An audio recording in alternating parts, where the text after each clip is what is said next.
close your eyes.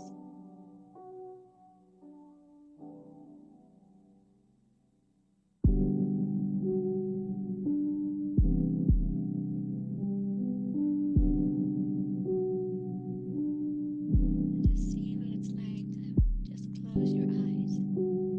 What happens in your experience?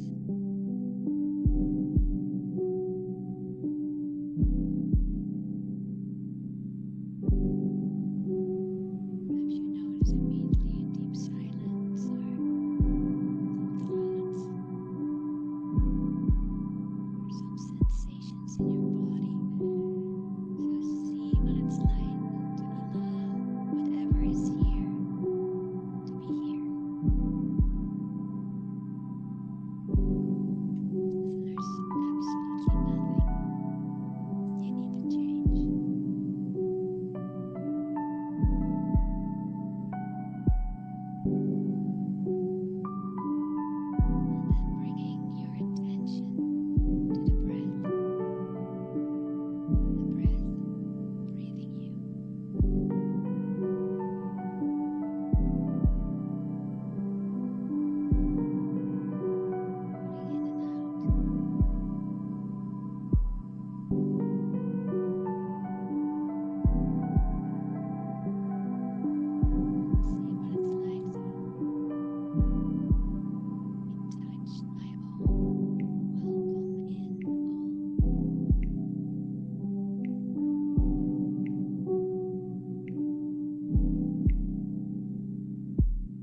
抜くわけじゃない。あれが本当に生きてるかどうか確かめに行くんだ。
Sometimes when you leave the theater, like with that feeling, like fuck, I missed it already, and you want to like watch it again. Wish I was in it. Yeah, it's kind of like that.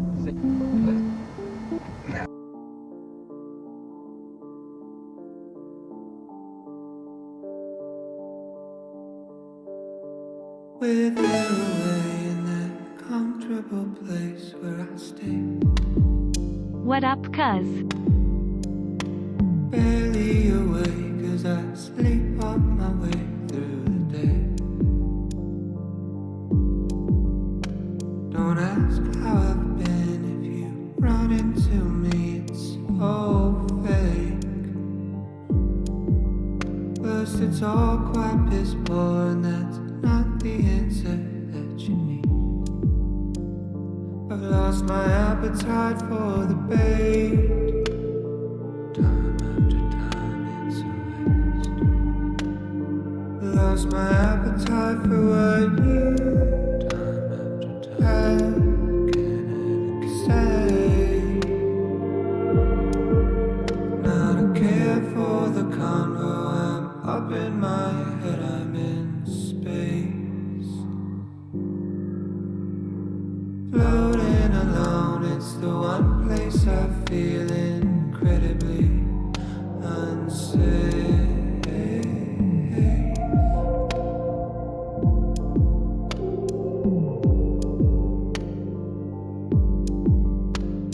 This heavy heart that beats in me will weigh me down a full 6 feet. If not these 750 milliliters, one for each of the secrets that I keep. Could you turn it down? Turn it down. It's all too loud. Too loud. June turned me into a shell. Inhale, God. 6-year exhale. Left a residual self. Scraps of compassion. Missing in action. No care for the convo. I'm in space. Floating alone. Incredibly unsafe.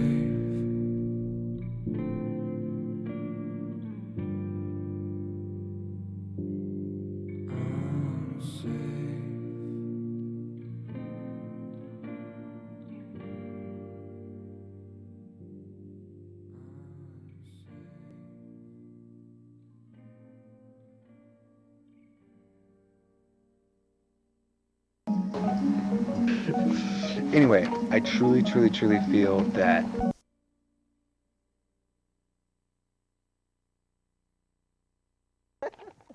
oh, keep going.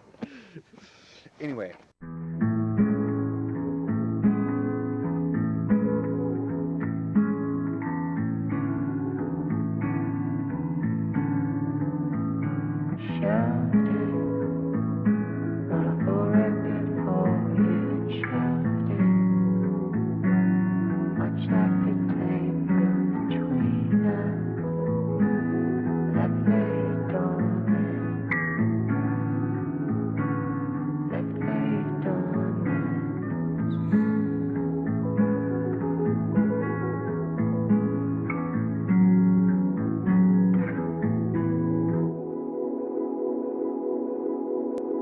Do I miss you or a memory?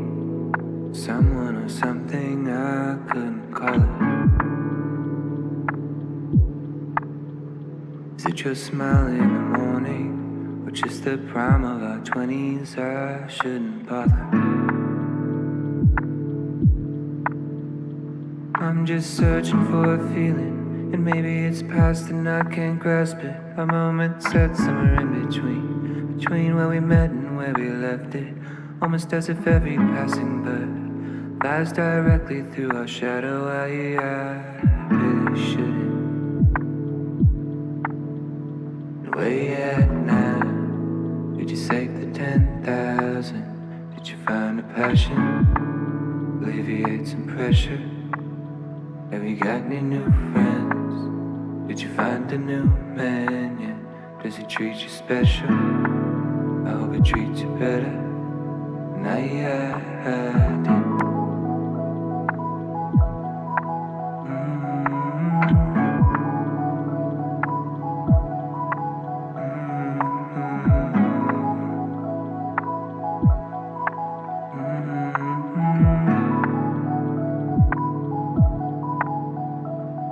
In a hoodie, in a backyard somewhere, we were talking. And your eyes all sparkly, got me nervous. Not a clue as to what it would be. Now you're leaving. Few years flew past you, and you worried. Didn't quite work out just like you wanted. Now packing your things in your car. And I'm still searching for that feeling. And maybe it's past and I can't grasp it. A moment set somewhere in between two moments I described it. And now that another bird has passed, I'm stuck thinking not of her but of you. I couldn't help it.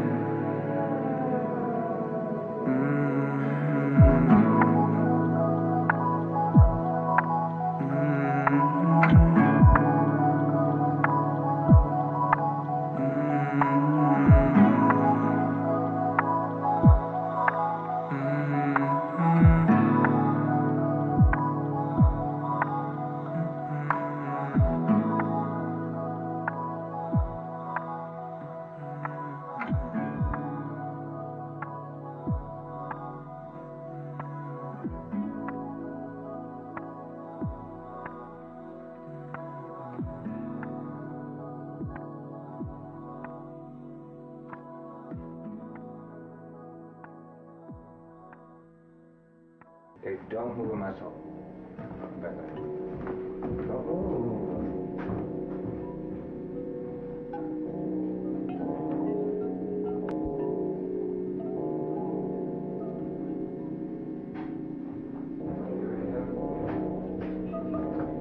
Still gonna buy it or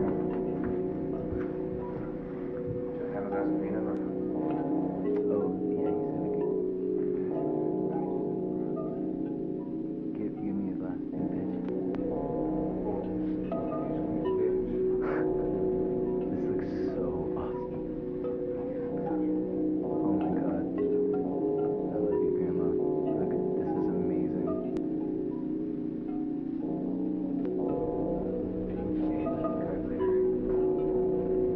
Put your fucking hands. Okay.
Meeting low, hanging low.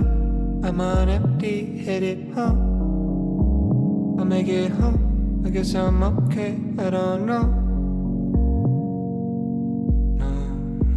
No, I'm not sure. I wasn't thinking about you.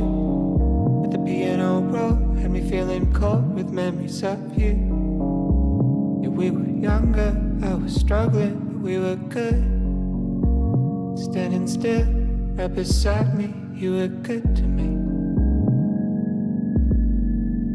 I couldn't say the same, we laid the blame to waste. By the wayside you went away. Took the good times, took the bad times, let them breathe. Left in the wake, the space.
There's a question and an answer and a worry in the middle.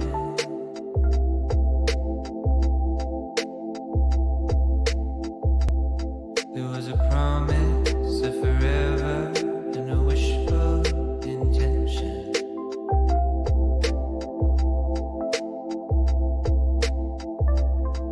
What a world it would be if we all made out like the books we read, all the films we see. It's a travesty. As the moon drifts by with the shifting tides, and you're lost in life, so the love floats into the ether. And there was something that you heard and heard, and despite your parents, you placed your bet on love.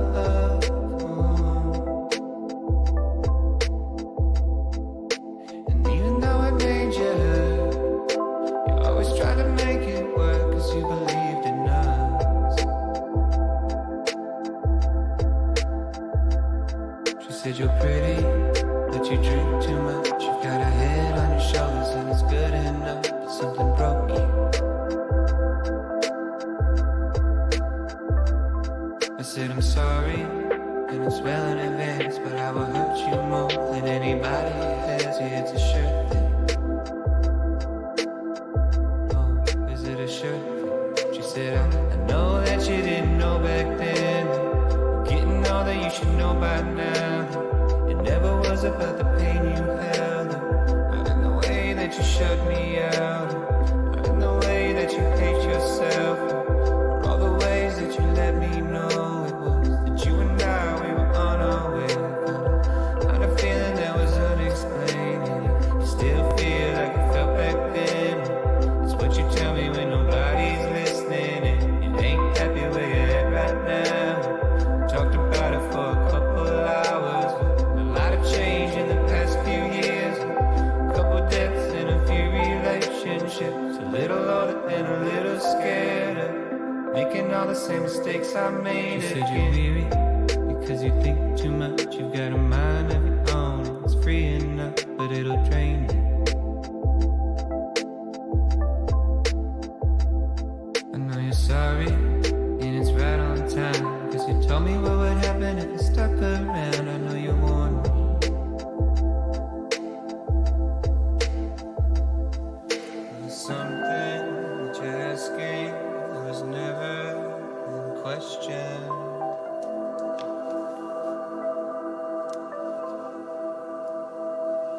Something that you're asking was never in question.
Hello, hello, hello, hello, hello. Yo! Classic banana milk, let's go. Thank you for 11 months. Alu. Alu.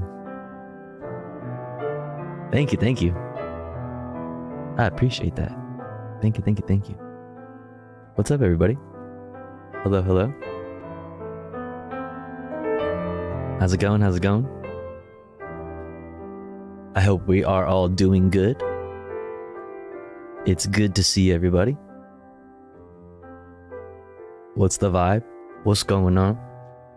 Eye patch is gone. I'm trying it out today. No more patch. I have it right here. Don't worry, it's right here. So I'm gonna see how my eye does. Cause it usually gets really sensitive, and I haven't done it with. This is gonna be my first time trying it with all the lights. But I think I'm pretty much there. I still can't see very well through this eye, but you know, as far as not having to wear this silly looking thing, I think we're pretty much there. So I'm gonna try it out for the first time today. What's up, Achado? What's up, That Witch? What's up, M's on a skateboard? What's up, Classic Banana Milk? Thank you for 11 months again. You will get there. I appreciate it. I will blind you if I must. Fashion statement must stand. Damn. Damn. Damn. The people want punished tofu. What's up, Doge Senpai? What's up, Undead Logic? What's up, Violent Femme? What's up, Spike Trees? What's up, Alien HD? What's up, Spirit Walkers? What's up, Midnight Dime? What's up, Tech Tink? What's up, O Keeks? What's up, Triple Z Sleeps? Yo, she doesn't love you. Thank you so much for 14 months. Let's go. From now on, they call you Two Eyes Tofu. That's what they call me. 2 Eyes Tofu. Yo, Tofu 2 Eyes, huh? I haven't heard that name in a long time. Oh, Tofu 2 Eyes. That's what they call me. Thank you so much. She doesn't love you. I appreciate it. Thank you for 14 months. Thank you, thank you, thank you. We can fix that. Damn. Damn. Electric G-Funk, hello. What's up, High Def? Hi, Tofu. Good to see both your eyes. Oh, good to see you with kind of both my eyes. I mean, this eye is free, but I can't really see very well. It's a lot better than it was. Like, I can actually make out specific objects and see a lot of words too. Like, I can actually read some words. Yo, Spike Trees, thank you for 16 months. Hope Let's your go. eye fully recovers soon, Hey, Tofu L. I appreciate that. Thank you so much. Thank you, thank you. I appreciate it. Thank you, thank you, thank you. Yo, Ali, thank you for 100 biddies. I can't sub, but I have some biddies. Yo, speaking of which, we're doing this now. We talked about it before, but exclamation point mutual aid. I'm calling it biddies for the city. Biddies for the city. Old Tofu 2 Eyes is helping out the city. Yes, right. 50% of my biddies is going to little care packages, okay? I'm sick and tired of feeling like I'm not doing enough. I'm sick and tired. Old Tofu Two Eyes is had it up to here. Had it up to here with feeling like I'm not doing enough for my neighborhood, my community. I think you're pretty... Yo, that witch, thank you for a year. You're pretty cool. I think you're pretty cool. Thank you so much for 12 months. Yo, Mobius, thank you so much for gifting to Ali. I appreciate it. Thank you so much. Let's go. Two Eyes. I appreciate it. What's up, Alex? Philanthrocapitalism. That's right. That's right, baby. Yo, Cather Queen, thank you for 18 months. Let's go. What's up? What's up? I really appreciate it. Hello, everyone. Welcome in. How's it going? How's it going? If you all had to describe the way you're feeling right now with one word, what would it be? What's up, Moni? Yo, Ink Frog, thank you for 200 biddies. Let's go. W, I hope your eye feels better. It is feeling a lot better. Thank you so much, chat. I appreciate it. And sorry I haven't been streaming. I didn't stream yesterday or the day before. Wait, what day is today? Friday. On Thursday morning, yesterday morning, I had doc appointments and had to get some blood work done for my whole health shit. And so I didn't stream Wednesday night. And then Thursday night. Yo, I'm sorry. Thank you so much for 4 months. Let's go. Let's go. Based Wrathbone chatters. What was I saying? Oh, yes. And then I felt really tired yesterday. I don't know if it was like just because I had blood taken, but it wasn't like that much. So I don't know like how tired that should realistically have made me. But I was so fucking tired yesterday. I had the worst headache. It was terrible. So I ended up just falling asleep and not streaming yesterday either. But I say all that to say, what do I say all that to say? I don't know. That I'm back today? What was the point of that whole story? Never apologized to the Tofu cult? Oh, I'm sorry that I haven't been streaming. It's because of health reasons and it's been shitty. But I think we're on the up and up. That you are feeling better? Yes. Tofu took a night off. Call that Nofu. Bars. It's okay. That a second plane has hit the towers? Yes. I regret to inform you, Mr. President. Welcome back, Smoke Breakers, right? What's up, Rain Beastie? Hello. What's up, everyone? What's up, Manderbo Bander? What's the vibe? Too soon, dude. True. Way too soon. Did I already ask you if you all had to describe the way you're feeling right now with one word? Oh, yes. Some people said... Let's see. What did you all say? Someone said rum. That witch said rum. Let's go. Alex Prop said bew. I don't know what that word is. Okeek said eepy. Mobius said healing. Love that for you. Rain BC says possibly sick. Oh, no. Loved. Love that for you. I said bruh. Love that for you. Cather Queen, are you Tofu Comfy? Let's go. W. Hey, Tofu, I miss your pirate look, but looking good without it. People like fucking Punish Tofu, man. What the hell? What the fuck, dude? I've been like dying to take it off. Everybody's like, bring back Punish Tofu. I miss the pirate. What the fuck? What's up, Hydrophonic Maple? Hello. Toked? Like stoked, but toked. Love that. Warping? Okay. Oh shit, there's no pirate? Listen, I have it right here. It's literally right here. It's just that I'm trying it out. First day without the fucking eye patch, you know what I'm saying? You can hardly find the one piece with both eyes intact, Tofu. Right. Fuck. Boring ass two-eyed streamer, I can get that anywhere. True. Fuck, that's so real. There's such an oversaturated market of two-eyed streamers. That's so true. Damn. It's really the only thing that set me apart from anybody else, right? Like, there's literally nothing else. You had your niche. Ah, fucked it up, dude. That was it. That was the moneymaker. Fuck. Punish Tofu when we join your Vaporwave Breakcore army?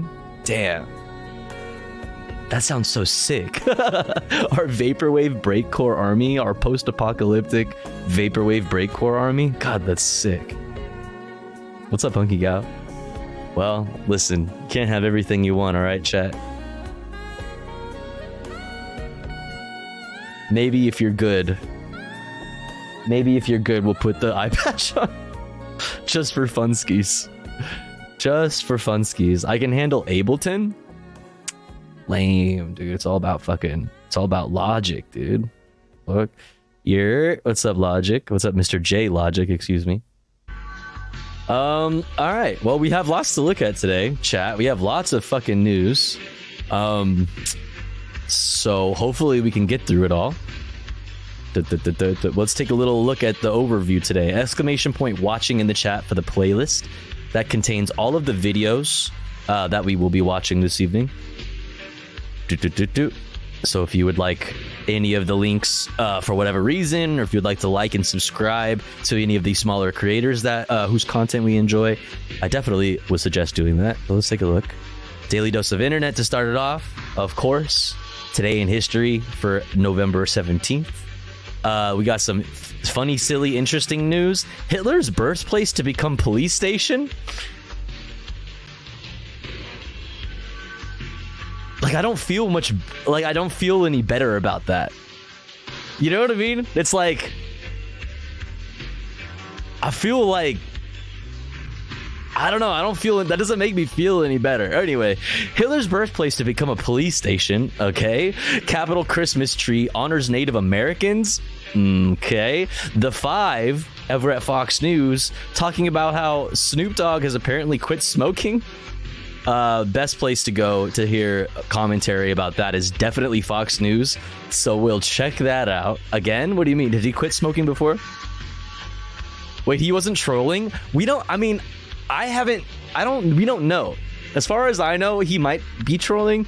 My speculation was like, oh, maybe he's like, he said he's giving up the smoke. Maybe he's like gonna start like an edibles line or something. And I don't know, guys, he's like 70. I actually looked it up today.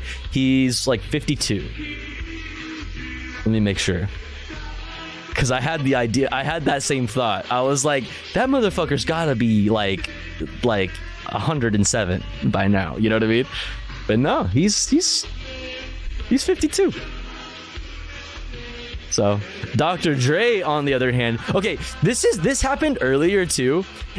People also searched for, and it when I looked it up earlier on my phone, it was a bunch more names, but it was all rappers except for Martha Stewart, who, by the way, is 82 and looks phenomenal.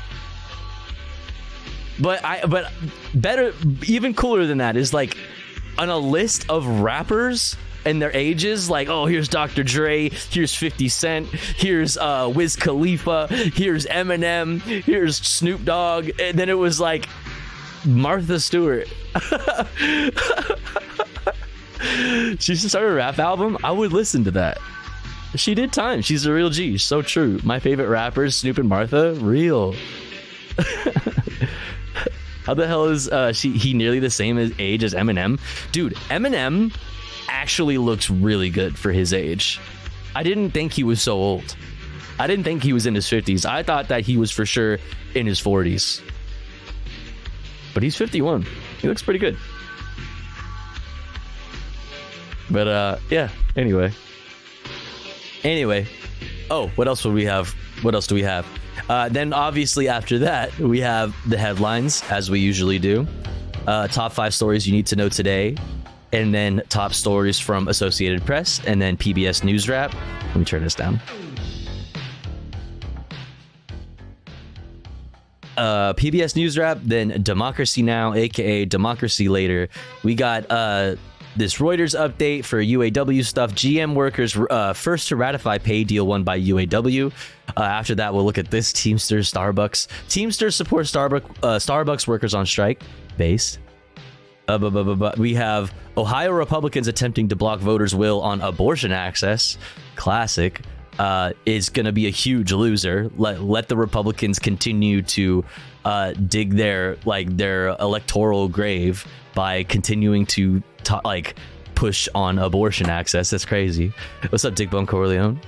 And then our queen, George Santos, is facing a new expulsion vote in the wake of a damning ethics report. We're going to take a quick look at that. Also, we got this here. Eric Adams starts legal defense fund amid probe of NYC campaign. My man is asking the public for money with help in his legal woes, his newfound legal woes. Speaking of which, FBI searches homes of 2 more people in Mayor Eric Adams' campaign fundraising investigation. Bro, it is not looking good for Eric Adams and George Santos. So we'll take a look at that.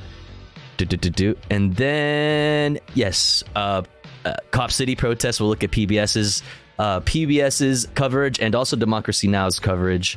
There has been ongoing demonstrations in Atlanta, so we'll cover that. And then obviously Israel, Palestine updates. Lots of updates, lots of stuff.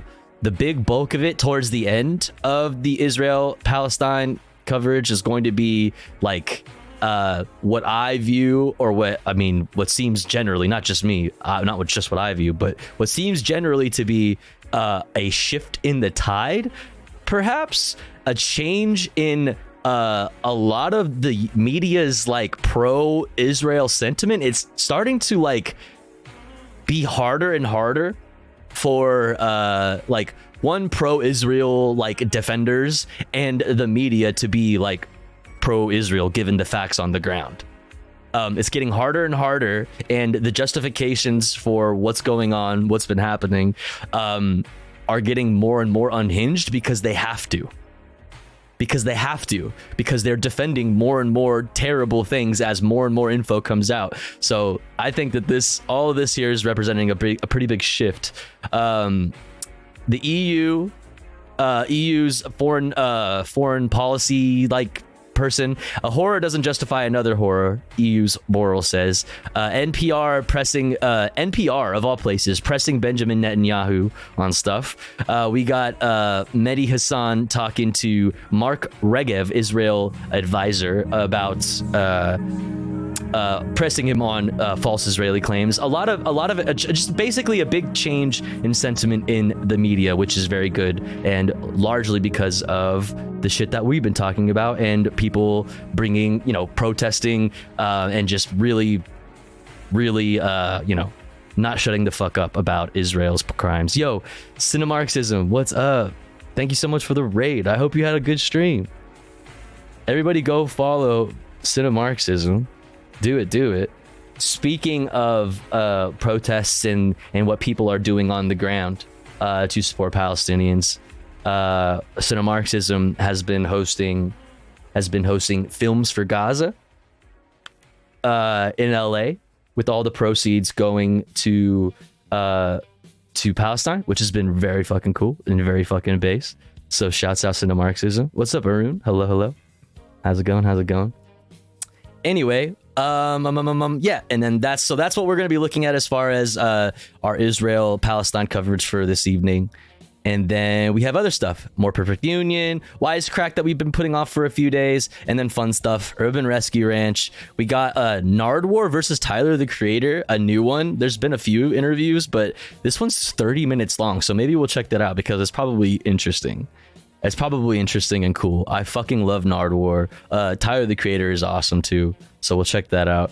I also was suggested this train hopping content. You know how much I love train hopping content, but look at this specific one. Can I hop a freight train 550 miles to get to the NFL game? I need to know. I fucking need to know. And we also have our newer UrbX channel that we found recently, Abandoned NYPD Police Station. That'll be interesting. And so much more. Exclamation point watching in the chat for a link to the playlist that contains all of the stuff we're going to be going over today.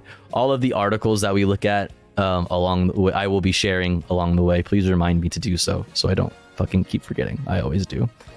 But yeah. Let's get the show on the road. Box riding? What? Hey, yo. Why would you upload if you failed?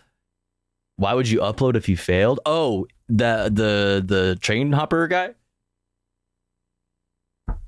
Well, I don't know. That's what we'll have to find out.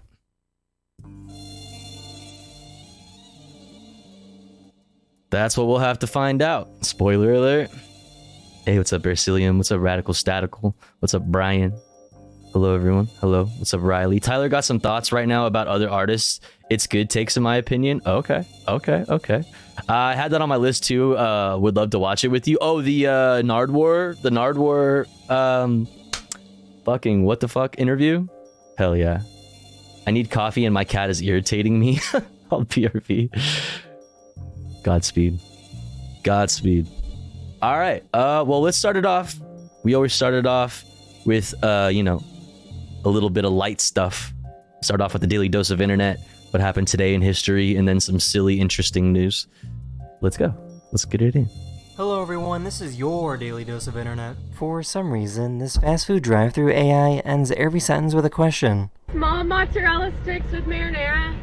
Yeah, small mozzarella sticks with marinara? And small chili cheese tots. Yeah, the small chili cheese tot? Wait, what? Yo, plot twist, it's not an AI, it's just some fucking... It's just some fucking dude. The total's gonna be 2018? Why does it sound like that? Have a good day? Have a good day? How the deer got I in hate the this yard. time. Oh, we've seen this. Now I know how the deer got in the yard. That's still funny though.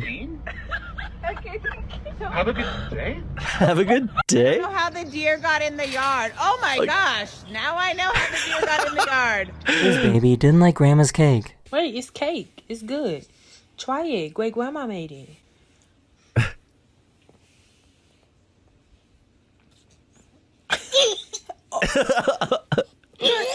Oh, damn. Good.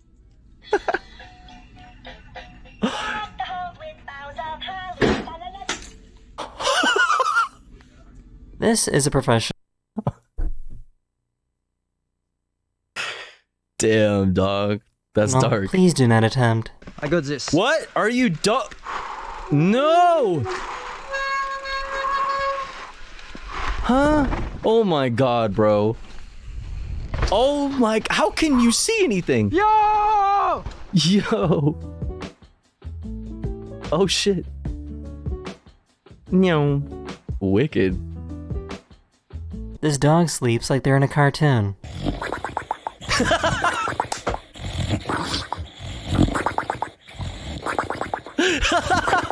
That's the most eepiest pup. Oh my god. It's literally like a cartoon. This dog sleeps like they're in a cartoon.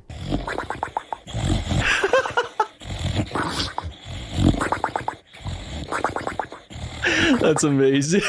When we wanted to be sunny. I know, baby. I really want it to be sunny too. But it never be sunny. So true. That's so real. Change, babe. What the heck? What the heck? That's literally me, bro. That's literally me, bro. Why is the world such a fucking horrible hellscape? Oh! Get fucked. Oh my god. Hubbers.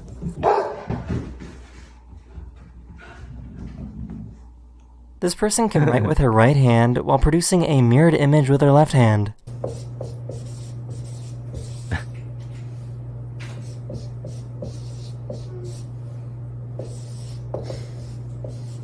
This dad wasn't too happy with his family I could do better than taking him that. to a fancy restaurant for his birthday. And it's peas? Oh, no, I need that cooked, man. These the eggs and peas. Wait. Was that... What? What even was that? These the eggs and peas. It looked gross. Move! That is the end of this video. I really hope you enjoyed, and I'll see you guys again Jesus. very, very soon. Later. Just eggs and peas? But like, the eggs weren't cooked. What the fuck? Tofu, tofu, tofu. One more deer jumping vid. Deer jumping. We're going deer jumping, chat. This is, what is this? Oh, we saw this. Oh! We saw the shit. Oh! Which is crazy is that the deer almost cleared it. That's 3 cars, and they're spaced the fuck out too. You promise the guy the truck's in immaculate condition, and a deer comes out of nowhere and just caves the. Oh wait, he was selling the car.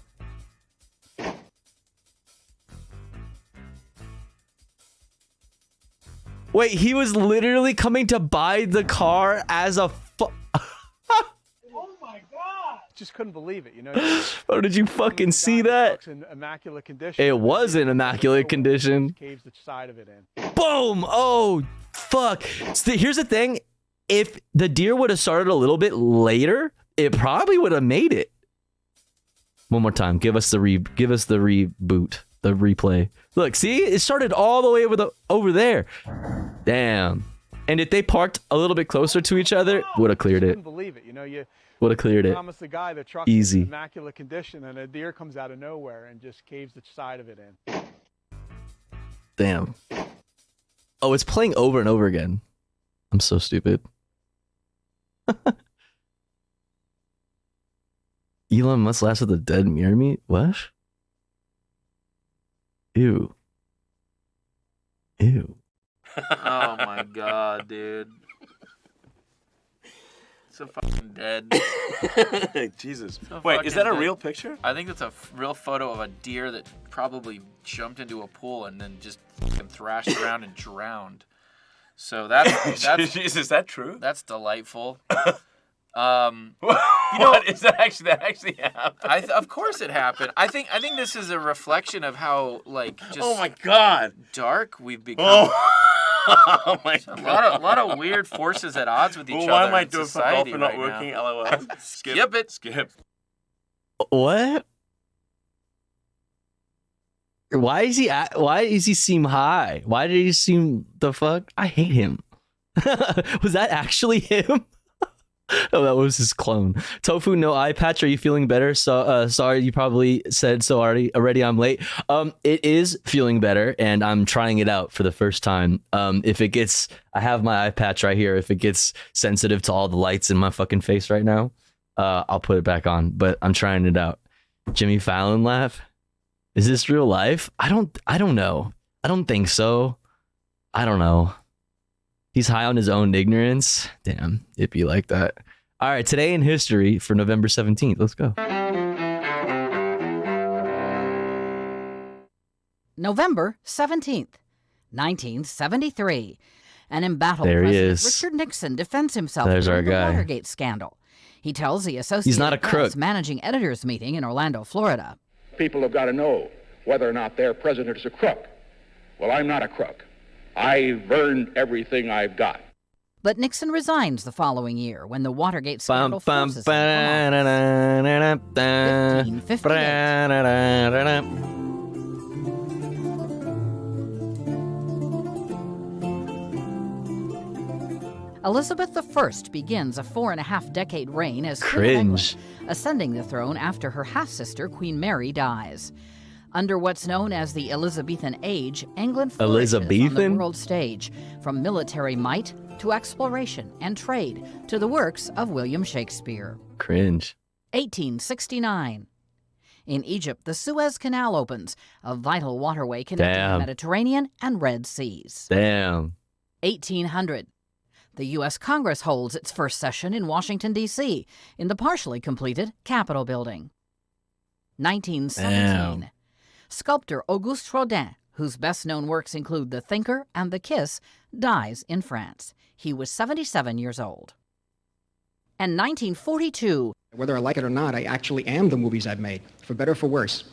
However people understand them, they're who I am, that's all I really can be. Movie director Martin Scorsese Those are was some born in fucking New York City. eyebrows, man. Among his films, Taxi Driver, Raging Bull, Goodfellas, Gangs of New York, and The Departed. Honestly, a Today bunch in of history, bangers. November 17th. Camille Bohannon, The Associated Press. Bunch of bangers. I'm not gonna lie. Those are some bangers. Okay, now let's get some fucking weird news in before we hit the main headlines for the day.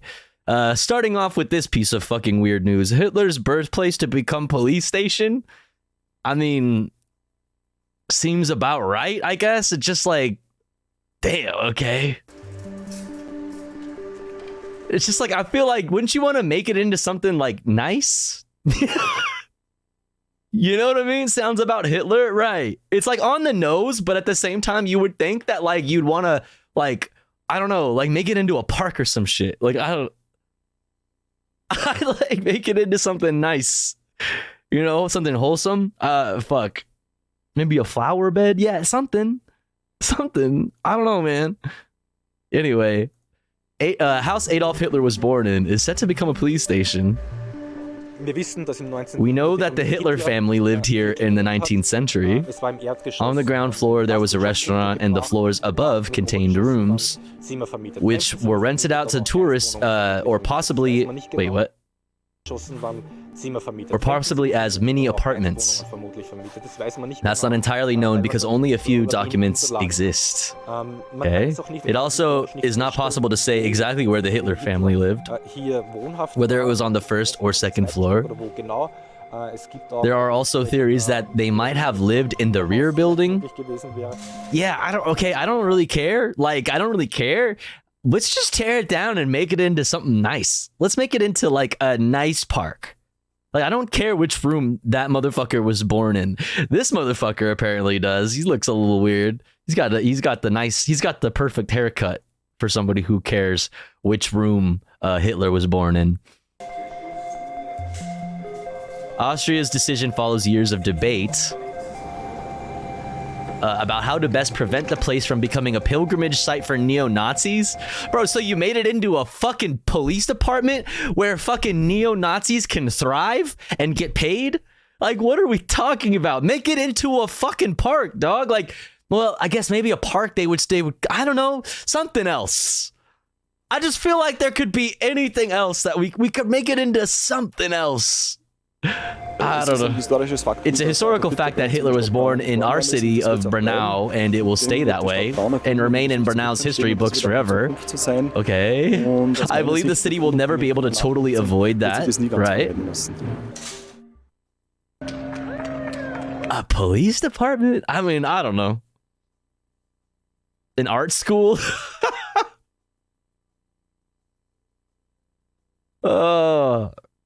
Hitler's nephew is buried on Long Island. Really?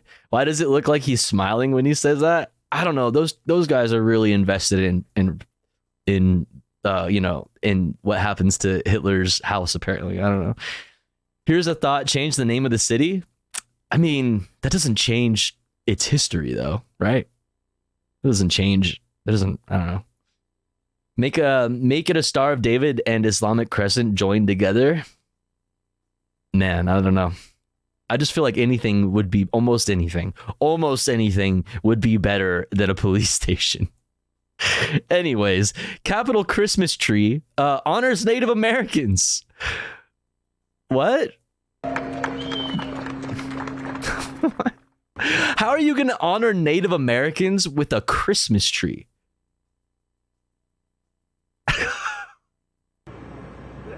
Every year, a Christmas tree from a different national forest is selected to be placed on the west lawn of the U.S. Capitol building for the holiday season. You know how much you love Christmas? This year, we're honored to have a Norway spruce from the Monongahela National Forest in the great state of West Virginia. This year's tree is nicknamed Waltham Tekwi, which means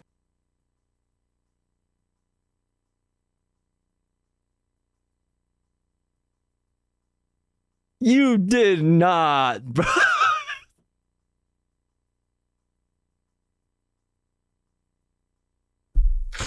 Bro, what? You can't. I'm sorry, running that back. National Forest in the great state of West Virginia. This year's tree is nicknamed Wathaim Tekwi, which means bright tree in the Shawnee language. Capital Christmas trees represent many things to many people. But this year, I wanted the West Virginia tree to represent a connection to all people, the Shawnee tribe and the Shawnee people. It honors their language, their cultural heritage, and their traditions. It reminds us in the forest, the National Forest System, of our trust. I feel like maybe chopping trees, I don't know, man. I could be like, you know, just being a little leftist brain about this. But like, I feel like chopping down trees from national forests, like killing a tree and for a symbolic purpose to be like, sorry to Native Americans is crazy. Like, my bad. I'm sorry we did like the most, like one of like the biggest, if not the biggest genocide, the most like extreme genocide in like mankind, like, you know, the history of humankind. Like, sorry about that. We fucking, you know, chopped the tree down though. We murdered it in your name. Okay. We named it something. We named it something that you might like. I don't know, bro. But we pardoned a turkey. It's a trade-off. Oh, yeah, that's right. That's right. That's right. And responsibility. Italian actor dressed as a Native American sheds a single tear. Exactly. To be good stewards of the Shawnee and ancestral. Also, why the fuck is the Grinch here? What the fuck? Grinch sighting? The fuck, dude? Is this real life? What in the world? I'm dreaming, bro. This is so weird. We will set the tree into the west front lawn, and our Capitol Grounds and Arboretum team will work tirelessly over the next several days. Tirelessly, to dude. make sure that the tree is lit with thousands of LED lights and beautiful handmade ornaments from yeah. Shawnee tribe and the surrounding West Virginia community. Oh yeah. Wathaim Tekwi, the people's tree, the bright tree, is now at the people's house. It's the people's tree, bro. May she be bright for all the people. Like peanut butter without the jelly, or a... Okay. Well, that's weird, interesting. Don't click my link, or click my... Why did I say don't? Click my link, Tofu. It's giving this. Yeah, that's what somebody said in the chat. Italian actor playing a Native American sheds a single tear. My reaction to that information. Audio? Hello? My reaction to that news.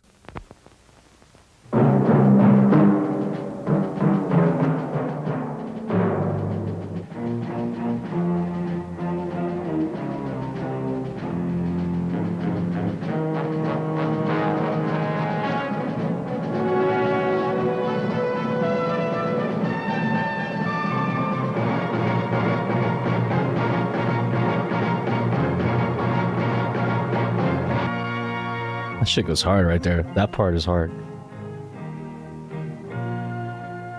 Some people have a deep, abiding respect for the natural beauty that was once this country.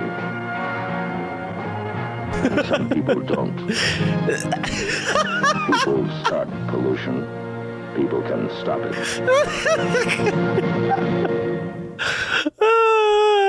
Is your eye feeling better? My eye is feeling a lot better. This guy's eye, though, on the other hand, not so much. Not so much. Sad. Fucking banger, dude. Fucking banger. All right, the 5 talking about Snoop's pot smoking habit going up in smoke. Oh God, that's a terrible. What a fucking title. Okay. Like peanut butter without the jelly, or a sailboat without the wind. Snoop Dogg has quit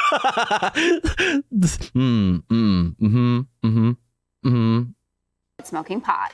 The rapper taking to social media and saying, quote, "After much consideration and conversation with my family, I've decided to give up smoke. Please respect my privacy at this time."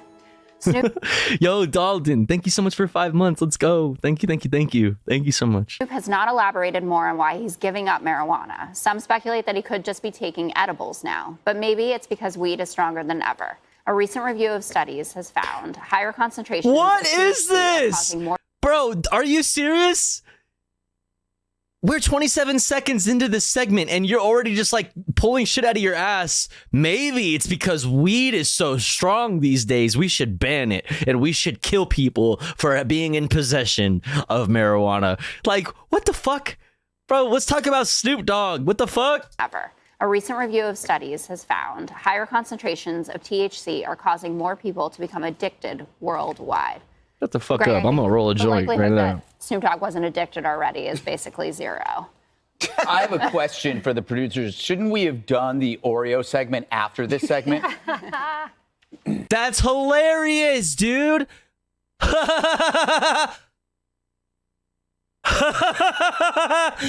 Munchies joke, chat. You know, you don't Well, eat the the last cookies minute change before you anyway. get high. Yeah. I love that he's always been out in the open Yeah. about his smoking, and then when he stops, he demands privacy. It's like, no, it should be the reverse. I want to know what it's like for him to give it up. He should be an inspiration to all other people that want to stop. I think Shut as up. somebody that is pro decriminalization. Actually, the like one of the only base things, if not the only base thing about Greg Gutfeld is that he's actually unironically for legalizing all drugs, which is incredibly based. And I reject the single variable thinking. But you see this rise in mental illness on the street. And there are many variables: breakdown of society, isolation, diet, alcohol. But there's a correlation there that a lot of this stuff is pretty powerful. It went from like 1% THC to in some cases 90%. And as Where I'm not an the fuck? expert, Where the fuck are you finding 90% THC weed? That's gotta be concentrate, homie. The fuck are you talking about? I need that shit. Give it to me. Yeah, no, that's concentrate. There's no fucking way you have flour that is 90% fucking THC. That's bunkers. That which, thank you for gifting to Dr. Robotnik. Let's go. Thank you so much. Thank you. I'm for making Gutfeld illegal based. I'm not a doctor, although I tell people I am, just like Dr. Jill.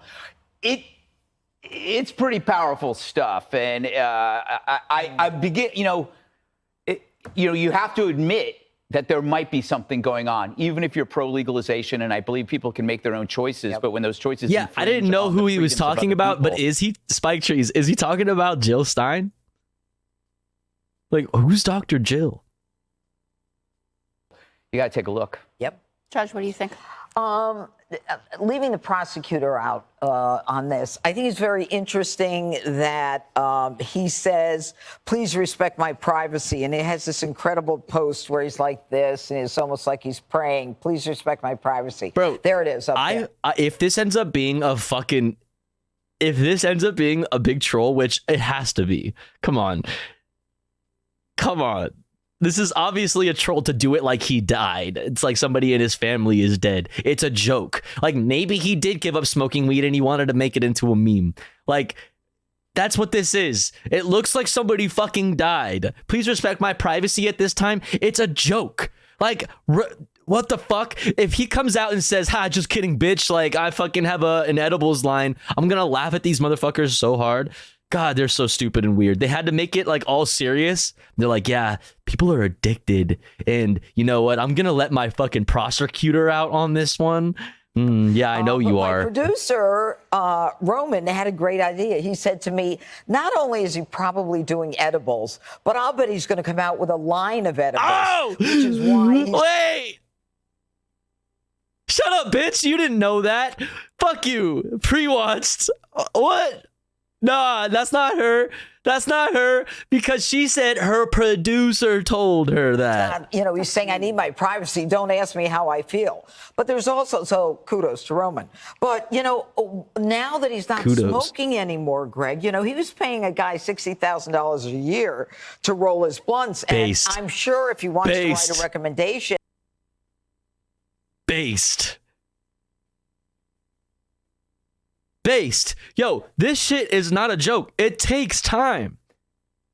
Somebody like Snoop Dogg doesn't have time to be rolling his own joints. His time is money, and he has plenty of money. So why not pay somebody a living wage to fucking do that for you? It's work. That's labor.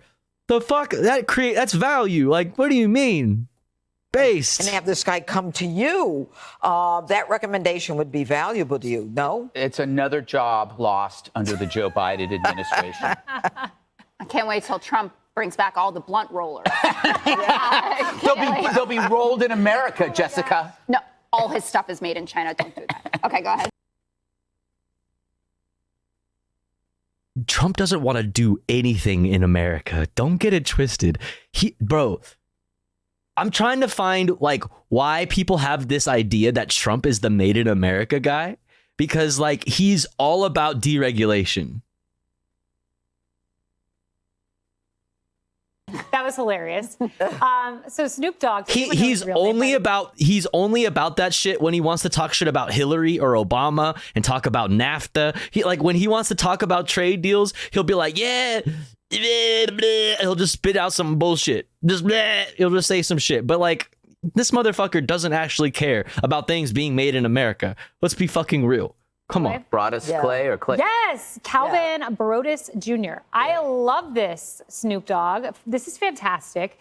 He earlier in the year said he wanted to cut back on marijuana due to health concerns. And he said, quote, he wants to see his grandkids grow old. So what a great example to kids everywhere. We know THC is off the roof, psychosis. Kaylee MAGA nanny coming in with the pro Snoop really takes. Be a leader on this, and good for him to put the grandkids first. So he smokes a half pound of pot a day, which is equal to 75 to 150 joints. He estimates he's smoked over 1 million joints and blunts in his lifetime. That's a lot. Brother, if I've smoked over 1 million blunts and joints in my fucking pathetic lifetime, my man Snoop Dogg has definitely done that shit.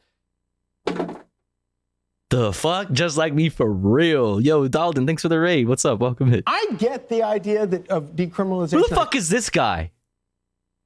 Who the fuck is this loser in the middle? But it's amazing how the most... Is this like Matt Gaetz' fucking like sussy uncle? Why does he look like Matt Gaetz and fucking like Matt Gaetz got like ran over? Or you put Matt Gaetz in one of those machines where you put the penny in and then you turn the thing and it turns it into like a flat, like, like a souvenir. You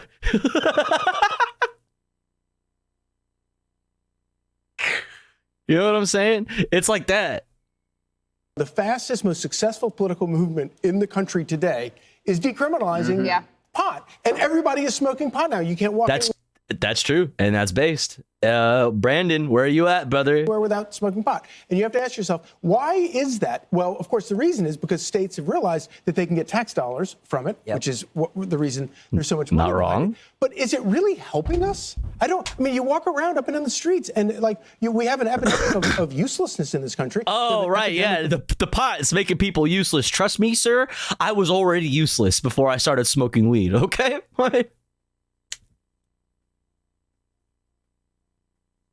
Let me tell you something about being useless, buddy. You don't know shit, okay? In this country. If all these epidemics of people not working, does this help any of it? Yeah, it's the weed. It's the weed that made nobody want to work. It's the weed that made nobody want to work. It's not like, fucking all the working conditions, all of the other things, all of the other things that might be also at the same time leading to like one of the biggest like shifts towards positive like labor sentiment in the United States.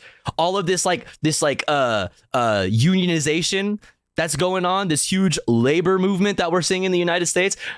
Nothing that caused that also. It's just the weed made people fucking, made people lazy and useless. Yeah, also work sucks. Fuck you.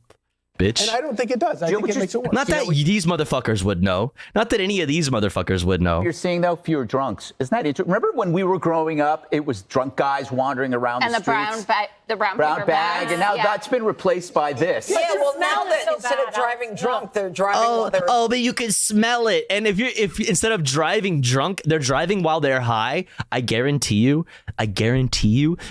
if everybody stopped driving drunk and started driving high, car accidents would go way the fuck down. Guaranteed. Okay, like that's fucking stupid. Oh well, they're instead of driving drunk, they're just driving high. Good, dumbass. The fuck? Ability to drive is impaired by drugs. Shut the fuck up. But alcohol kills people.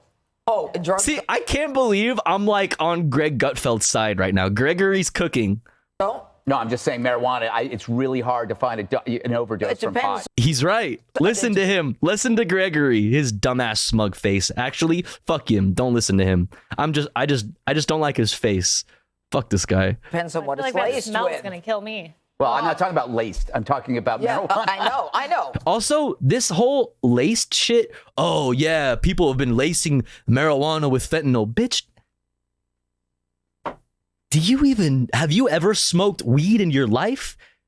And if the answer is yes, have you ever even gotten within 2 feet of like any other kind of drug? Motherfucker, nobody is lacing their weed with anything other than like maybe Sherm and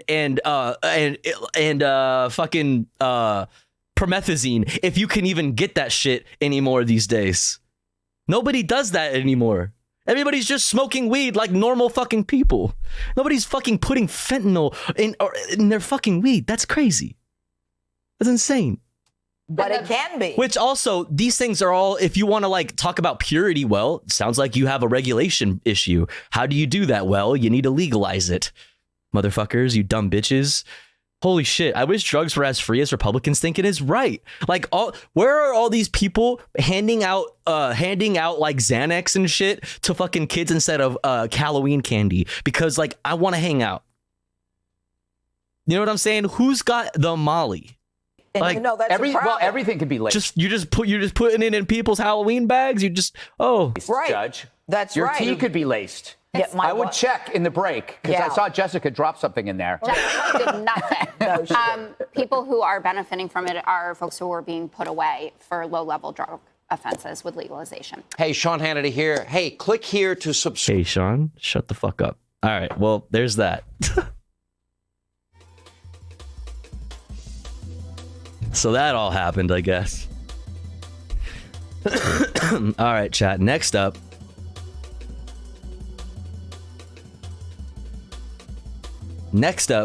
We got the headlines for the day, for the evening. We're going to start off with the top 5 stories you need to know today, according to Reuters, and then the top stories from Associated Press, and then the news wrap from PBS, and then Democracy Now!, aka Democracy in a Few Minutes, and much more. Exclamation point watching for a link to the playlist that contains all of the videos that we've already watched this evening and everything that we will be watching this evening. But here's the thing, chat. In about 2 minutes and 19 seconds on the dot, ads are about to start running automatically, whether we like it or not. Okay, so here's what we do with the Tofu Ghost broadcast in order to get around that. We run ads while the streamer is away from the stream. That way, even if you're unsubscribed to the channel, you don't miss out on any of the content.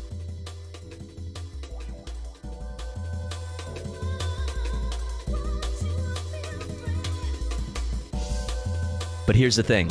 If you would like to support the stream, support me, the streamer, and also in doing so, get access to cool Tofu Ghost emotes as well as an ad-free viewing experience, all you gotta do is subscribe for $5 or for free with Twitch Prime by connecting your Amazon Prime account, if you have one, to your Twitch account.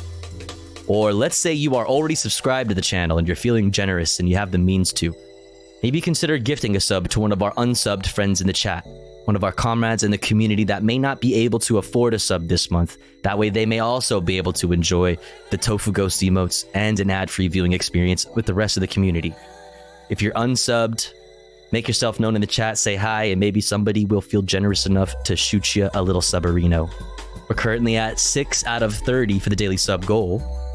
Every little piece of support is very much appreciated. As you know, I took a whole month off of stream and didn't stream for the last 2 days, all for health reasons. So as I'm sure you understand, the sub count has suffered abysmally because of it. So if you enjoy the content, if you enjoy the stream, and you'd like to see it continue on full time, consider supporting. That way we can do that. Thank you so much, That Witch. Thank you. I appreciate it. Yo, Mr. Noobsta. Wait, did I miss Mr. Yo, Mr. Noobsta. Also, thank you for 3 months. I appreciate it. Thank you, That Witch. Thank you, Mr. Noobsta. Now we are at 7 out of 30. Very dope. Very based. W chat. I'll be back in 3 minutes. Don't you go anywhere. BRB.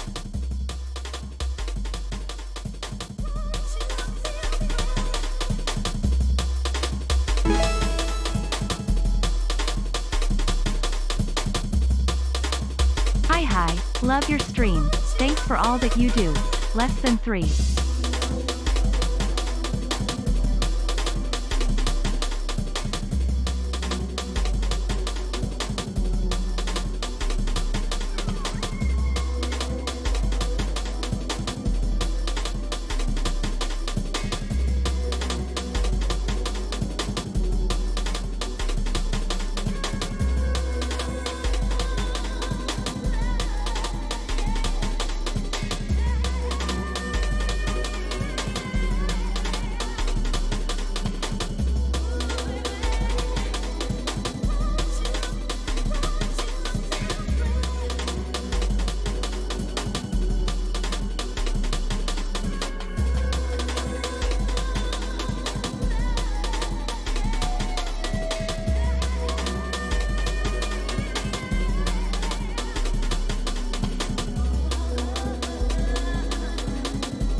Okay.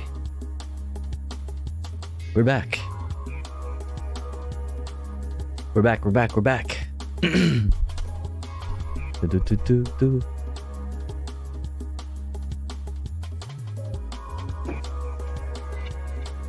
Okay. Where were we? Oh shit, yo, that witch. Thank you so much for gifting to Dusto. Pog. Based. Poggers chatters to Poggers chatters. Love it. Thank you so much, that witch. Yo, gayest Scorpio. Thank you so much for 2 months. Hi, love your stream. Thanks for all that you do. Thank you so much for saying that. Very kind. Thank you so much. Oh shit, and also that witch gifted to Dickbone Corleone. Oh, did I already? I already saw that. Thank you again. I appreciate it. Thank you. I always marvel at how hard it is for politicians to get canceled. Like the one job that is meant to revolve around fickle social mores, and they just get away with it. Real.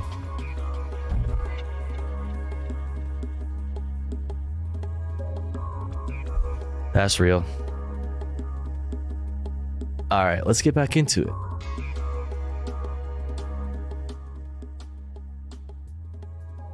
What's up, Lord LeBrand? Hello.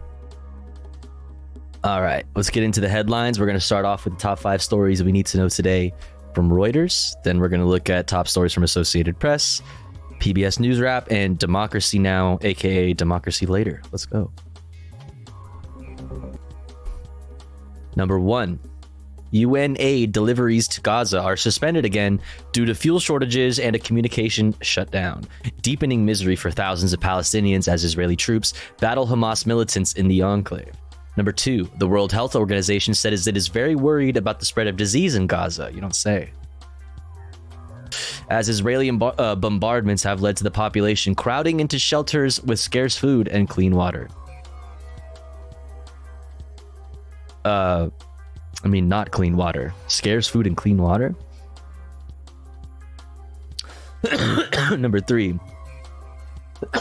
Excuse me, my goodness. The federal civil rights trial of an ex-police officer charged in the death of Breonna Taylor. Oh, I heard it was a mistrial. Ex-police officer charged in the death of Breonna Taylor is declared a mistrial after the jury could not reach a unanimous verdict. Yeah, that sucks. But it's not an acquittal. And it's just going back to trial. It was. I read an article talking about it, and apparently, like, it was really heated in like the deliberations. Is that the right word? When the jury was like discussing, essentially, like trying to come to like an agreement. They couldn't. They were at an impasse, and apparently, it got so heated that like the court security had to get called and like break up like altercations and shit, which is crazy. So the judge, because of that, declared a mistrial. So it's going back to trial, though. It's not an acquittal for the police officer.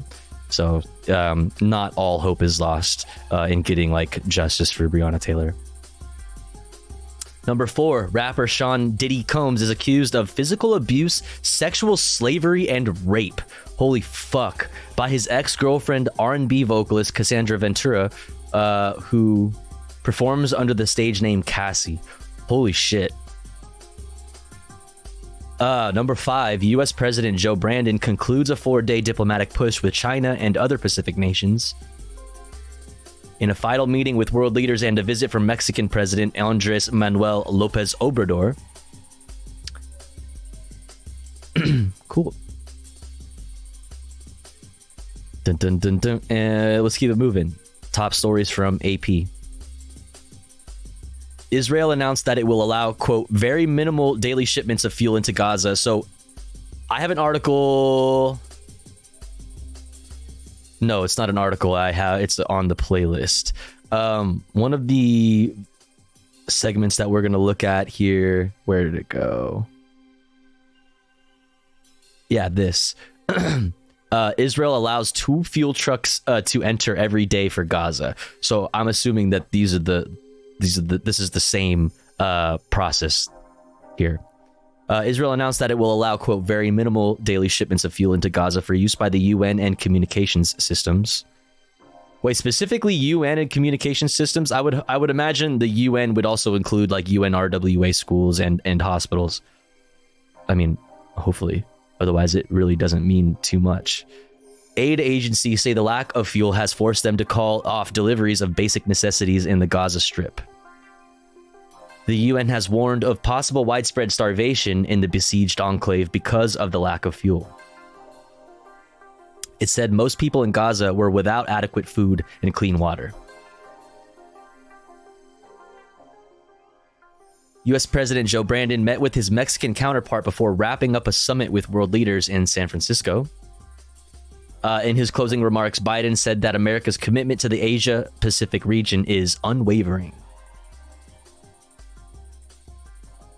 One of the signature hats that Napoleon Bonaparte wore when he ruled 19th century France is expected to fetch upwards of $650,000 at an auction on Sunday.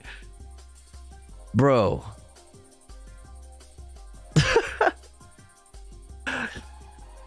Not even $1 million?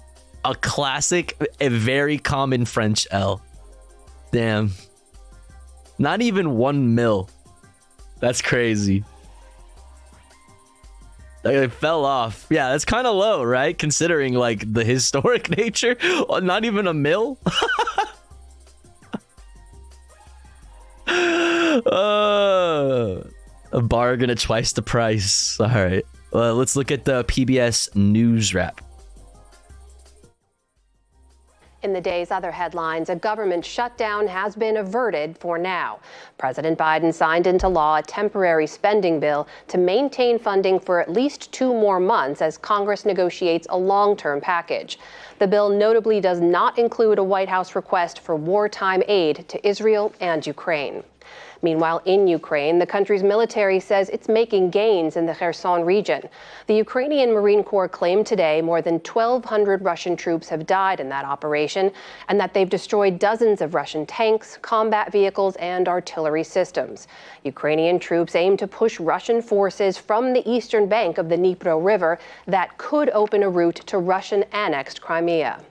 Flooding in eastern Africa has now claimed the lives of at least 130. You want to know what's interesting to me? Like another like parallel, I guess, between like the conflict in Ukraine and like Israel, Palestine, or Israel-Hamas conflict, whatever. The amount of like bloodthirsty like cheerings on that we see of war coverage, especially like the popularity behind like war videos and like live leaks and all of those kinds of things, and like how like accepted it is to like be stoked that like Ukrainians are like killing a bunch of Russian soldiers when it was the what's it called? What was the PMC? What's the PMC's name? Oh my god, the dude who got blown up in the fucking plane. Why am I blanking? Anyways, like oh, we killed all of these orcs, and those are all like people that have been like coerced. A lot of those people have been like coerced into joining and going to fight because they were like in prison and shit. And Prigozhin and his PMC, Wagner, thank you. I don't know why that totally just like left my brain. Like people are so like yeah, and it's like if you even, I don't know. I don't really know what the point I'm getting at is like if you say anything that can be even like remotely considered to be somewhat positive regarding like Palestinian resistance generally, you're like automatically like an evil person who is like pro like genocide and anti-Semitic and all of these things. It's just like the fucking insane double standard is so wild and sickening. October have opened a route to Russian-annexed Crimea. Flooding in eastern Africa has now claimed the lives of at least 130 people. Heavy rains since October have inundated parts of Ethiopia, Kenya, and Somalia in what aid agencies have called a once-in-a-century event. People in Kenya had to hold on to ropes to cross streets today after downpours submerged parts of Mombasa. Residents are frustrated their government hasn't done more to help. As you can see, everything has been damaged. Operations have stalled. Many people have been affected and everywhere is flooded with water. We elected leaders, but we can't see any help. We're just asking the government to come and work on the drainage. The deluge comes after parts of the region experienced their worst drought in 4 decades. Back in this... What the... Monka. My bedroom door just opened by itself. Monka W. country, former First Lady Rosalind Carter is now in hospice care at her home in Plains, Georgia. The Carter Center said the 96-year-old, who's suffering from dementia, has been spending time with her family, including former President Jimmy Carter. Mr. Carter, who's 99, has been in home hospice care since February. The head of the House Ethics Committee introduced a resolution to expel embattled she did nothing Representative wrong. George Santos. That comes a day after the committee released a report citing, quote, overwhelming evidence that the New York Republican used campaign donations for personal expenses. The House won't vote on the resolution until after they return from their Thanksgiving break. Honda is recalling more than 250,000 vehicles in the U.S. for... Oh my god, is this Lucid's emote?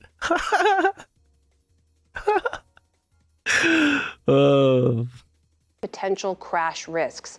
The automaker warned bearings could cause engines to lag or stall. The recall affects certain Honda Pilot SUVs, Odyssey minivans, and Ridgeline pickup trucks, along with 2 different Acura models. Wall Street closed out its 3rd straight winning week today. The Dow Jones Industrial 12 look Christmas tree. Oh, the Christmas tree. Yay. Spruce. All right, we already talked about that. All right, now democracy right fucking now. Let's do democracy right now. This news is funded by viewers like you. Like Please you. support our work at democracynow.org/give. Welcome to Democracy Now! Democracynow.org, the War and Peace Report. I'm Amy Goodman. Israel's unceasing bombardment of the Gaza Strip has entered its 7th week with fresh attacks on residential buildings in the Jabalia refugee camp that killed at least 18 people. On Thursday, Gaza's main telecommunications companies went out of service due to a lack of fuel for generators, plunging most of the besieged territory into another communications blackout. Israeli troops occupied the Al-Shifa hospital for a 3rd straight day, where some 7,000 trapped medical workers and patients face a worsening humanitarian crisis. An Al-Shifa doctor said 43 out of 63 intensive care patients who are on ventilators have now died after supplies of oxygen and fuel ran out. A large number, they say, of premature babies have also died due to Israel's siege on the hospital. On Thursday, Israeli... What did you think was going to happen? You know what I mean? Unfortunately, like, we already knew that those babies were going to die, you know? And Egyptian authorities allowed a handful of wounded Palestinians through the Rafah border crossing for treatment in Egypt. This is Ahmed Mazen Abu Shama, a Palestinian boy whose leg was amputated after... Okay, they're like not able to show shit anymore. I mean, I'm glad that they're doing this for the YouTube videos because it makes my job a lot easier. He survived an Israeli missile strike on his family's home. People are torn into pieces, a head on one side and a leg on the other side. Entire buildings in one block are demolished by bombings. The Israeli pilot of the plane doesn't know that there are people in these buildings. They want Hamas. What do the people have to do with this? Innocent children. What do they have to do with this to be bombarded? Doesn't the pilot know that they are children? On Thursday... Yes, of course they do. The Indonesian hospital in northern Gaza reported it had been forced to halt services, leaving dozens of patients who urgently need surgery untreated in a reception area. This comes after Israel bombed the Jordanian field hospital in Gaza, an attack Jordan's government condemned as a war crime. The UN Agency for Palestinian Refugees, UNRWA, says it may soon be forced to suspend all humanitarian operations in Gaza due to lack of fuel. UNRWA's chief said Thursday, quote, "I do believe there's a deliberate attempt to strangle our operation." You don't say. An Israeli drone strike on the occupied... You don't say. That's becoming more and more obvious. Like I said, that's what's going to be the bulk of our Israel-Hamas coverage tonight, is like the shift that we see happening right now. That it's getting more and more impossible to defend. And I think people are realizing that we are literally seeing another 9/11 situation happen, where all of these people are realizing that they may not end up being on the right side of history. Like history, like, will not be on the side of Israel, and that's becoming more and more obvious to more and more people, that their asses won't be covered. West Bank overnight killed 3 Palestinians and injured 14 others. The bombing came as part of a major raid on Jenin and surrounding communities by Israeli soldiers who used armored bulldozers to destroy streets and surrounded 4 Totally medical understandable, sites, that witch. including the Ibn Sina hospital. Dozens of Palestinians were arrested. Since October 7th, Israeli forces have killed more than 200 Palestinians in the West Bank. The head of U.S. forces in the Middle East. That's not Gaza. A lot of people, a lot of normies don't know that that's like that's not in Gaza. Hamas doesn't like operate in the West Bank. That's not under Hamas's jurisdiction. That's Israel today for talks with senior Israeli officials. Axios reports General Michael Eric Carrillo. It's weird when the self-described QAnon cat lady at work has a based take on Palestine without a hint of anti-Semitism. The world gets more complicated by the day. That's real. That's real as fuck. That's real. Which is why I really feel like people cannot discount that the fact that most people are not fans of like not fans of war generally, but specifically are not stupid, and they realize what's happening in Israel, in Gaza. They realize what's going on.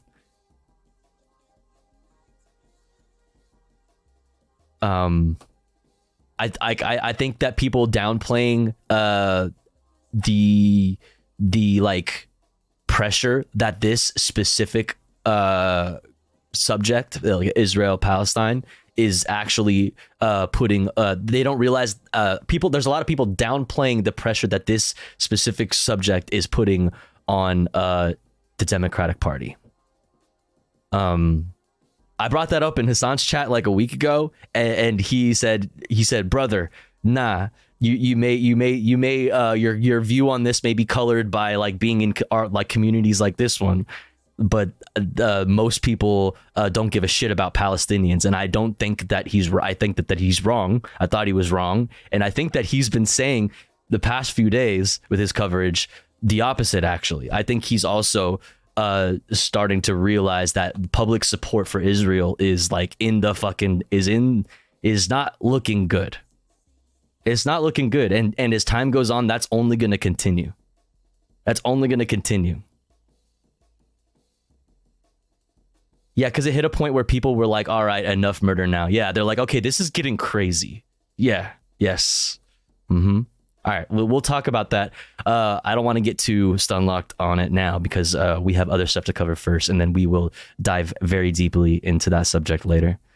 The commander of U.S. Central Command is meeting Israeli defense ministers. Protests here just keep getting bigger. The first one I went to was like 3K, and the last one was like 10K because it's working. One protest makes one person being inspired enough and passionate enough to go to a protest. one person being passionate enough about it to do that is definitely like talking to their friends, posting about it on their social media, and they are getting at least one or two people who are friends with them to be aware, and then it's a snowball effect. They're like, oh, I didn't realize, I have no idea what this whole Israel-Palestine thing is. Oh, Jeffrey from work posted this thing, and it's actually really interesting. And now I'm starting to see all this stuff, and it's starting to like add up. The coverage doesn't make sense, and like more every single protest. It's almost like touring in a band. When you go through a city a couple times, the first time you go through a city, there's nobody there to see you. Second time you go through a city, there's like 2 or 3 people there to see you. Every time you go back, it's a little bit more, because each person that saw you that first time told two or three people, and they brought 2 or 3 friends to the show. It's the same thing.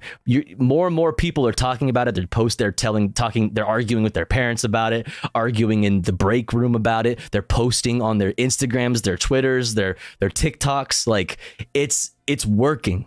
It's working. Minister Yoav Gallant and top General Herzi Halevi to discuss Israel's assault on Gaza and fighting along Israel's border with Lebanon. On Thursday, Israel's military shelled villages in southern Lebanon and launched drone strikes after Hezbollah fighters fired anti-tank missiles across the border. It was some of the heaviest cross-border violence since fighting erupted in October. Israel most certainly knows they can't cover their asses anymore, which is why they want to finish genociding Palestinians as quickly as possible. Yep. That way, by the time any action against them comes out, it will be too late. Better to ask for forgiveness than to ask for permission, right? They took that saying way too seriously, and they've straight up said it. I mean, we have like clips of people straight up saying exactly that, like what Kairos is saying, that while they have broad international support, they need to get as much done as they can before that support goes away, one way or the other. As that support goes away, whether it's because of their own doing, because of the brutality and the coverage actually getting out, whatever, either way, they have that's the point. This is an opportunity. This is an opportunity.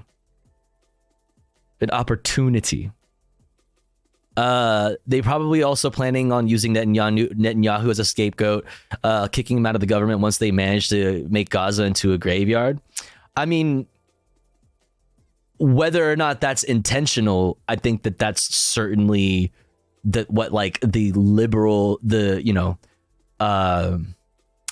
liberals in Israel, might like subconsciously think or do. For sure. Israel is taking a page off the Machiavelli playbook. Make your good deeds last long and your evil deeds end quickly and all at once. It's important to note, That Witch, thank you for gifting the Kairos based. Thank you, That Witch. I appreciate that. It's important to note as well that prior to October 7th, most people did not have any idea what the history of yes. We saw an exponential increase in protest activity also because of educating the public. It's what quickly turned around years and years of hearing previously that people don't care. All of a sudden they did. Yeah, absolutely. I mean, this is super anecdotal, but like when I see my Instagram, the people I follow on my Instagram specifically is mostly like people that I have known IRL in my life or whatever. And when I see like a bunch of like normie, pretty much apolitical friends not posting anything for, October 7th, maybe like the first few weeks after October 7th, not posting a single thing, but slowly, recently, as the protests and all of those things have started getting bigger and more shit has been going viral on TikTok, for example, now I'm starting to see people post, like normies do that thing where they post like little like Instagram like slideshows with a bunch of like information and like whatever. Normie friends start to post that kind of shit more often, who were completely silent in the first few weeks of this whole thing. Why is that? Because they didn't know what the fuck it was. A lot of these people don't know the fucking history. They don't know the history. And that's why people are able to get away with calling it complicated. Well, the history's complicated. Like it's a really complicated. We don't have time to get into the whole conversation. Blah, blah, blah. It's not worth conversating about. All that matters is what happened on October 7th. That's all you need to know. But yeah, the pumpkin spice lattes of Insta protest posting. Yeah. Yes. I think people that have been around indie bands that have made it big at one point have seen how this shit makes waves through normie crowds. It's interesting sociology. The normie tracker. Yeah.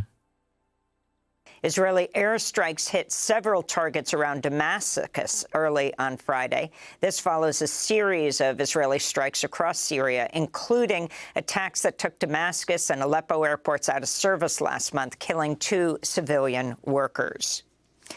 In California, hundreds of protesters shut down all westbound lanes of the San Francisco-Oakland Bay Bridge for several hours. Bro, Thursday. they parked their cars and threw the keys into the bay. They threw their keys into the fucking bay and then chained themselves together the way they do with the things, you know, right here. Through the fucking windows of the cars and shit.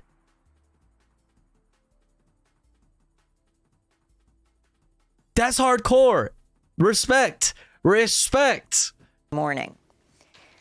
Demanding President Biden call for an immediate ceasefire and an end to U.S. military aid to Israel. Police arrested 81 people. The protest came as President Biden met with world leaders in San Francisco at the Asia-Pacific Economic Cooperation Summit, or APEC. In Boston, Massachusetts, Jewish peace activists led a sit-in protest Thursday that shut down traffic on the Boston University Bridge. Not real Jews, though. Not real Jews, though, says the definitely not anti-Semitic pro-Israel crowd.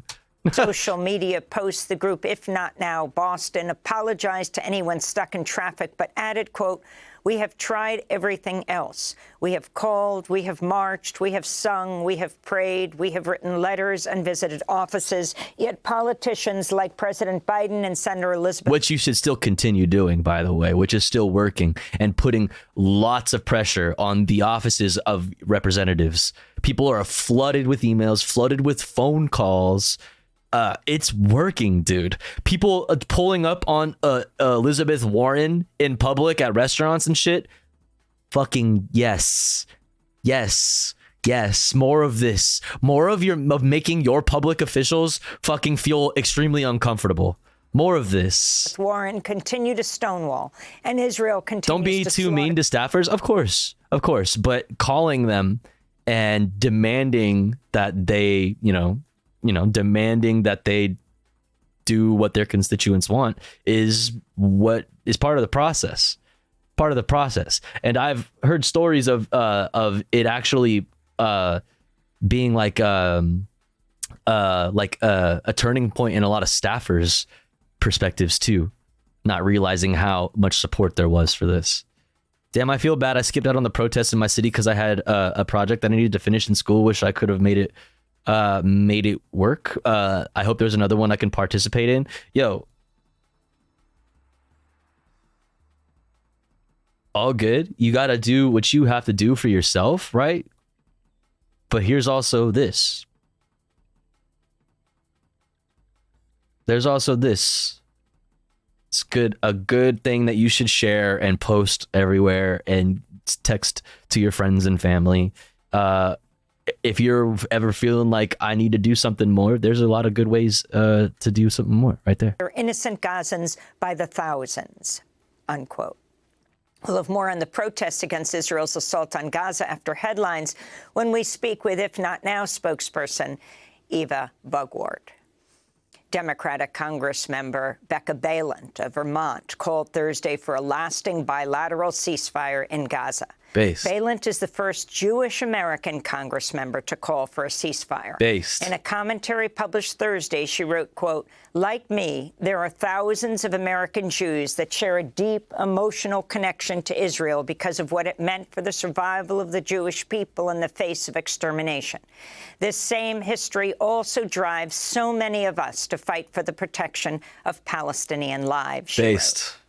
Meanwhile, more than 300 delegates to the 2016 and 2020 Democratic National Convention who backed Bernie Sanders for president called on the Vermont senator Get his to ass. introduce a resolution for a ceasefire in Gaza. Come on, Bernie. Sanders has so far rejected a ceasefire and has called only for short pauses to the fighting. Meanwhile, the Los Angeles Times has become the first major U.S. newspaper to call for a ceasefire. On Thursday, the paper's editorial board wrote, Okay, is this, wait, did she say Los Angeles Times? They were also, I'm sure she's about to talk about it, they were also suspended from, at least from writing about Israel-Palestine for 3 months for doing so. Has become the first major U.S. newspaper to call for a ceasefire. On Thursday, the paper's editorial board wrote, quote, "It's become impossible to distinguish between Israel's decidedly non-surgical operation against Hamas militants in Gaza and the indiscriminate killing of Palestinian civilians. When so-called humanitarian pauses in the bombardment and ground operations are too brief to realistically permit innocents to flee, or when there's no place for non-combatants to go that is not 4 also in months? the I mean, whether it's 3 months or 4 months, either way, like, you know what I mean? It's pretty bad. It's pretty bad. Pretty sussy. Fire. Such pauses are so deficient as to be meaningless, the Los Angeles Times editorial board wrote. In Russia, artist Sasha Skochelenko was found guilty Thursday of spreading so-called false information about the Russian military and sentenced to 7 years in prison for replacing supermarket price tags with anti-war messages. Jesus. The labels featured messages like the Russian army bombed an art school in Mariupol. Oh my God, that's fucking, based, but that's insane. Did they say, what did they say, 7 years? False information about the Russian military and sentenced to 7 years 7 years in prison. Replacing supermarket price tags with anti-war messages. The labels featured messages Taking it like a fucking queen, though. like the Russian army bombed an art school in Mariupol. Around 400 people were hiding inside, it said. Damn. Skochelenko was convicted under new wartime legislation that criminalizes any anti-war messaging or activism. In her closing statement after her year-and-a-half trial, Skochelenko said, quote, "How little faith does our prosecutor have in our state and society if he thinks that our statehood and public security can be ruined by 5 small pieces of paper." Owned. This is opposition politician Boris Vishnevsky. This verdict is unfair. There is no guilt because Skochelenko is not guilty of anything. I will not even speak about humanity here or about equality before the law because sometimes people receive fewer years in jail for murder than for 5 price tags in a shop. It's not justice, it's an execution. Damn. In other news from Russia, a former police officer sentenced to 20 years in prison for the 2006 contract killing of Russian journalist Anna Politkovskaya has been pardoned after a military tour in Ukraine. Politkovskaya was best known for reporting Russian... Sentenced to 20 years... In other news from Russia, a former police officer sentenced to 20 years in prison for the 2006 contract killing of Russian journalist Anna Politkovskaya has been pardoned after a military tour in Ukraine. Jesus Politkovskaya Christ. was best known for reporting Russian abuses in Chechnya, often writing for the now-banned Novaya Gazeta. Another journalist has been killed in Mexico. Russia's like looking in a mirror sometimes. Gomez was They let him go for killing Ukrainians. Juarez Sheesh, man. Thursday while working his second job as a driver. He was a photographer for the newspaper El Heraldo de Juarez, who had worked in media for nearly 20 years. At least 3 people were arrested in connection with his death. His colleagues are demanding justice. Ismael was a good and honest person. He was a good coworker whose life was taken away in this way. We don't want his case to remain unsolved, as has happened with the deaths of other journalists. If the cause was something other than his work in journalism, we want this to be clarified by authorities. And if this is related to his journalistic activity, we want authorities to investigate this even further. The Mexican editorial organization, Ismael's family, and the journalistic community demand clarification of the facts. At least 4 other journalists have been killed this year in Mexico, one of the most dangerous countries for media workers It's in the world. not been fucking good for journalists in Mexico lately. It's not been good for journalists in most places. Just, that's how that goes. But Jesus. World outside a war zone. Violence has skyrocketed in Mexico following the enforcement of the U.S.-backed war on drugs. Over 100 immigrants held at the Northwest Detention Center in Tacoma, Washington, have started a hunger strike protesting indefinite detention and other inhumane and dangerous conditions. They're denouncing Immigration and Customs Enforcement for failing to properly handle and resolve immigration cases. The group La Resistencia says at least 25 of the hunger strikers have been placed in isolation. Northwest is run by the for-profit prison corporation GEO Group. Coverage like this about prison, any kind of like prison strikes or any prison protests is extremely important because it's really hard for information to get in and out of the prisons for obvious reasons. So when you do get coverage of prison protests and prison strikes, it is very important to look at it and be aware of it and spread it. Because it's really hard for that information to get out and good coverage to actually be made. It's run by the for-profit prison corporation GEO Group. Literally slavery? Yeah. Yes. Mm-hmm.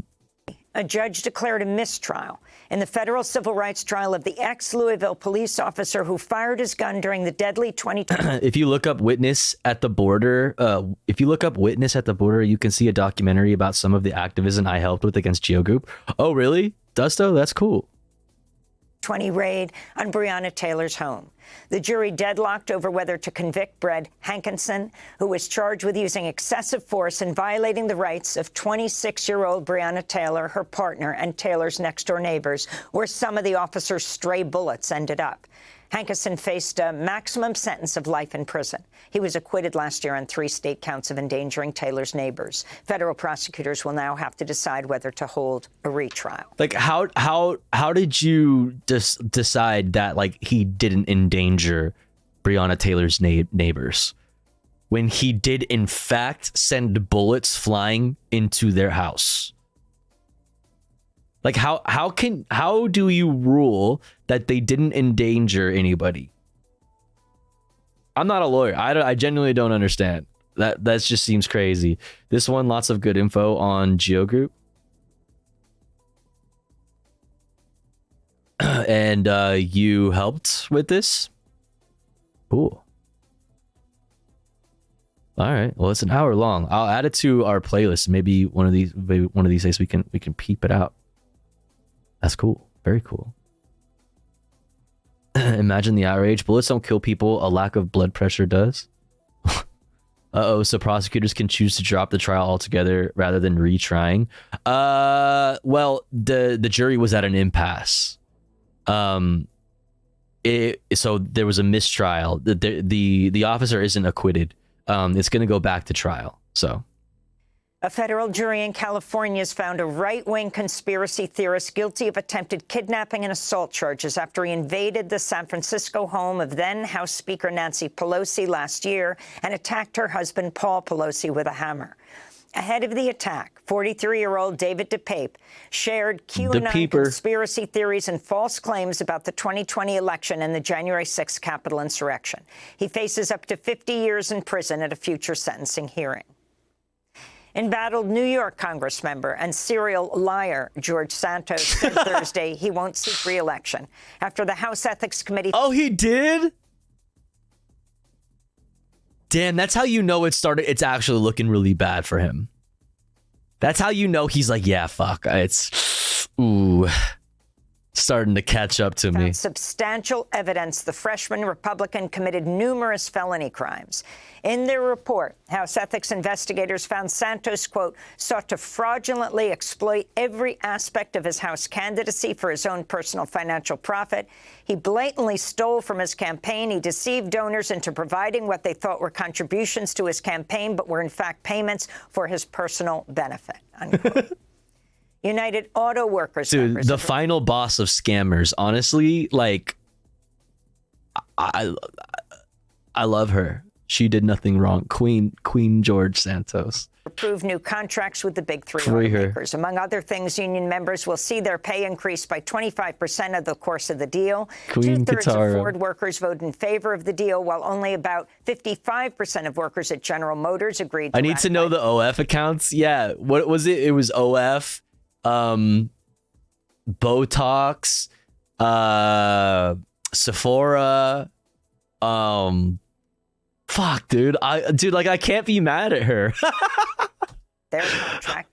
I want all of those things. Stellantis appears set to approve the deal at similar margins to Ford. Some more senior employees have objected to the deal, saying pay increases should be higher. Others have expressed disappointment pension benefits weren't expanded to employees hired after 2007. In related news, Stellantis has offered buyouts to half of its non-unionized U.S. staff as part of a cost-cutting move. And thousands of Starbucks workers held a one-day strike Thursday on Red Cup Day, one of Starbucks' busiest days of the year. Workers say frequent promotional events and giveaways like yesterday's creates extra stress and unmanageable workloads. Organizers say Thursday's walkout was the largest in the coffee chain's history. Hell yeah. And then look, the Teamsters support Starbucks workers on strike. The International Brotherhood of Teamsters is strongly encouraging its joint councils and local unions nationwide to stand in solidarity with Starbucks Workers United during unfair labor practice strike scheduled for Thursday, November 16th. So on their biggest day, they also had all truckers, everybody associated with the Teamsters, recognize the fucking strike. Extremely based. The Teamsters Union represents workers throughout the supply chain who make Starbucks' overall operations possible. With 1.3 million members at more than 360 local affiliates, Teamsters perform critical work in a variety of trade divisions, including food processing, warehousing, the dairy industry, and transport and delivery logistics. The Teamsters Union is proud to encourage all of our affiliates to stand with Starbucks workers, said Teamsters General President Sean O'Brien. Starbucks board and executives can only ignore the collective voices of thousands of Starbucks workers for so long. This is what happens when greedy CEOs deny workers a contract and union bust. You get a red cup rebellion. Yo. Starbucks workers across America saw the power of the unified Teamsters victory at UPS this year. We are deeply honored to feel the strength of their solidarity as partners opposing unfair labor practices during our Red Cup rebellion across America on November 16th and beyond, said Lynn Fox, International President of Workers United. Starbucks Workers United has organized more than 9,500 workers at 368 stores across 42 states over the past 2 years. Starbucks workers will be conducting unfair labor practice strikes at close to 200 stores, nearly twice as many as last year's Red Cup rebellion. This is what I'm talking about. Do you see?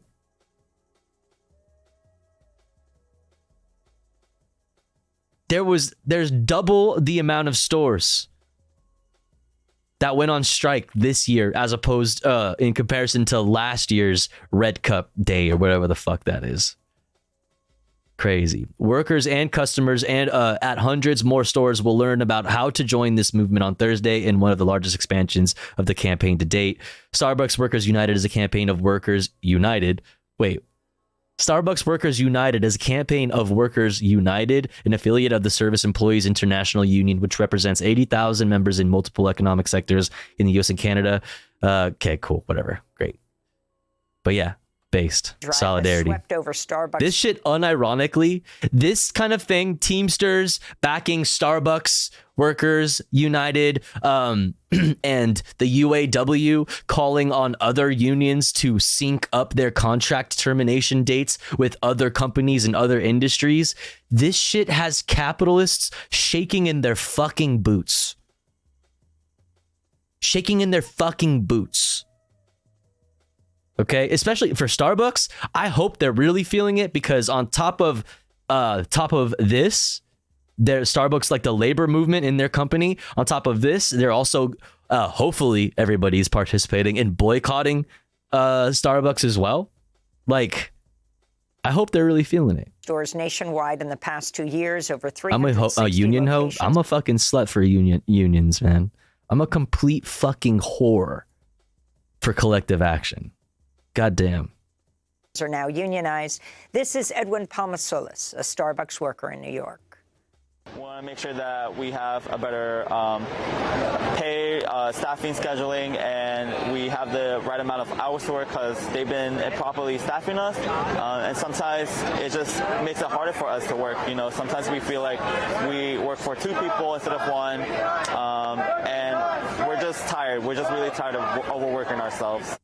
And those are some of the headlines. This is Democracy Now!, DemocracyNow.org, The War and Peace Report. I'm Amy Goodman. Democracy Now! Hell is yeah. funded by viewers like you. Please give today at Alrighty, chat. democracynow.org/give. Okay. Next up, chat.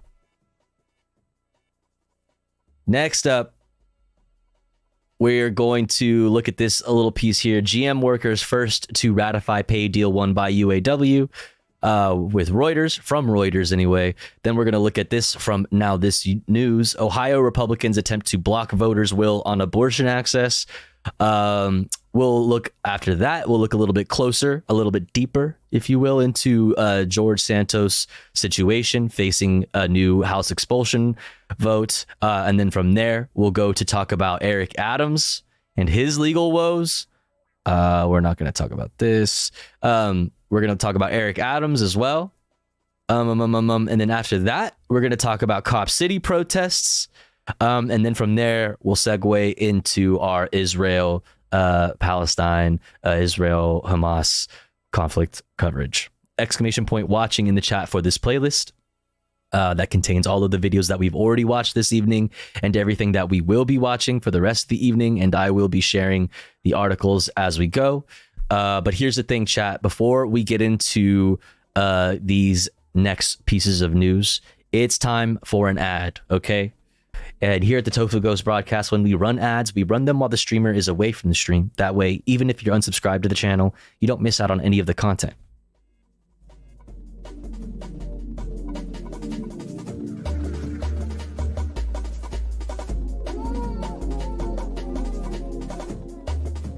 However, if you would like to support the stream, support me, the streamer, and also in doing so, get access to really cute Tofu Ghost emotes and an ad-free viewing experience on top of that, all you gotta do is subscribe for $5 or for free with the Twitch Prime by connecting your Amazon Prime account, if you have one, to your Twitch account.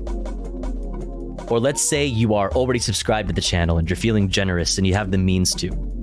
Maybe consider gifting a sub to one of our unsubbed friends in the chat. One of our unsubbed comrades in the community that may not be able to afford a sub this month. That way they may also be able to enjoy the Tofu Ghost emotes and an ad-free viewing experience with the rest of the community. We're currently at 10 out of 30 for the daily sub goal. A third of the way there. Thank you so much for all of the support so far. I really appreciate it. This is my main source of income, so if you enjoy the content, if you enjoy the community, and you want to see this stream go on, continue on full time, please consider supporting. Also, exclamation point mutual aid in the chat. 50% of the bits that I make, I will be using to purchase and assemble care packages that I will hand out, that I will distribute to houseless people in my city, which is Los Angeles. Exclamation point mutual aid for more info on that. I'll be back in 3 minutes, chat. Don't you go anywhere. BRB.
All right, we're back. We're back. Fast tempo beats which give way to lush pad chords. Let's go. I just realized why I can't sleep. I forgot my meds. Ah, fuck. I hate that. Fucking hate that. Feel you. I feel you. Hope you're able to get some rest, Adric. The synth pad is a sustained sound, either a single tone or a chord, used to enhance the harmony of a broader track. Pads add a sense of atmosphere. Yo, true. That's true. Alright, you're hearing pads right now. Dun, dun, dun, dun, dun, dun. Anywho, let's get back into it. Exclamation point watching in the chat for a link to the playlist. Oh my god, depiratified? Don't worry, Catboy, I got it right here just in case. I keep that thing on me. I'm giving it a try. Today's the first day trying to stream without it. So far, it's not too bad. I can't really see that well with my left eye, but as far as like it being uncomfortable and sensitive to all the light that's being shined on me right now, it's doing pretty good. Crenshaw posting, yeah. My brother had this really cool recording studio when he worked for a production company. I used to go play with his lush pads. Hey, nice.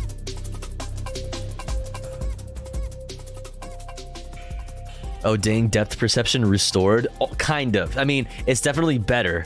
Like if somebody's handing me like a joint for example, and I like with one eye, I'm always like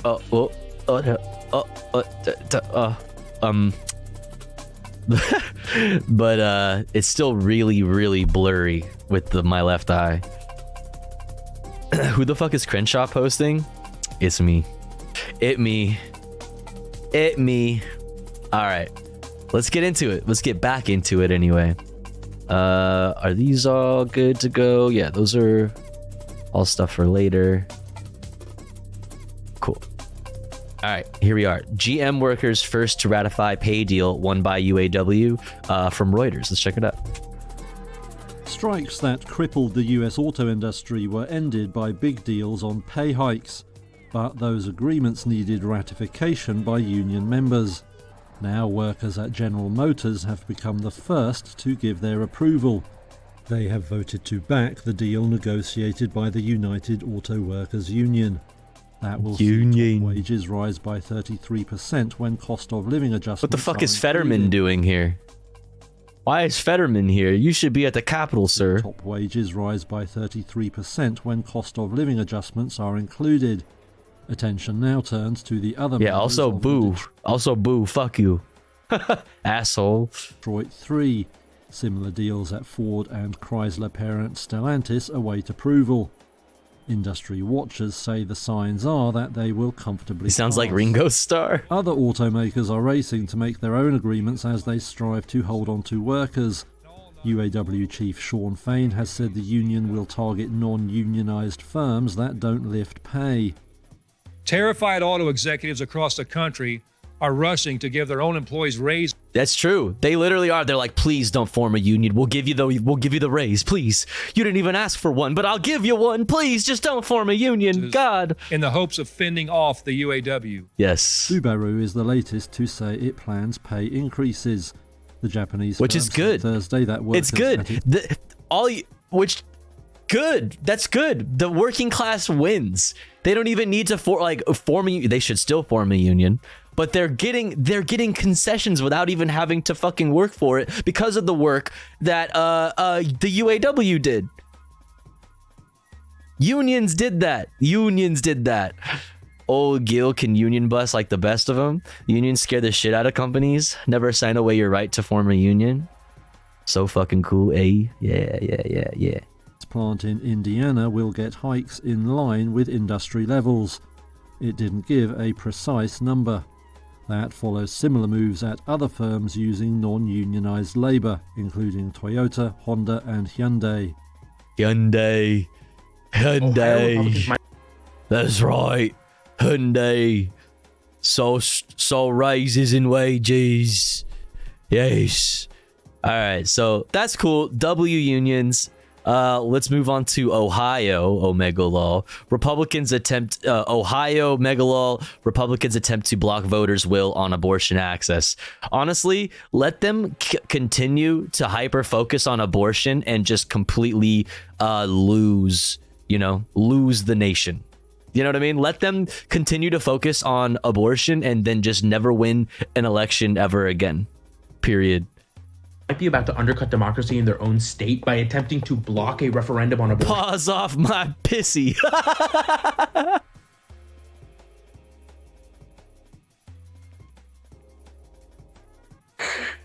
That's right. Pause off my pissy. Get away. Get away from my pissy. Don't touch it.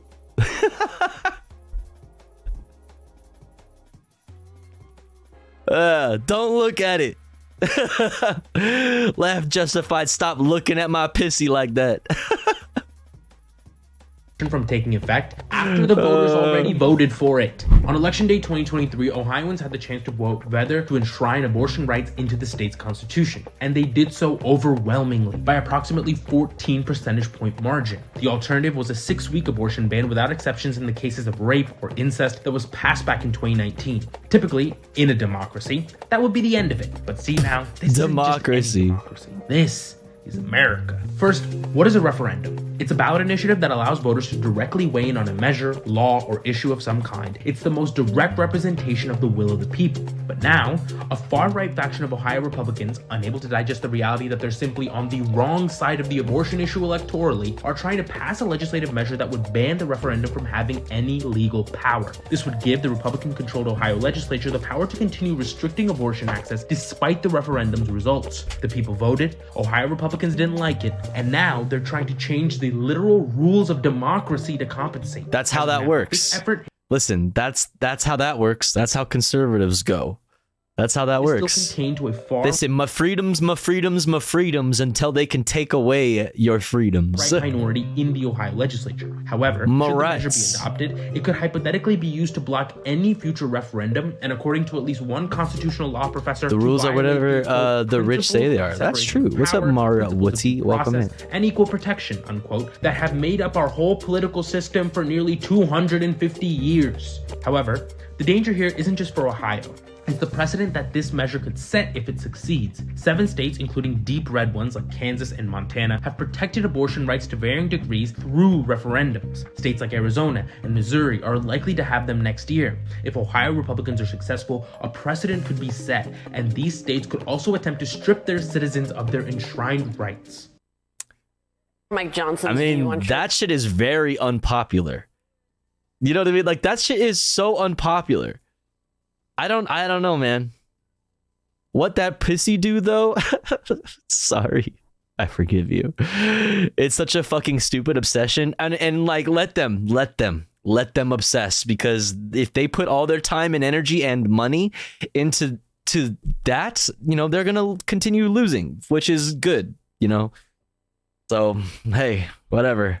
All right. Let's look at our queen, George Santos, facing a new House expulsion vote in the wake of damning ethics reports. Let's go. Mike Johnson's view on church and state and the dark and depraved American culture aside, he's going to have a decision to make very soon. That is whether or not he'll join the movement to expel Congressman George Santos following that damning Ethics Committee report, despite a razor-thin Republican majority. Joining us now from Capitol Hill, NBC News correspondent Ali Vitali. Rev and Molly, they are both still here with us. Ali, you are tracking the GOP's reaction to the ethics report, the potential for Santos's expulsion. He survived once. How are things looking now? They're looking different, Alicia, because the last time we saw an expulsion vote come up, and yes, I say the last time, things are looking the different. first time that this Congress has considered kicking out the congressman from Long Island. But the last time they did this, they said that they were waiting, those who said that they were open to voting to expel Santos, they said that they were waiting to see what the House Ethics Committee actually put forward. Ultimately, what the Ethics Committee put forward is something that's almost stranger than fiction about the ways that Santos allegedly misused campaign funds for everything from Sephora This is the best and part. OnlyFans to Hermes and Ferragamo. Honestly, can you blame her? George did nothing wrong, dude. Free her. What? Bro, she's just like me for real. She just wants her OnlyFans subscriptions, her Ferragamo, her Sephora, her Botox. Come on, like, you know. Tour is not usually the way that you're supposed to be using your campaign funds. Says you. That being underscored in the ethics report certainly sent continued Says shockwaves you. through Congress. And it now brings us to the point where even people on the ethics committee who typically try to keep as much distance between showing their hand on this because they want to be able to retain some amount of independence when they actually go in as their role on the ethics committee. We've seen even the chairman of the ethics committee say, all right, separate from my role there, I'm going to be the one who puts forward the expulsion resolution. And he did so today. Now, it's going to be about a week after Thanksgiving until we actually see this resolution be voted on. But we've already seen dozens of Republicans come forward and say this latest report is reason enough for them to want to vote Santos out, but they need 2/3 to do that, and it would be the first time since the early 2000s since we've seen it done. There is one name in Damn. particular that I am very interested in, and that is Speaker Johnson. What are you hearing from him? Speakers Johnson. Not much. He did put out a statement saying that the allegations were troubling,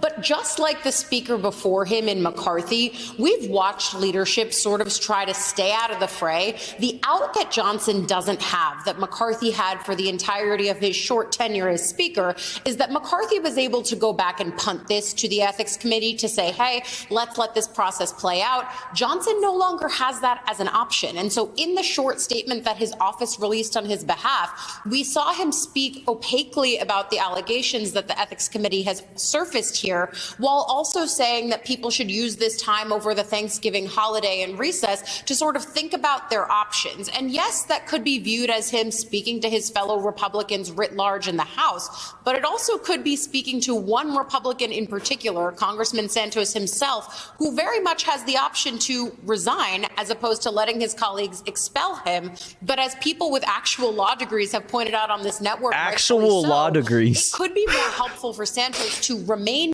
People with actual law degrees.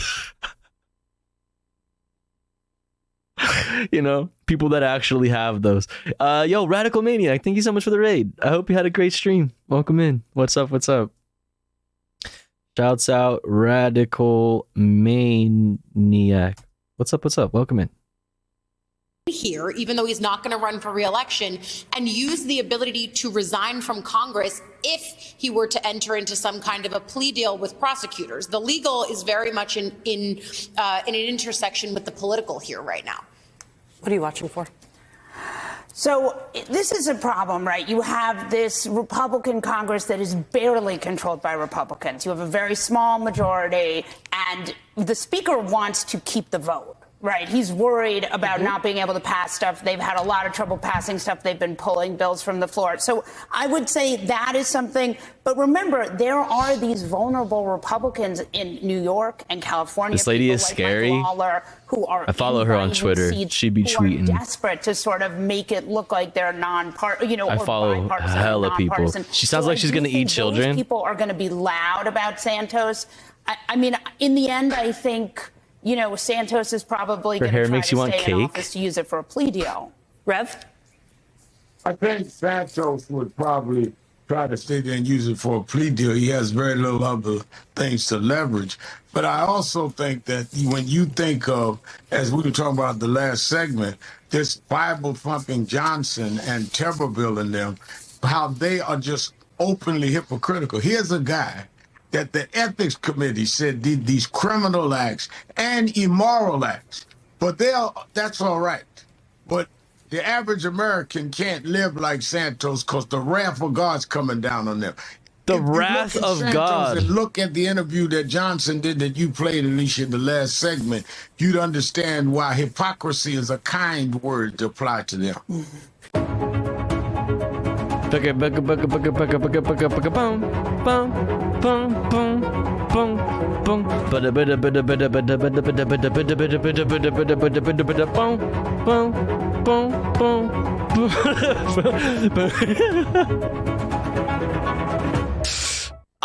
This image lives. Atlanta, our favorite. That image lives rent free in my fucking mind. every time I see him on the news and shit, I just like I think of this image. It's honestly great, and I love that for him. You know what I mean? He looks great. His comfy shorts, yeah. All right, now we talked about George Santos. We got to talk about everybody's favorite cop to hate, Eric Adams, and his legal troubles, of which there's lots. Adams starts legal defense. All right, first we'll start with this. Searches homes of 2 more people in Mayor Eric Adams' campaign fundraising investigation. The walls are closing in. Folks. New York, the FBI investigation into New York City Mayor Eric Adams' campaign fundraising has led to searches at the homes of 2 more people in his circle. Sources close to the investigation said that includes Rana Abbasova, who worked in the mayor's office for international affairs, and former Turkish Airlines executive Cenk Okel. Not that Cenk. Cenk Okel, who was on Adams' transition team. Sources told CBS New York that Abbasova's actions led the mayor's lawyers to notify the feds that she had acted inappropriately. Sources said she was asking people on the mayor's staff to delete text messages she sent to them. Those texts reportedly had to do with Abbasova's connections to contributions to the mayor's campaign by the Brooklyn construction firm KSK, which has ties to Turkey. Federal agents searched the home of Adams' chief fundraiser, Brianna Suggs, 2 weeks ago. Marcia Kramer joined CBS 2 in 1990 as an investigative... Oh, wait, what the fuck? Oh, that's the end of this. God damn it. Oh, so there's that. And now let's look at this. Adams starts legal defense fund amid probe of NYC campaign. Bro. Broke boy? Cenk is involved. Cenk 2024 all the way, baby. I really hope people are blaming Hassan for this. They should. It is absolutely his fault. Not that Cenk. Well, as far as we know, yeah, right. We haven't seen those 2 Cenks in the same room together, so you never know. All right. New York City Mayor Eric Adams set up a legal defense fund Friday amid a corruption probe around his 2021 campaign. Oops, wait, that's the fucking... God damn it. New York City Mayor Eric Adams set up a legal defense fund Friday as federal investigators conduct a public corruption probe focused on his 2021 campaign. The fund, which will allow the mayor to accept donations outside the normal campaign cycle, is monitored by the city's Conflicts of Interest Board, which posted a suite of documentation Friday on the new fundraising vehicle and was first reported by Politico. What's up, Pharaoh Roly-Poly? Hello. The Eric Adams Legal Defense Trust is necessitated by and intended to defray legal expenses in connection with the inquiries by the Office of United States Attorney for the Southern District of New York related to the operations of the Eric Adams 2021 mayoral campaign committee, reads a signed affidavit from Adams dated Wednesday. Adams will be able to take donations up to $5,000 per the law and will have to report the names and addresses of contributors giving $100 to the Conflicts of Interest Board each quarter. I'd love to see all of those names as well. And also, like, you should just make this public, period. Not just $100 and up. I'd love to see all of those names myself. Adams' first report would be due January 15th. But not everybody can give. The law bars Adams' subordinates in government from donating, as well as anyone doing business with the city.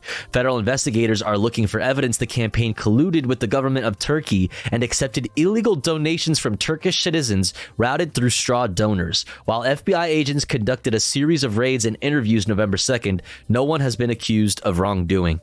Adams recently alluded to the idea that he might use campaign funds to pay for private legal representation from Wilmer Hale, the white shoe firm that his previous chief counsel recently rejoined. However, Friday's revelation indicates he will try to get at least some of the cash from new donors. The trustee of the fund is Peter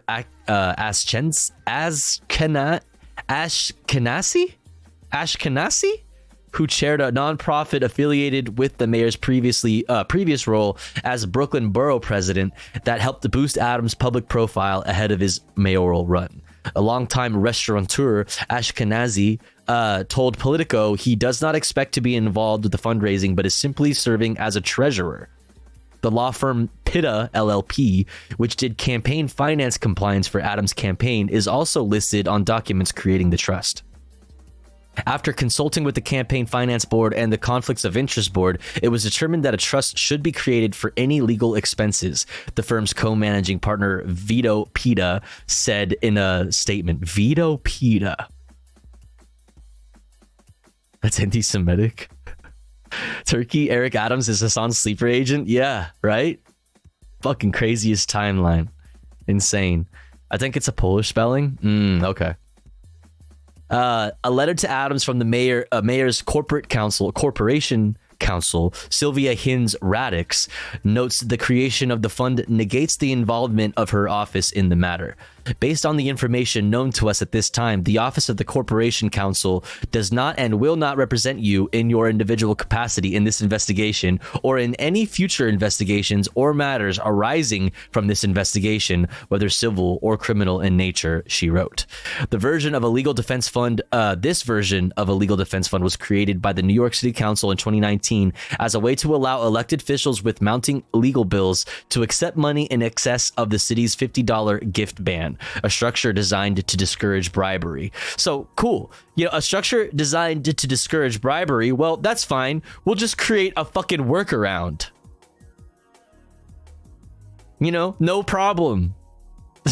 Jesus Christ. Especially in a case about like sussy ways of routing money to Eric Adams and his campaigns and his, and his doings. Especially in that context. Like, are you joking?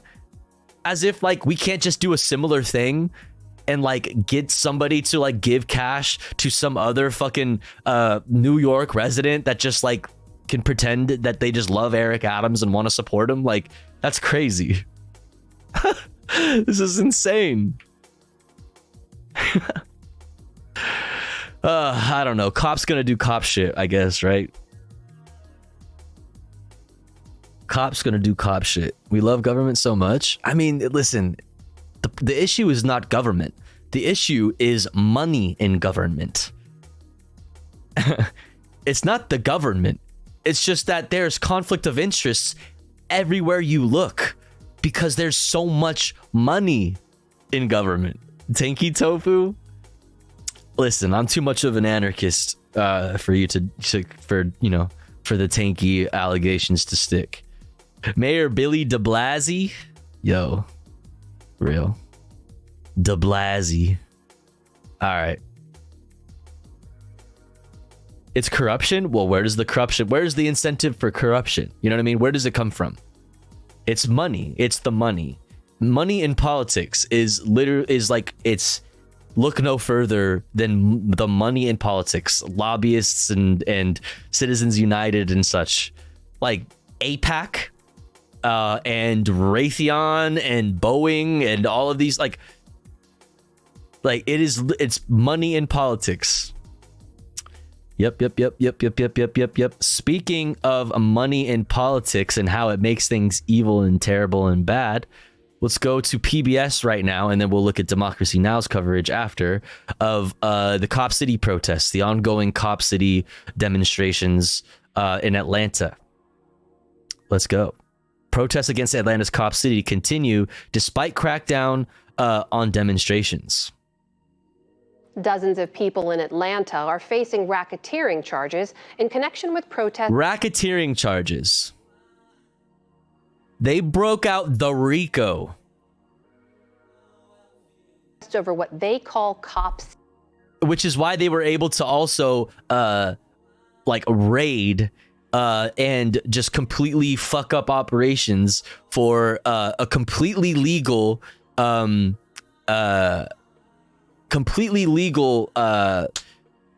organization that raises funds for protesters, like raises like bail money for protesters. It's a bail fund in Atlanta. It's been operating since before any of the Cop City stuff even was a thing. And they were able to raid them because they were saying that them providing money and fundraising for people's bail was supporting terrorism.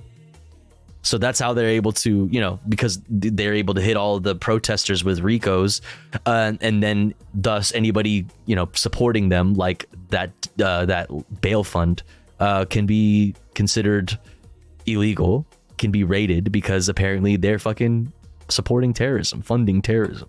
City, a proposed training center for police and firefighters. William Brangham has that story. Protests against this proposed 85-acre training center have been going on for more than 2 years. In January, protester Manuel Terán was killed in a gunfight with police as they... Gunfight.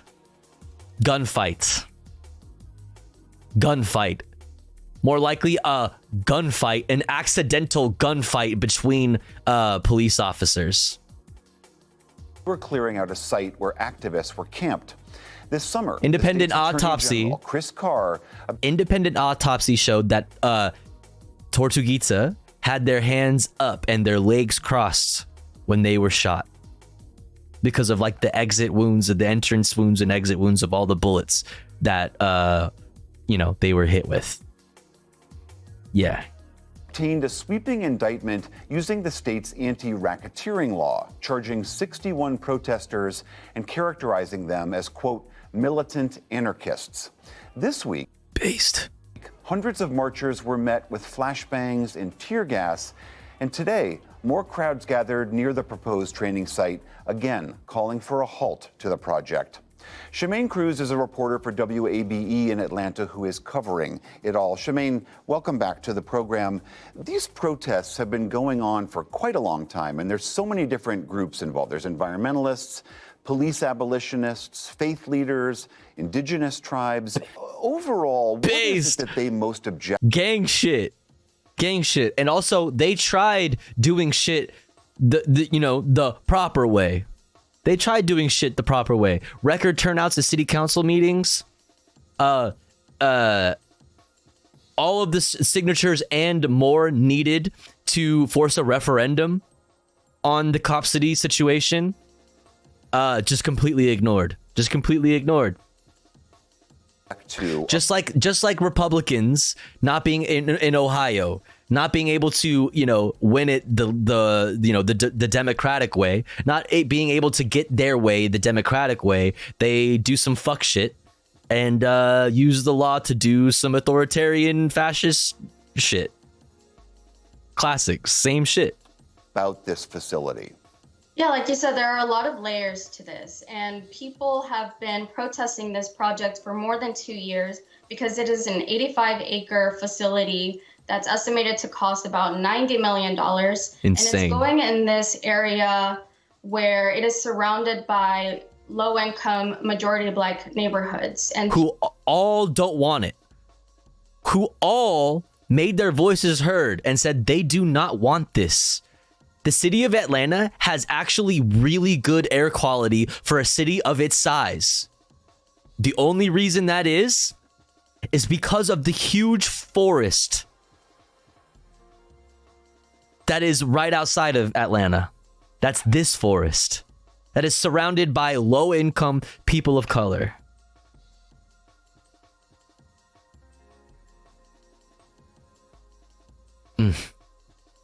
People say that it's going to disproportionately affect these people. I mean, a lot of people say they don't want to hear officers firing their guns and training in helicopters flying over every day. I, as somebody who lives in LA, know the toll that actually can take. Having helicopters fly over your fucking house all fucking day. My conspiracy theory opinion is that on top of, use it or you lose it type thing with the budget for like helicopter, like the chopper, like fuel and whatever. They have to use it or else they lose it on the next year's budget. On top of that, they fly low over over people's houses in low income neighborhoods all fucking day, way more than they need to for really silly calls that don't require air support. For sure don't. They do that all day just to make sure you know that there's a presence, just to make sure you know that there's a constant presence, and it has like it takes a mental toll on you. I can only imagine what that's like in places like, I don't know, Gaza, for example, open air prisons like Gaza. But imagine now having a fucking a huge fucking facility like Cop City right as your neighbor in a poor neighborhood. See, the thing is about like what I said about the helicopters, the helicopters in LA can't do that in the rich neighborhoods. Why? Because the rich people in the rich neighborhoods literally write to their fucking their council people and have like direct relationships with them, and they're actually able to get shit like that. NIMBYs. Get shit like that to happen. Poor neighborhoods don't have that. Police and the city officials who approved this project say they need it for. Yeah, the mayor has said that this project is needed to have a well-trained police force and also firefighters, and that it's needed to improve their de-escalation training and to boost morale and be able to recruit more officers in this city. I mean, the sighting of a police training facility is not normally the kind of thing that stirs such opposition. Do you have a sense as to why this has set off such a furor? Well, I will say that protests have been going on for more than 2 years, and I started covering it in January when state troopers shot and killed a protester at the site. And that's really when people around the country started paying more attention to what's going on here. After that shooting happened, a special prosecutor investigated the case, and in late August, he determined that the shooting was justified and that he would not be pressing charges or bringing charges against the officers involved. And that's only sparked even more. The thing is, like, they said it's justified. They ruled it to be justified, but they're not willing to prove it. They're not willing to show us proof. How were you able to come to the conclusion that it was justified with so little evidence?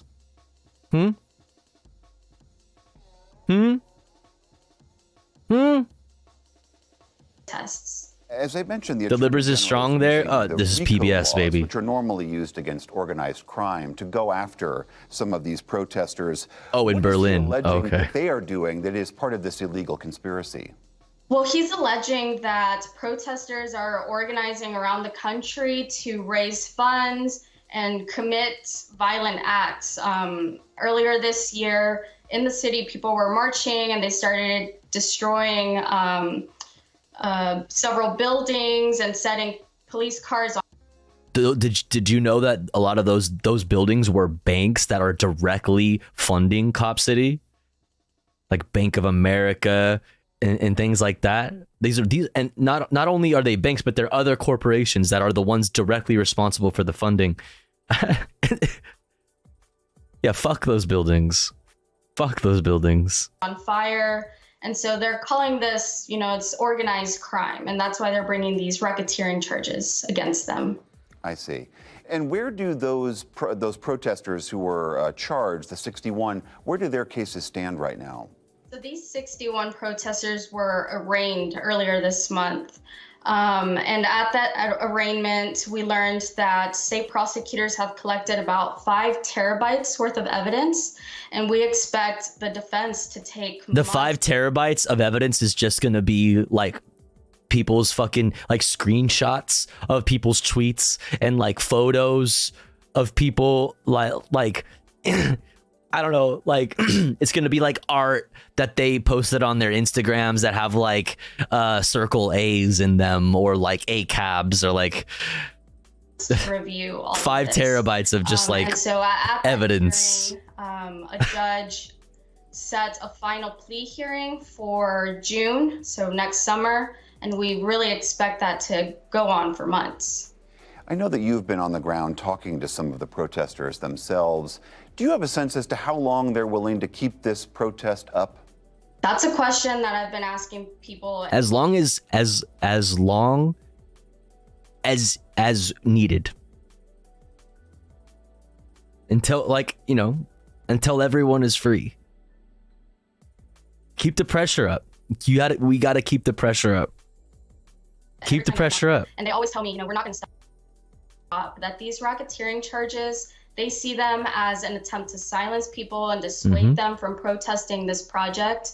But they always tell me, like, no, we're gonna keep going, even if or when this project is completed, we're gonna be protesting, because, like I said, this is one of the largest facilities of this kind in the country. And since this project has started construction, we've seen other cities non-binary, we were talking about that, their own police training center. There is a public referendum that opponents have been gathering signatures for, and they hope that that will get to the ballot and be voted on. This is something that Atlanta's mayor, that's what the bail fund, the Atlanta, is it Solidarity Bail? What is it called? Atlanta Bail Fund. Yeah, Atlanta Solidarity Fund. They were raided since the protesters were charged with a RICO and racketeering charges. They were able to raid the bail fund's headquarters, the organization's headquarters, and basically just throw a wrench in the fucking gears of that operation, based on the idea that they are directly funding terrorists.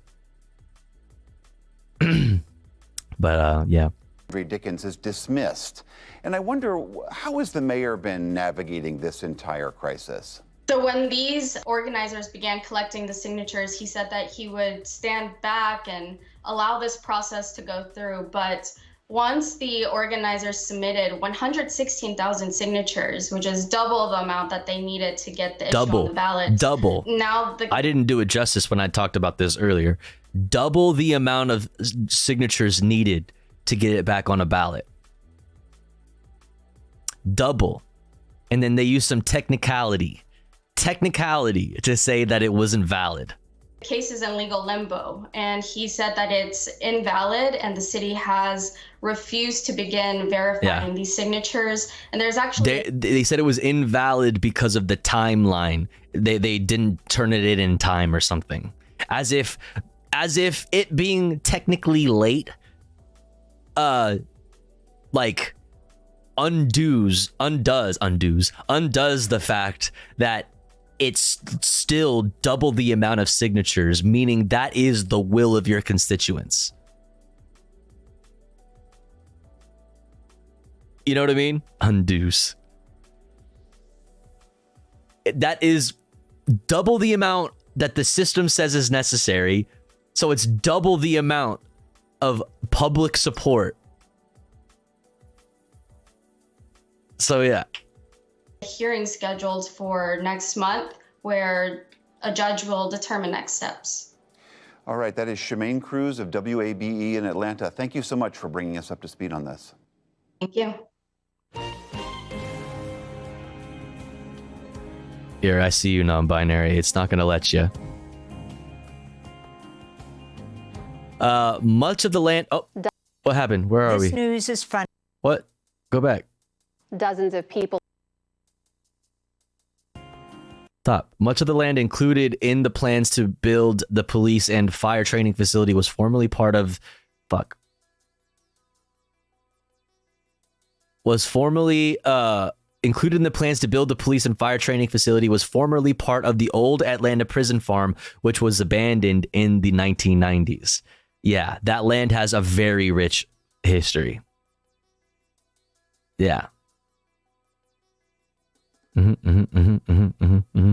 right, now let's look at Democracy Now!'s coverage. This news is funded by viewers like you. Like Please you. support our work at democracynow.org/give. This is Democracy Now!, .org, the War and Peace Report. We end today's I'm show Amy in Goodman. Atlanta, Wait, you didn't Georgia, say the whole where thing. People from around the country joined in a week of action to stop the massive $90 million police training complex known as Cop City.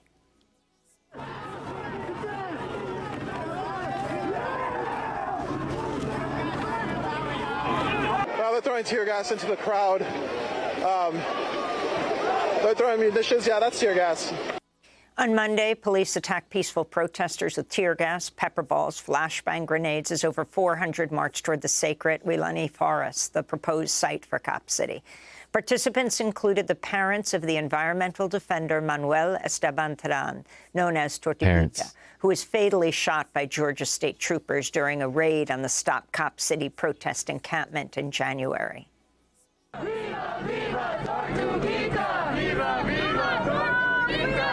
This comes as activists have been organizing for a citywide referendum on the project, which officials have tied up in court. Hello. Meanwhile, Welcome 61 people facing RICO or racketeering and domestic terrorism charges appeared in court this month. Me, every time I'm reminded United Staters are building a Cop City, me too. Same Z's, bestie. The state tries to characterize them as militant anarchists. Al Jazeera's Fault Lines recently covered all of this in their report, Now You're a Terrorist, Atlanta's Cop City Crackdown. Sharif Abdel-Qaddous spoke to environmental activist Sarah Wasilewski, one of the dozens charged with domestic terrorism for protesting Cop City. She described the January morning when Georgia law... I'm starting to feel it. My eyes starting to get real sensitive. Oh, man. We've gone 3 hours, though, without the patch. It's pretty good. Enforcement officers violently raided their protest encampment when state troopers shot and killed Tortuguita. So I was sleeping in a hammock with my partner at the time. We woke up. Get it on. Around like 8, maybe quarter till 8 in the morning. Sarah Wasilewski had traveled from Pittsburgh to Atlanta and joined the protest for the weekend. So we were just laying in bed talking, and then all of a sudden we heard and saw just like 15 We're back, baby. Police in full military like combat gear, like with AR-15s just like coming through the woods directly at us. We were waiting to be put into a transport vehicle, and that's when I heard gunshots.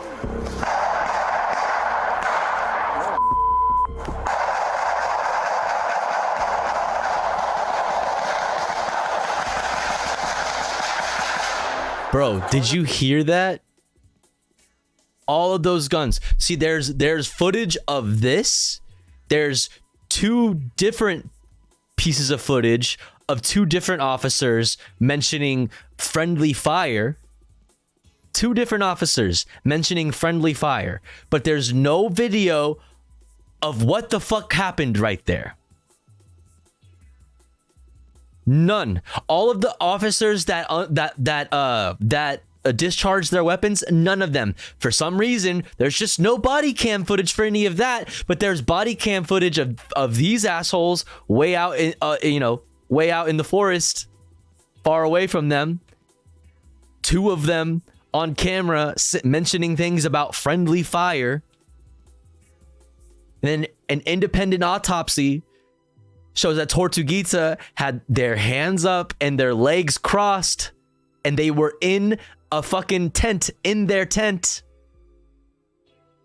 I screamed when I heard it, and the police officer that like had me also responded like, oh, like they knew something bad happened. While Sarah was being arrested, a team of officers killed Tortuguita in a barrage of gunfire. Sharif Abdel-Qaddous also spoke to indigenous forest defender Victor Puertas in a video call inside ISIS Stewart Detention Center in Lumpkin, Georgia, where Puertas was held for over... Run that back. Detention Center in Lumpkin, Georgia, where call inside ISIS Stewart Detention Center in Lumpkin, Georgia, where Puertas was held for over 7 months since his arrest. After being released on bond from DeKalb County Jail, Puertas was immediately taken into custody by ICE. After weeks of negotiations with the detention center, we were able to speak to Victor by video call.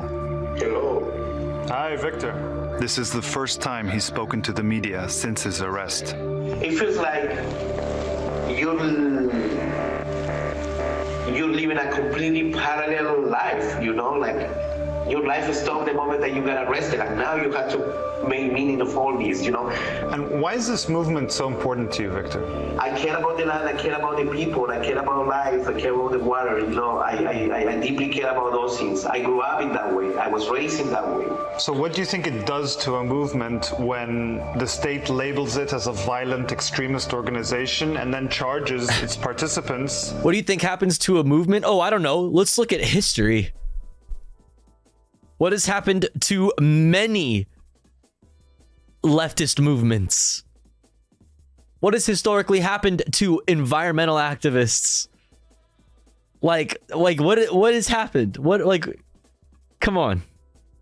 Like you with domestic terrorism. What happened with like the Black Panthers? Come on, just look at our very deep and robust history in the United States of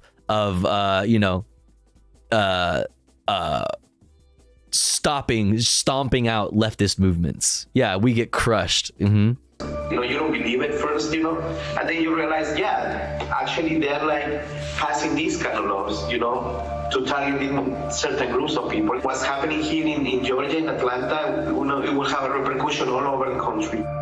For more, we're joined by two guests, Sharif and this video right here. Repercussion all over the country.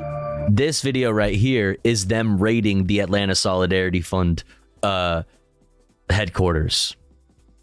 Look at this. Look at these motherfuckers. It's just like some hacky sacking, weed smoking anarchists. Just like raising funds to help people pay for bail. A system that is historically used to fucking, fuck over poor people. Like, look at these motherfuckers. These motherfuckers pulled up. For more, we're joined by two guests. Sharif Abdel-Quddus is still with us, correspondent for this Al Jazeera Fault Lines report. And Kamau Franklin is joining us, founder of the organization Community Movement Builders, who's been part of the now 2-year movement to stop Cop City. We welcome you both back to Democracy Now! Kamau, for the latest news of this week, over 60 people in court, many of them charged with domestic terrorism. Can you talk about the domestic terrorism? There are fucking literal neo-Nazis out there, like, shooting at fucking power stations with like their rifles and shit, trying to start race wars. There are the militia groups, far right militia groups all over the fucking country. Like, you want to talk about domestic terrorists? People going up into the trees to protect the trees. People sleeping in the trees to protect them. You calling those are terrorists? What this means, as we heard this woman say, domestic terrorism and how it affects their whole lives. Yes, thanks for having me. I mean, this you are on like a no fucking fly list. I'm assuming. You're a domestic terrorist? Like, that's gotta fuck up your possibility of getting a job. Like, if I've had issues with that in my past, like because of my criminal record from years ago, I can only imagine what it's like trying to navigate this world with domestic terrorism on your fucking on your record. To the heart of the militarization of the police and the criminalization of movements. What we're witnessing in Atlanta is a rebirth of the COINTELPRO movement to stamp out organizers and activists, to scare people into not speaking up and participating in movements. You have people who came to Atlanta who previously were not involved in any Cop City activity, but who happened to get rounded up by police. And the police looked at IDs, and if they had Georgia IDs, they let them go. If they had out-of-state IDs, they arrested them and charged them with domestic terrorism, and later added on the charge of RICO. So you have people whose lives have been turned upside down, people who've been engaged in acts, some people who've been engaged in acts of simple civil disobedience by sitting in tents, by sitting in tree huts, who now, again, have domestic terrorism charges and RICO charges. And so, as you stated, and as the documentary was saying, people's lives have been turned upside down because of the state's attempt to criminalize and brutalize activists and organizers who are working against police violence in our city. Can you talk about the range of opposition? I mean, it's not just one group. It's people who are deeply concerned about police brutality. It's also religious leaders, indigenous leaders. Talk about the area where it's being built. Yeah, one of the things about this movement has been, since the very beginning, it's been vast in its outreach. Everything from community organizers like myself, environmentalists, religious leaders, voting rights activists, yes, including anarchists, other people who are community members who've been engaged in this because they see two things happening. Peace. One is what we spoke about a couple of seconds ago, is the continued over-policing of Black and brown communities that will be happening if Cop City is built. Two is the attack against movements, which is the very reason why this. The IDF has trained so many of America's police, so much of America's police force, so much of the tactics that our, police departments, mine especially, Los Angeles Police Department, has a deep history of getting training from the IDF. The NYPD has a deep history of that. You don't think that this type of facility is going to be used for exactly that? All of the testing out of tactics and weapons that is done in Gaza is going to be all of that knowledge that they gain, all of that experience that they gain, is going to be passed right on to America's police force through places like Cop City. Vast militarized facility is even being proposed. And then three is the environmental degradation of the Weelaunee Forest, which is going to be ripped apart. Over 300 acres have been rented at $10 a year. Yeah, also, and you for the fucking, the law and order liberals out there, if you fucking claim to give a shit about climate change, you're showing your whole ass right now here as well. Like I said, the reason why Atlanta has really clean air, much more clean than normal for a city its size, is because of this forest. 90 acres have already been cut down. This forest has been promised. You don't think that's going to disproportionately affect poor neighborhoods, which is disproportionately Black and brown people, and also directly around Cop City are all poor Black and brown neighborhoods? You don't think that their air quality is going to suffer now? All the people training at Cop City get to go there, train, blow shit up, fly helicopters, shoot guns, do whatever the fuck, and then leave and go back to their wherever they live in the suburbs. They don't have to live in the neighborhoods around a facility like that. Working class adjacent Black community for use of park space, for camping space, for trails, walking trails. All of those plans were ripped away as soon as they decided to put Cop City in. It's already caused environmental degradation in the neighborhood, and that will continue to happen as they go forth with their plans to try to build Cop City. And what about the referendum? What's happened to it? Hey, Violent Fam. Yeah, we're back. So people could decide. My shit started getting sensitive, started to get hard to hold my eyes open, so I had to break it out. The city of Atlanta, along with the clerk's office, the mayor's office, the city council, have basically sat on this referendum. They've done nothing to move this forward, even though the organizers who did this, we collected over 116,000 signatures. The city council and the clerk's office could have started verifying these. And if Atlanta gets a cop city training complex, how soon until every major city gets one? Right.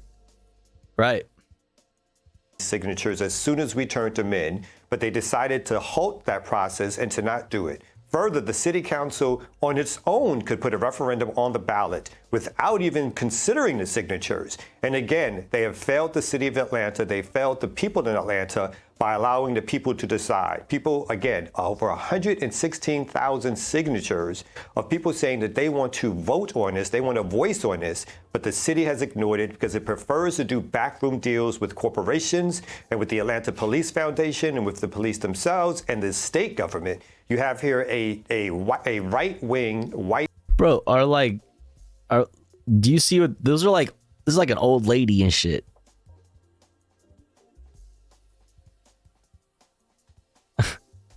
themselves and the state government. You have here a right-wing, white Republican state apparatus. White-wing, right people. Oh, wait. So-called liberal, moderate, Democratic black mayor apparatus. And the things that they agree upon most is how to protect cops and capitalism. And that's what's happening. That old lady is a terrorist, The referendum is being put on ice so that they can't be voted upon by the people in Atlanta. Sharif, you spoke to Belkis Teran, the mother of the forest defender Manuel Esteban Paez Teran, known as Tortuguita, who was killed by Georgia police in January. Belkis traveled to Georgia from Panama, where she lives. And we can just play a short clip. See? I really don't believe anything what they say. I think they are lying. Bro, do you see that they have a video of... They have video of this. A fucking cop saying on camera, "Oh, damn, you fucked your own officer up? That's crazy." That's... I don't believe anything what they say. I think they are lying. And there is nothing new. Everybody knows that police lie. True. Yo, okay. This is the diagram of all the bullets.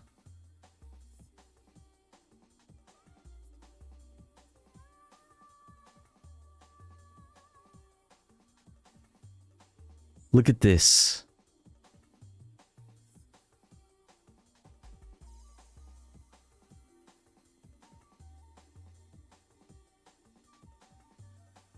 Insane. Medical examiner didn't find any gunshot residue on Tortuguita's hands. No gunpowder residue is seen on the hands. And an independent autopsy suggests that Tortuguita was shot while seated with hands raised. And legs crossed. Manuel really was pacifist. He disliked the police very much. Based. Yo, Mr. Noobster, thank you so much for gifting to non-binary Pog. Thank you so much. I really appreciate it. Thank you. Very kind of you. Run that back. Shot while seated with hands raised. Manuel really was pacifist. He disliked the police very much, but not to kill anybody or to try to kill anybody. Manuel's life and message is to save the world, to save the green areas, to take care of the oceans. Sharif, oh shit, wait. I think you gifted to a different non-binary. But thank you so much. I appreciate it. It's very nice of you, but I think that was the wrong non-binary. Oh man, I appreciate it. And you know, hey, it's the thought that counts. What is this? HS2 protesters dig secret tunnels near Houston. Uh-oh. Tunnels? Yo, Violent Femme, thank you so much for gifting to non-binary _ I really appreciate that. So wait, what is this? People campaigning against the HS2 rail project have dug a tunnel near Houston Station in a bid to prevent their eviction from a protest camp. Oh, wow. They dug tunnels? Yeah, they went full Hamas on that shit. Activists say the tunnel, codenamed Kelvin, is their best defense against being evicted. Damn, that's crazy. Damn, I'll hold that over here if we have time to take a look at it. One of the first people we hear in your Fault Lines documentary, Now You're a Terrorist, is the mother of Tortuguita, Belkis Teran. Your overall take from covering issues all over the world, from going down to Atlanta and seeing what people were confronting here and now what they're being charged with. I mean, that's not to say Tortuguita, who was killed. Right. We dug tunnels here in the UK in the 90s to stop motorway construction. Wow, that's awesome. That's I think what's important fucking to insane. note about the movement to stop Cop City and defend the Atlanta forest is its resilience. It's brought together, as you mentioned, abolitionists, environmentalists, indigenous rights leaders. I found out that sugar and cement will keep it from setting nice. I just thought that was an interesting fact. Not sure how much I should experiment. That is an interesting fact. Sugar and cement will help it keep from settle. Will keep it from setting. Nice. Interesting. It is a very interesting fact for just a random fact. No reason at all. That's a really interesting random fact. Respecting the declared position of a pacifist isn't rejecting their agency, as some said before the gunpowder revolution. Respecting the declared position of a pacifist isn't rejecting their agency, as some said before the gunpowder revolution. It ruins the cement. None. No reason. Yeah, just a random fact. It's just we love learning. We love learning. Just leaders, a multifaceted resistance movement against this massive planned police training center. And the movement's lasted well over 2 years now. It's still going despite this massive amount of state repression against it. And what we try and document in the documentary is that many of these. There's a crackdown. Leona Spencer, thank you so much for getting to Risk Inverse. Thank you so much. We're in a hypers. When added to the concrete mix, the sugar molecules prevent the hydration reaction from producing the calcium silicate crystals. As you increase the amount of sugar in the mix, fewer cement molecules can produce calcium silicate crystals. This is why sugar will eventually prevent concrete from setting up altogether. Very interesting, completely random fact. Really interesting. This video is almost over. As soon as this video is over, we'll do a little hypers. If you guys want to keep the hype up. Yo, I'm a silly girl. Thank you for 10 months. Let's go. On even lawful political activities. And lawyers say this is unprecedented, that it's basically criminalizing political association. The indictment, where 61 people are charged in this wide-ranging racketeering case, the ACLU called the theory in the indictment shocking and unprecedented. And it basically relies on people's beliefs and community organizing. Yo, what's up, Nori? As the basis for the sweeping criminal liability. And just finally, as we're talking internationally too, there's protests by the Stop Cop City movement. Mobius as well. Thank you for the 5 bomb. Let's go. Thank you. And against what's called the Georgia International Thank you so Law much. Enforcement Exchange, or GILEE. If you got a gifty, please make sure to thank the person that gifted you. Thank you, Mobius, for the 5 bomb. Holy. Where law enforcement officers from Atlanta, from across the state and the U.S. traveled to Israel to receive training from we were talking about this. Israeli police forces. Israel's long taken these strategies and techniques that are honed on the Palestinian body and then exported them abroad. And so we see these... To to our police here in Los Angeles, to the New York Police Department, to police all over the United States. Ties between Israel and police forces in Atlanta. Yeah, man. Kudus, he is the reporter on Now You're a Terrorist, the Fault Lines documentary. Now You're a Terrorist. You can watch it online. Such a fucking insane name. Movement Builders. This is for you, chat. You deserve it. Thank you so much for all the support. Holy. What? Chat, we're at 18 out of 30 for the daily sub goal. We are more than halfway there. W. Let's go.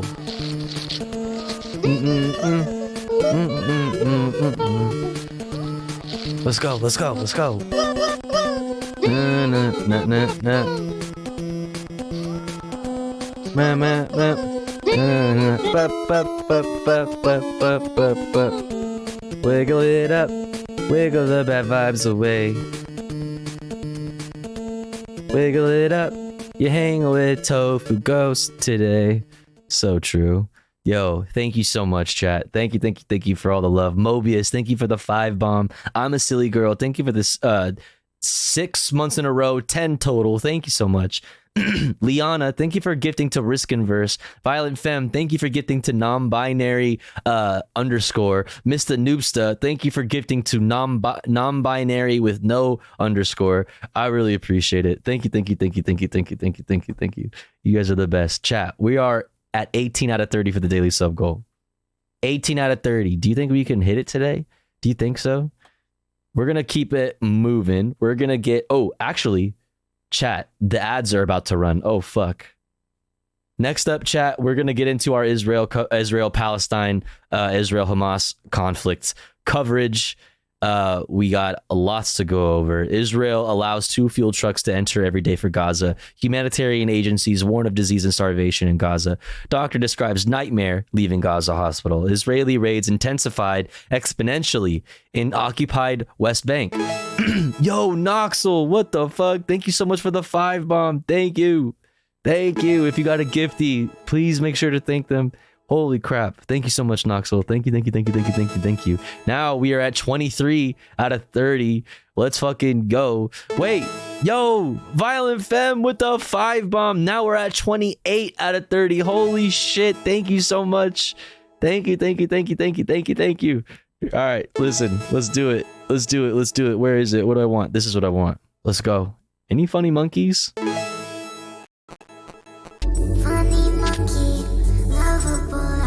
I'm snoozing the ads. We're snoozing the ads so we can continue. Funny monkey gif. Funny monkey gif. Look at the monkey. It's a monkey. Hey.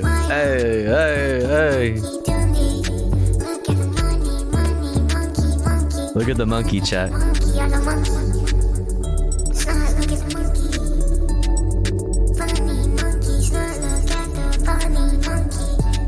I said, look at the monkey. That is a funny monkey, chat. Holy crap. Goddamn. Chat, we're 2 away from the daily sub goal. 2. Just 2 subs. I see Ultra Thor without a sub. I see Union Ice without a sub. I see Feral Roly Poly without a sub.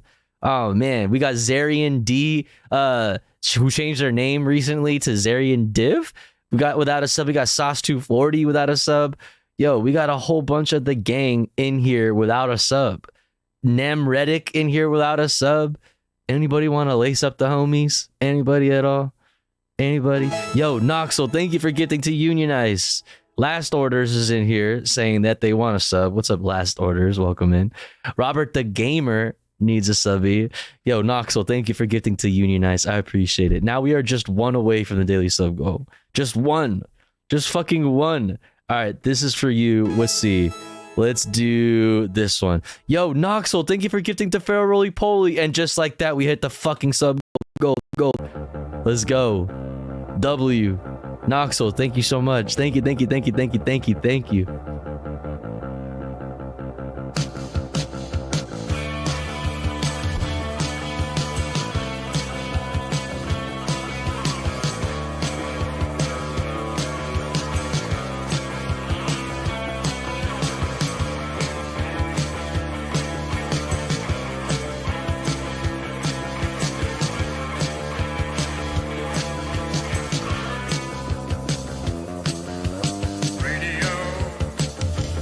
Live transmission.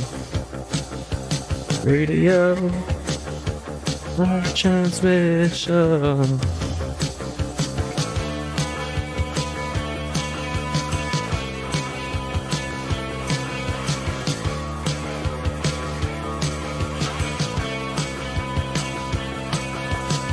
Hell yeah. This guy looks digitally altered. You look digitally altered. Take that back. Take that back. That's Mexican Ian Curtis. Be nice to Mexican Ian Curtis. Thank you so much, chat. I really appreciate it. Thanks for all the loving. Holy crap. Let's fucking go. W chat. Thank you for helping me destroy the sub goal. You guys are the coolest. You guys are the best. Thank you, thank you, thank you. I love this community. Thank you, thank you, thank you. You guys want to keep the hype train going, or should we go into ad break? What do you guys think? What do you guys think? What's the vibe?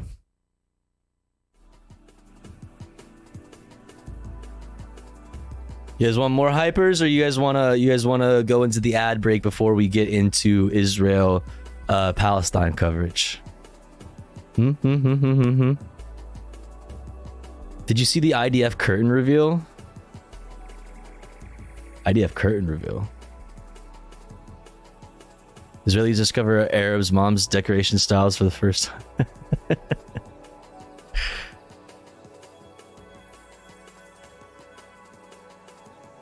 Where's the fucking audio? No reason to put here a curtain unless you look at this room. People are putting curtains with nothing above, just wall. No reason to put here a curtain unless you want to film hostages and deliver movies. Now we'll show you more evidence. In this, dude, this is they ended up just giving us the most funny memes with this shit. The soy memes of this dude are so fucking funny. They're so ridiculous. This is what I'm talking about. This is what we're gonna be talking about in our Israel-Palestine coverage today. A big portion of it is gonna be based around this. This is getting more and more impossible to justify because this is what they're giving the mainstream media. This is all of this stuff that is made for Western media, and Western media has been trying to spin it. They're like, yeah, you know, IDF claims this, and you know, we're totally going with that. But then more and more, it's just like, it's just a bunch of bullshit, dude. Even the mainstream media can't fucking back it up at this point. Jake Tapper, we're gonna oh my god, we have so much to like. So much of the mainstream media is even just being like, you know what, this is bad. This is bad. And you know what? I have a feeling that people who are pro, you know, Israel in this moment are not going to end up being on the right side of history. History will not absolve us, in our like undying support for Israel. Hamas couch. He reminds me of that one actor in Oh Brother, Where Art Thou? Oh my god, he does.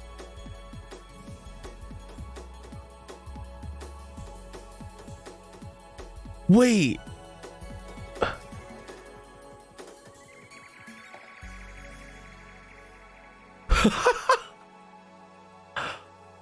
Oh my god, he does, dude. He fucking does, dude. He looks like this guy. He looks like this guy. These plants are Hamas. These curtains are Hamas. Bro, he's literally this guy.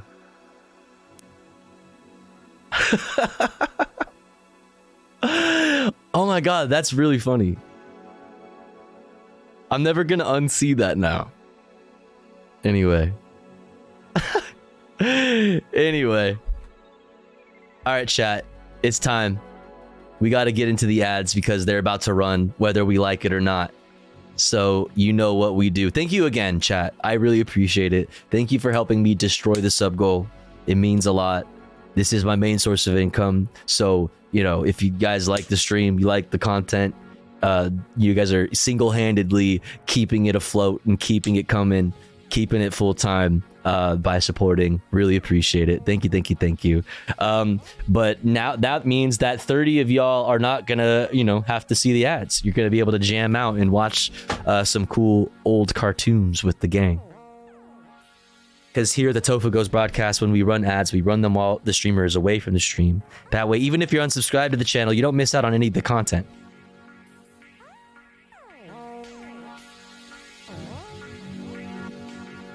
But if you would like to support the stream, support me, the streamer, and also in doing so, get access to cool Tofu Ghost emotes and an ad-free viewing experience. All you gotta do is subscribe for $5 or for free with the Twitch Prime. Or let's say you're already subscribed to the channel and you're feeling generous and you have the means to.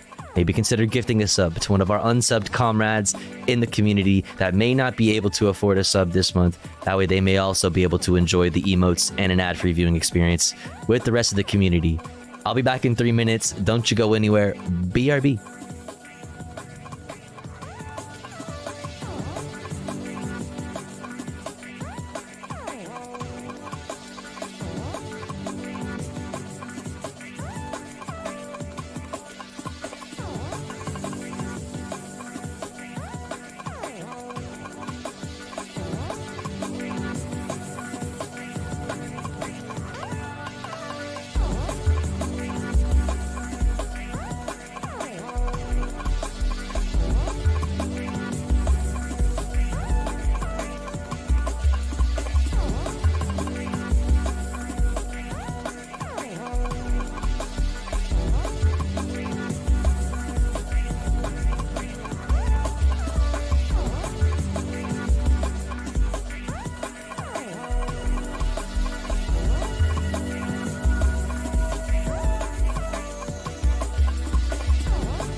All right. We're back.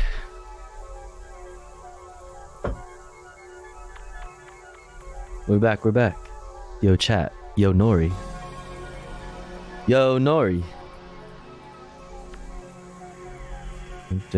Oh my god, this emote.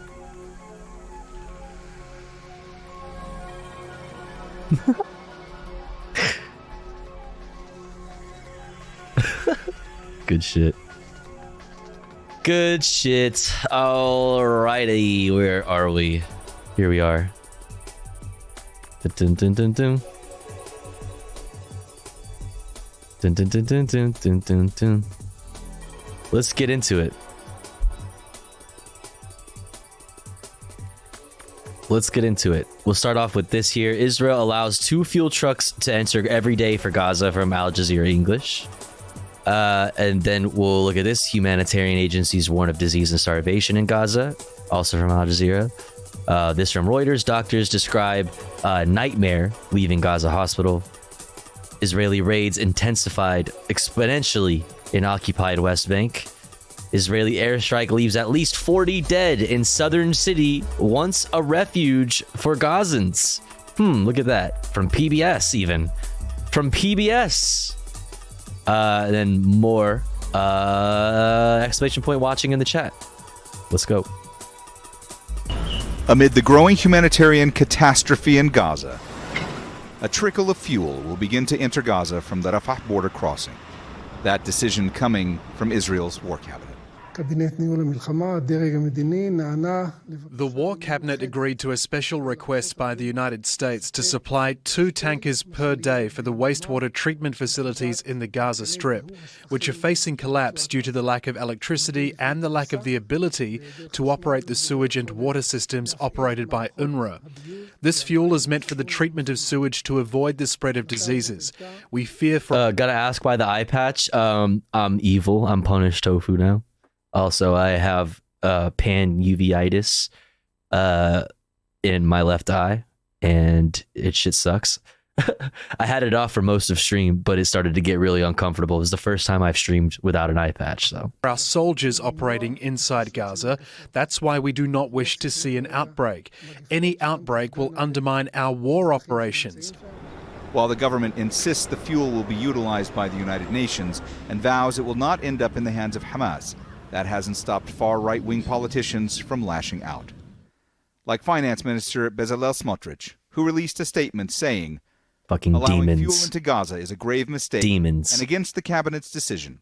It reflects weakness, it's giving oxygen to the enemy, and it allows Sinwar to sit in an air-conditioned bunker comfortably." Big fan of war crimes, this guy. Watch the news and continue to manipulate Israeli society and the families of the hostages. Oh, so you can supply fuel, but only for essential things like protecting IDF from disease, not for, like, keeping people alive? Yeah. And National Security Minister Itamar Ben-Gvir, who said, once again, policy decisions are approved in the War Cabinet, something that leads Israel to a wrong conception. As long as our abductees... Actual demons. These people are actual terrorists. Itamar Ben-Gvir is an actual terrorist. These people are fucking demons. Demons. I empathize. Tofu goes, I've had multiple surgeries on both eyes. Fuck. I'm sorry to hear that, Liana. I hope it's gotten better. I hope it's, you've been able to manage and the surgeries, worked and all that.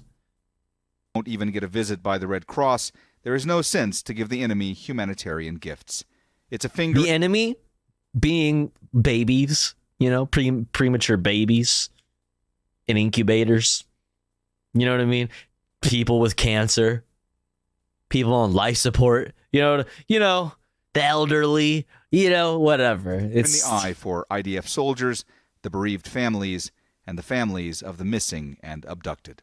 While internal divisions may not yet pose a political threat to Prime Minister Benjamin Netanyahu, he's also faced growing outrage over how he and his government are handling the issue of securing the release of Israeli captives still being held in Gaza. Their family members and relatives have been demonstrating for days, making their way from Tel Aviv to Jerusalem. We are marching here today to Jerusalem. Hundreds of families and thousands of people come join us to Jerusalem, hear our shout, bring them back home now. The whole world shout with us, bring them back home now. They should be brought back home. They should. The best way, here's the worst way to go about getting them back home. Bombing the fucking shit out of them. Bombing the fucking shit out of them. We're gonna look at some very infuriating interviews later. I'm gonna pull up the Jake Tapper interview also. It's too perfect. In Israel, outrage, both political and personal, expanding in equal measure. Have a good night. I'm out. Free Palestine. Yo, last orders. Thanks for hanging out. I hope to see you again. Free Palestine. Occupied East Jerusalem. Make sure to subscribe to our channel to get the latest news from Al Jazeera. Sure thing. All right, let's keep it moving. Humanitarian agencies warn of disease and starvation in Gaza. The Al Rabia family waits for winter in the rubble of what was once their home. Jesus. This is the enemy to Itamar Ben-Gvir. This is the enemy that he doesn't want to give oxygen to or whatever. The mouths to feed include Imed and his wife Amal, 6 children, their daughter-in-law, and 2 grandchildren. And the temperature is starting to fall. I tell you the truth. I fled the house with the clothes I wear to pray. My daughter is suffering from the cold, and I swear I can't buy her winter clothes. They sleep with other sheltering families at a UN school in southern Gaza, but they prefer days at their shattered home. We come here to escape the noise, the diseases, and the flu that people suffer from at the school. We find our house more comfortable, although we're afraid of the bombing. This is an intimate view into a humanitarian disaster on a vast scale, and one that is entirely man-made. The UN's Human Rights Office says 1.6 million people in Gaza have been displaced, and at least 41,000 homes destroyed. I lost my This is a clothes. baby. I lost my note. This is a baby. These sweet babies. It crushes me. It crushes my heart every day, over and over again, to look at this. Every day, my heart is broken again and again. Seeing this shit. Books. I lost everything. We lost our home, our shelter, everything is gone. But thank God we go to school and I'm not afraid. Even if I'm killed, it's okay. Our lives are in God's hands. Khaloud and her kids are homeless too. The second-hand clothes on offer in Rafah are expensive, and winter wear is hard to find. The generosity of strangers can make all the difference.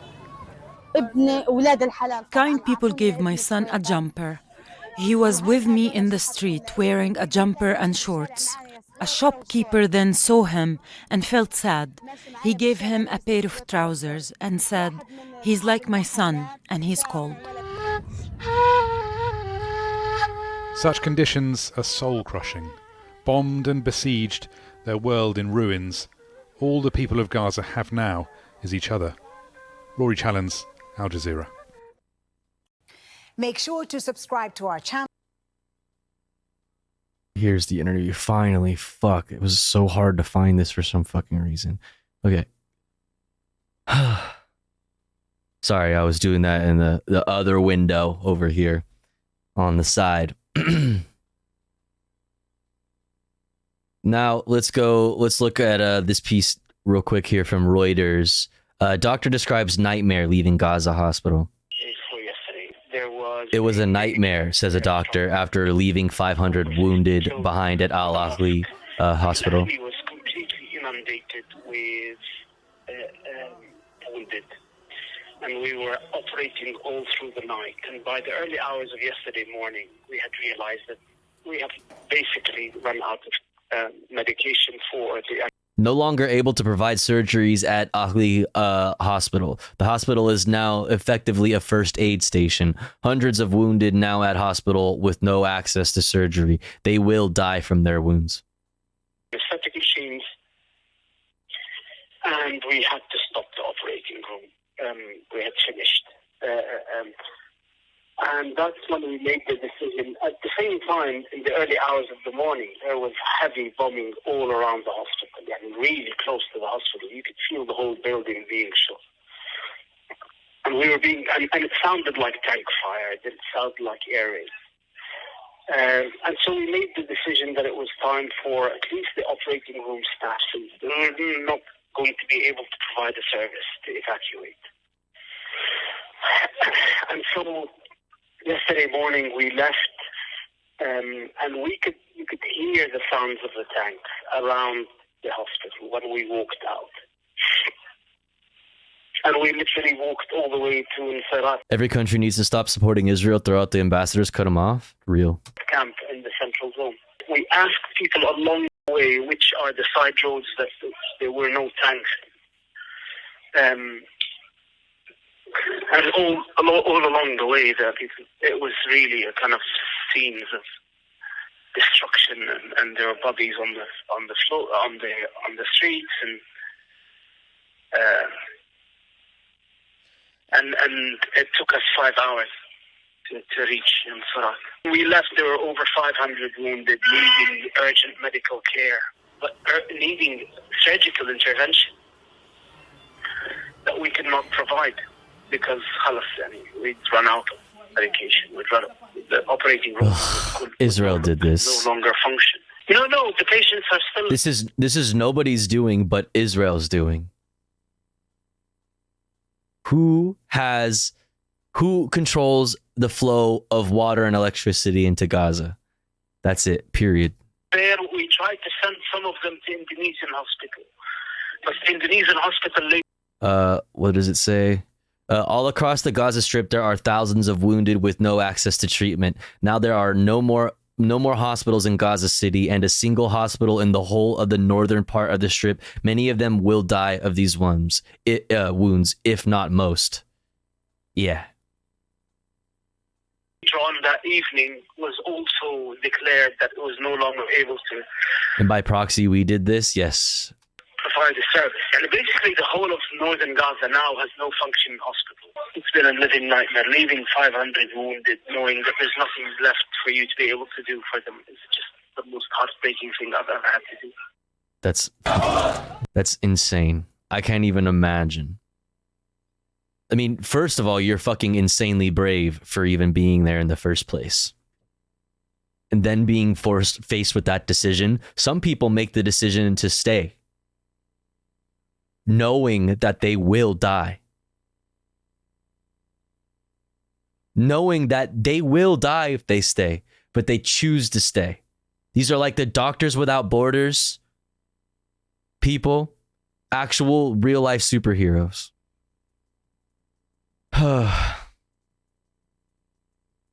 We have no individual control over it, but it's still a consequence of our presence. We can also do everything we can to gain control.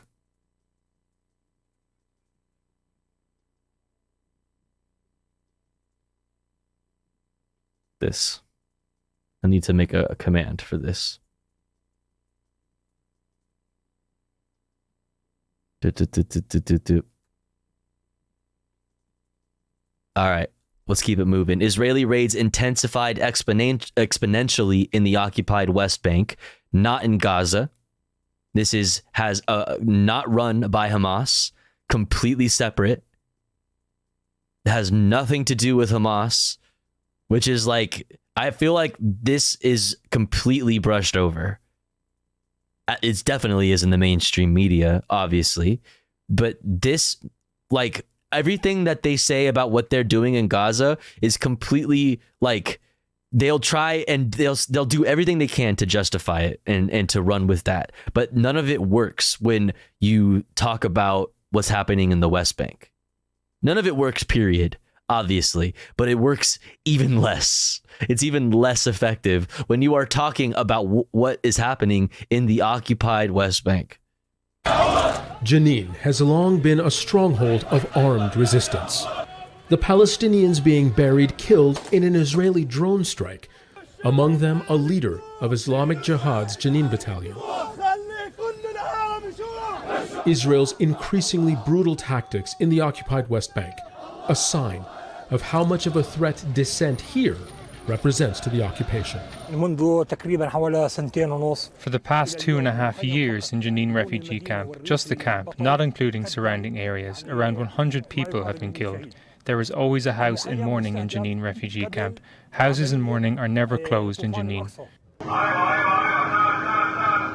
Israeli troops injured more than a dozen people in overnight raids, blocking ambulances, detained. These are this is ambulances and hospitals in the West Bank, not in Gaza.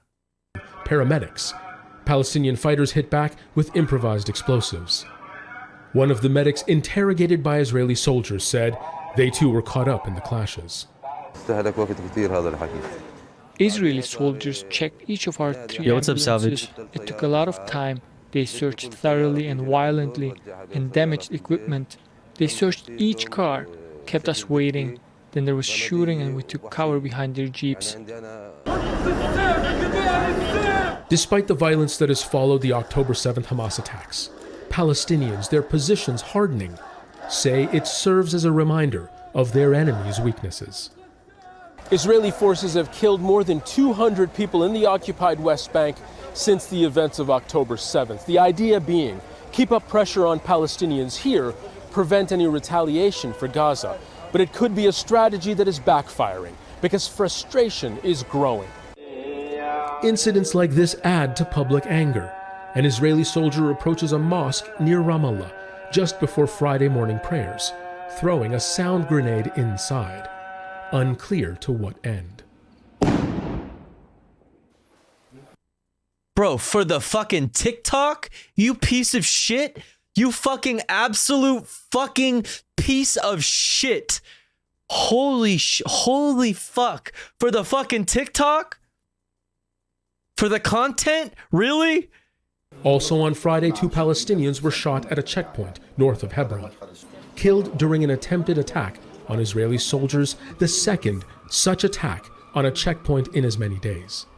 They were using small handmade submachine guns synonymous with past uprisings.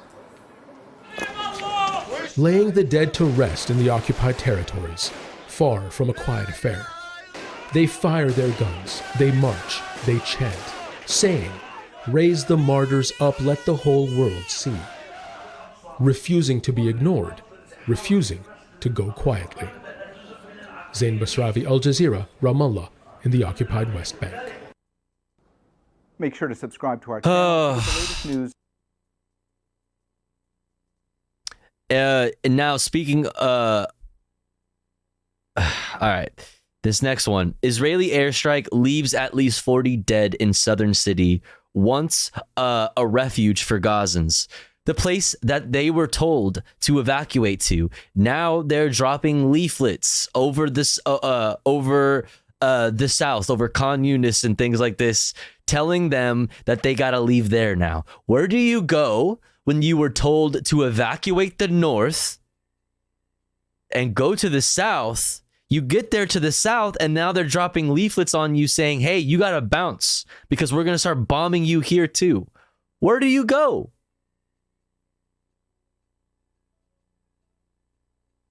Is it almost like they know that they have nowhere to go? Is that like the point? It sounds like they're really, I don't know, man. Jenin has long been a strong... Welcome to the News Hour. United Nations officials today said that starvation was an increasing possibility in Gaza as they were forced to stop food and aid deliveries due to... Actually, the Hamas base is in the south. Motherfucking yeah, actually we weren't going to Al-Shifa to look for the Hamas base. It's actually in Khan Yunis where we told everybody to fucking evacuate to. Yeah, well, there's so much to talk about. It's insane. There's so much happening every day. There's just so much. Fuel. The communications blackout continues with no generator power. Israel has now said it will allow 2 tankers a day to enter for UN operations. That's about half of what they need, and that's just for the most vital operations. Palestinian officials said today that the death toll has surpassed 12,000. Leila Molana Allen reports. In central Gaza's Nusayrat camp, residents search the rubble for the living and the dead.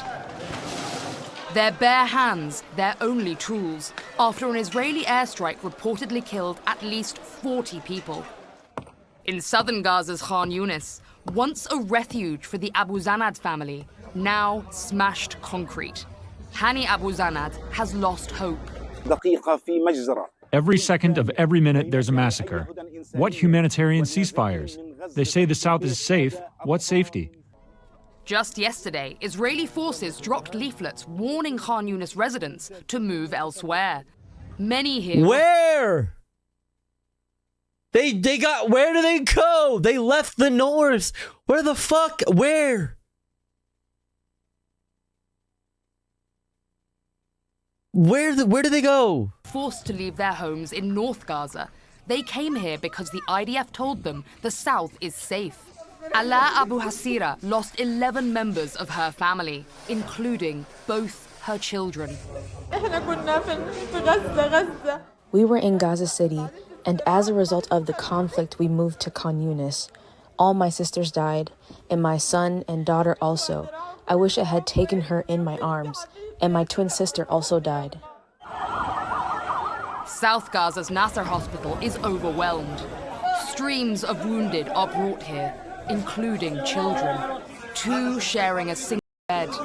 As doctors pump oxygen manually, babies injured by burning shrapnel and falling buildings. Oh my god, sorry. I'm like looking, I'm doing stuff on the side while I'm watching this, and I might have let some gnarly images through. Sorry, chat. Crippling. In the north, IDF troops occupied parts of Gaza City's Al-Shifa hospital for a 3rd day. RPGs. Yesterday, the IDF released this video of weapons they say were found on the hospital grounds. But so far, they haven't shown evidence of their claim that Hamas runs a command center underneath Al-Shifa. Dr. Ahmad El-Mokhalalati is a senior plastic surgeon inside Al-Shifa. They have found nothing. They have found no singular resistance, no singular... Real quick for Vox. Or was it Vox that asked that? Yeah, Vox. Wait, we're not joking here, right? Is the IDF actually now saying Hamas is in the south? The Hamas command center is in Khan Yunis, not Shifa Hospital. Exclusive interview with former Israeli Prime Minister. And then we also have this.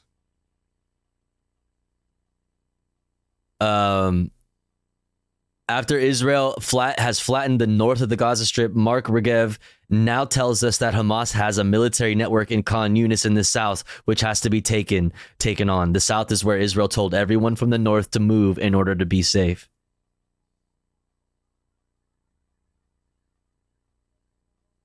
God damn it. Hello? Audio? Hello? Can I have audio? Mod check? Audio check? Hello? Hamas had an infrastructure under the city of Gaza. You have to know that just as Hamas had an infrastructure under the city of Gaza, a very formidable military structure, Khan Yunis has also, unfortunately, become a place where Hamas has been in government for 16 years, where they control and they have a military network that has to be taken on. So we're asking civilians, please get out of harm's way.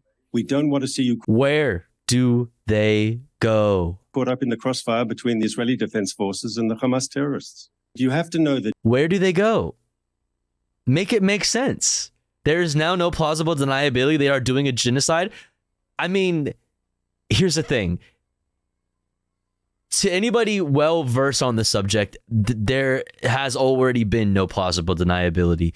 The thing is, though, now even the mainstream media, which has been complicit in making in like covering up for Israel and complicit in creating a world in which they are not held accountable for any of their many crimes, even though the international community agrees that they do in fact have done and do many international international crimes or break in many international laws.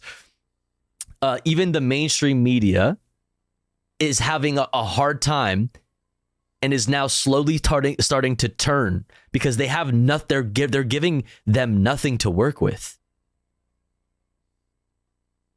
Even Jake Tapper on CNN, even like PBS, fucking all of these outlets are like starting to turn on them because it's harder. It's getting harder and harder to justify any of it. Any of it. But yet come even to the heart of this operation. Khan Yunis, which is in the southern part of Gaza Strip, is the real headquarters of Hamas. They have the leadership, they are hiding. That's what they said about Al-Shifa. They said they were prepared to take on a military operation at Al-Shifa. What did they find? Some grenades, a couple books, and a couple rifles, which, come on, that small amount of fucking shit, that small amount of loot that they showed everybody is still not enough. Or it's still, that shit is sussy in its own. But even if it was all real and all actually there, let's say it's full, all it completely checks out, they actually found those rifles in the MRI room, yada, yada, yada, whatever. That's not what you said was there. You said there was a whole ass headquarters there. Hold on.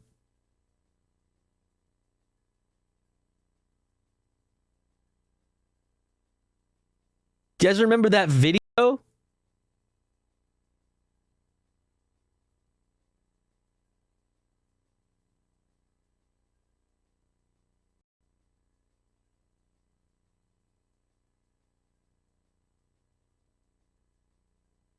Bro, this is what they said was underneath. This is the Israel Defense Forces YouTube channel. This is what they said is underneath the Al-Shifa hospital. Oh, wait. There it is. Yeah, there it is. Boom. Where's this? Where's this room? Where's this room? What the fuck? This is crazy. Where is it? Bro, where is it? Where's this room? Where is it?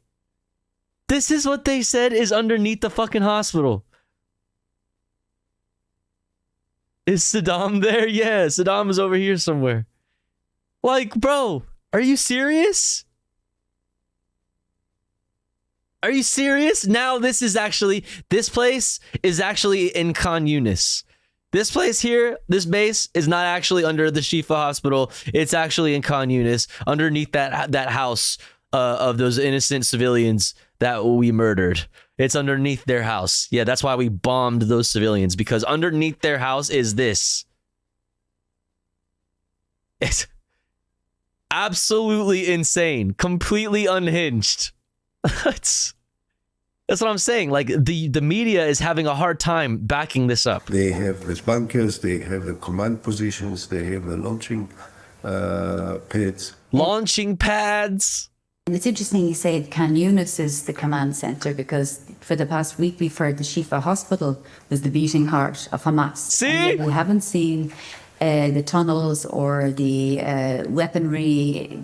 The media's like, yeah, but like none of this is adding up though. Like, listen, we're really trying to help you out here and cover for you, but you're not giving us anything to work with. I have seen the weaponry, you haven't seen the leaders. But look, I don't know. Yeah, next up, Hamas headquarters is actually in Iran. Right. Literally, though. I mean, Iran is completely the mastermind behind all of this, right? You know, Iran funded this whole thing or whatever. Fake news. No. Part of life. Fake news is now part of life. You don't say, brother. Spread carelessly.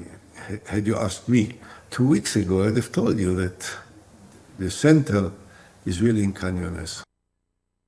Cringe, dude. We have Cringe. Like, no more Shifa base. It's actually now in Khan Yunis. Yeah. Gunshot against them within the hospital area. What if the real Hamas base was actually all the civilians we killed along the way? You know what, Doge Senpai? I think you're onto something. I think you're onto something with that. We're putting that chat up on the refrigerator. That one's going up on the fridge for everybody. It's totally aggressive attack on the hospital, which is totally full of civilian patients. The hospital has been under siege for over a week. He described the terrifying conditions inside. Snipers have almost shot everyone who tried to move within that building. We can move. Snipers, fucking drones with ARs on them. Shooting, taking shots at people moving from building to building through the fucking windows of the Shifa hospital. People trying to bury the dead outside on the grounds, getting shot at. So they had to bury them within the fucking hospital. Only in the middle of the day. If I have any patient who needs help, I can't go there. There is no communication at all. Can't go there. I'll get shot. We can see them checking and searching the east part of the hospital, and no one is firing against them. They keep bombing all the areas around. They keep firing all over the areas. Palestinian health officials say more than 600 patients, including 36 premature babies, remain trapped inside the hospital. 6 babies have died. Those babies, those poor fucking babies, civilians. Those babies are dead, bro. Those poor, sweet, little, innocent fucking babies. They're dead.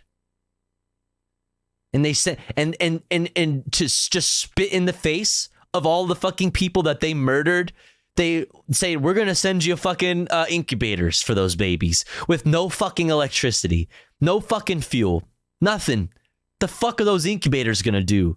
Fuck you. Just like it's insult to injury. Fuck you. Are still taking shelter in the hospital complex. In Israel, 65-year-old Yehudit Weiss's family is in mourning. Weiss was one of around 240 hostages. Oh, yeah. And then this. Oh, my fucking God. Do I have this on the playlist? God, there's so much that has happened. Oh, the interview where this fucking guy. Oh, I don't have it. I gotta show it to you.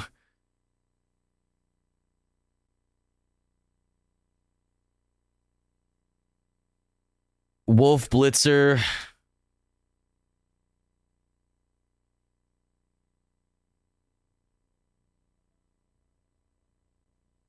Oh, it's so... I have to show it to you. It's so infuriating.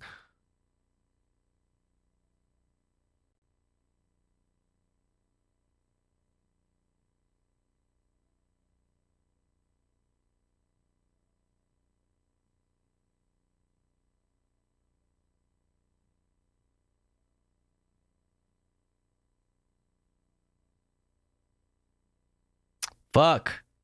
Here, I'll look for it on the side. Kidnapped by Hamas terrorists on October 7th. Yesterday, the IDF recovered her body from near Al-Shifa. Her brother Avishai Kaminer feels betrayed. Such tragedies could have been avoided if we only had someone who really cared about all those kidnapped. Yeah. Oops. In the occupied West Bank's Jenin refugee camp, hundreds gathered for the funeral of 3 men killed last night in Israeli drone strikes. The IDF said at least 5 militants were also killed in the fighting. More than 200 Palestinians have been killed by the IDF since October 7th. Israeli forces also raided hospitals in Jenin. Eyewitness video shows medical staff coming out of a hospital with their hands up. Hospitals, protected by international law, are increasingly under attack in this war. Palestinians, homeless and helpless, say they have no safe harbors left. For the PBS NewsHour, I'm Layla Milana Allen. I'm Layla Milana Allen.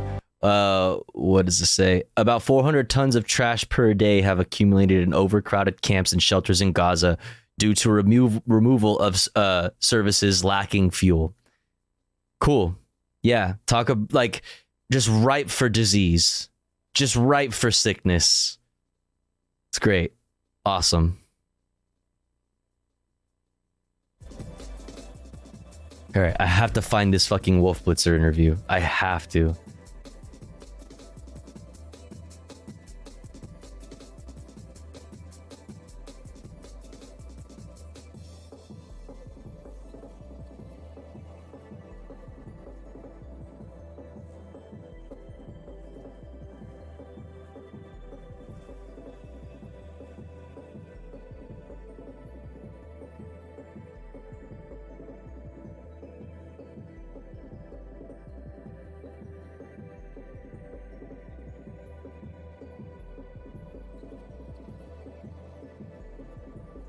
Oh, here it is. Found it. Fuck, finally.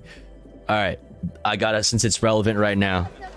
It's a scene that should be filled with innocence.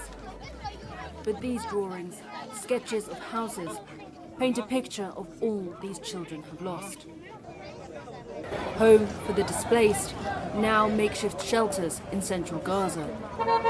Lives in limbo with nowhere to go. In the south, as more children are buried, another warning. All right.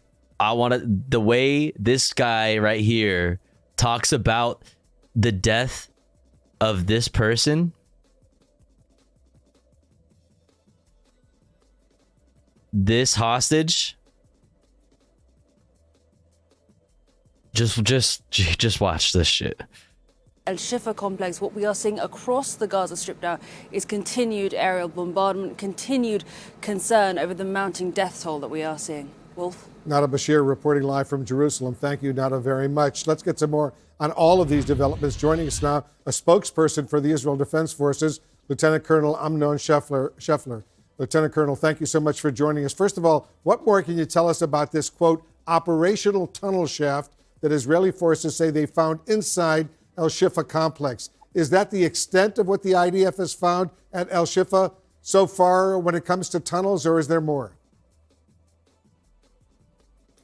This is one of the piers that we found in the area that we're continuously also looking for other. And this shows that clearly there is a tunnel infrastructure underneath the Al-Shifa hospital. A clear, wait, show us the tunnels.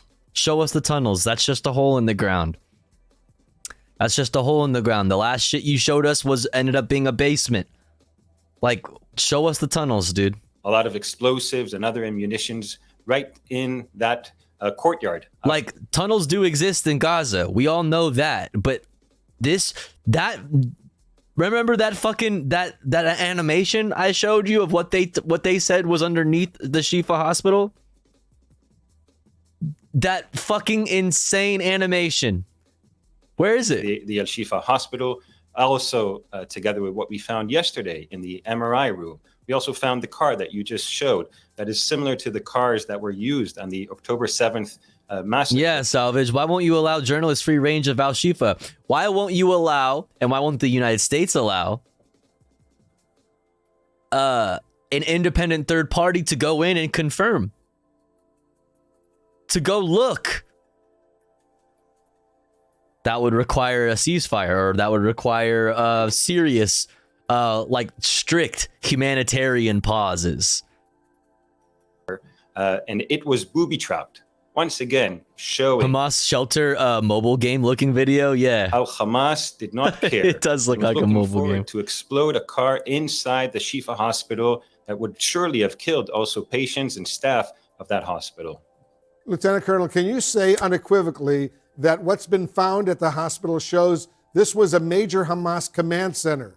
What exactly do you define as a command center? This is CNN, mind you. Yes, we can say that now clearly, and now we're also showing it on top of the evidence. Where's the command center? Where's the command center? You showed some grenades, a single laptop that ended up not being an Arab keyboard laptop, ended up being a... ended up being a Hebrew keyboard laptop with a publicly available photo of a hostage. Clearly, that's the Hamas headquarters. They didn't even have a fucking... their whole headquarters is run by one single fucking laptop that doesn't even have a password on it. Yeah. Yep. That we knew from the intel and that our U.S. counterparts have also verified. What we're seeing here is a place where Hamas can gather. We saw the communication tools that they had. We saw the intel tools. Communication tools are walkie-talkies, which hospital staff could also use. That they need in order to facilitate any kind of terrorist activity and carry it out from that infrastructure that they used. Again, another civilian infrastructure. Similarly, like they use schools, like they use mosques, and also... It doesn't matter. Like we say all the time, even if they were using hospitals as headquarters, as bases to do, like, you know, to plan and do military operations out of, even if they were using schools for that, you still can't blow up civilians. It's still against international law to kill civilians. That doesn't make that go away. It's still bad to kill civilians. Even if that was true, which it doesn't look like it is, there's really nothing to prove that any of the shit that they said about the Shifa hospital, the Hamas headquarters, any of this shit is actually true. But even if it was, you still can't do that. Where's the fucking... Hold on. I got this... Hold on. Where's the tweet?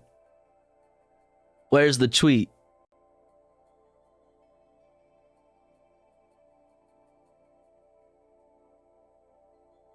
I know it's here somewhere.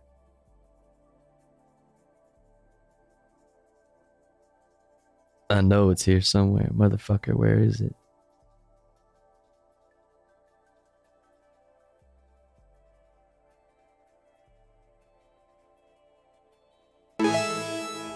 Yo, Maxilla, thank you so much for 7 months. I appreciate that. Waking up early, so I can't stay up late anymore. Oh, hey. _____. Damn, girlfriend haver. Girlfriend haver over here. Okay. Yo, Maxilla, thanks for hanging out. Good to see you. That's good. Waking up early is good. Waking up early is good. Hillary Clinton thinks attacking hospitals is bad. Chat. If Russian leadership would rather not be accused of committing war crimes, they should stop bombing hospitals. Hillary Rodham Clinton. Bro.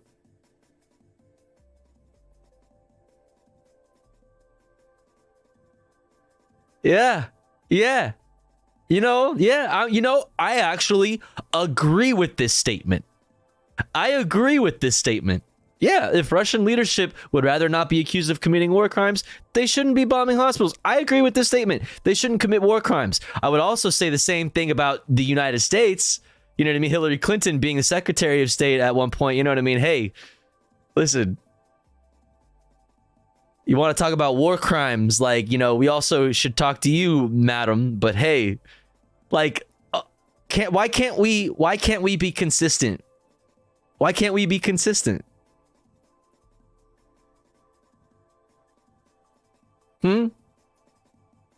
Crazy, bro. Crazy, bro. Oh, we haven't even gotten to this guy talking about this hostage yet.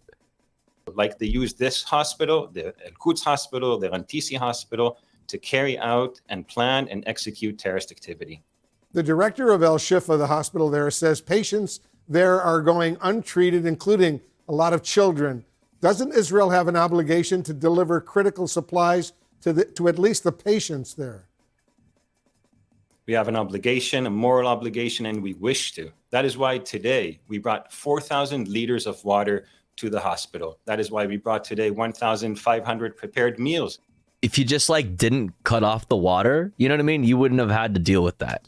To the hospital. That is why we're continuously talking to the administration of the hospital and the doctors and to see what is needed. And yeah, and in those calls, we've heard a lot of those calls. They've gone public, gone to the press, where doctors are telling you that they don't trust you, that you're going to shoot them. And then you're pleading to them saying, oh yeah, we promise we're not going to shoot you. We won't hurt you. They don't trust you. You shot at other people. Why won't you? Why would I trust you when you say you're not going to shoot at me? And what they said, we brought in the incubators, we brought in baby food, we have designated an area of the hospital, the eastern side of it, that civilians and patients that can leave should leave through the humanitarian corridors that we are continuing. Yeah, and obviously is nowhere near enough. 1,500 meals, yeah. Continuously protecting and allowing those civilians to leave. And that is why we're in continuous communication to find the best way that we can alleviate the suffering that Hamas is bringing on the people in Gaza. Are you planning to deliver fuel to the hospital? We have offered fuel, 300 liters that our soldiers brought while taking a risk to the hospital. Sadly, a risk, you know. Mm-hmm. Hospital did not take it in, probably because the Hamas was threatening what would happen to them. Probably because Hamas told them not to, right? They do.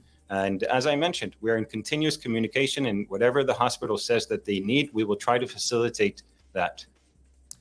The body of an Israeli hostage... 79 gallons, by the way. It's a mortag. A woman was found near El Shifa Hospital. The IDF said...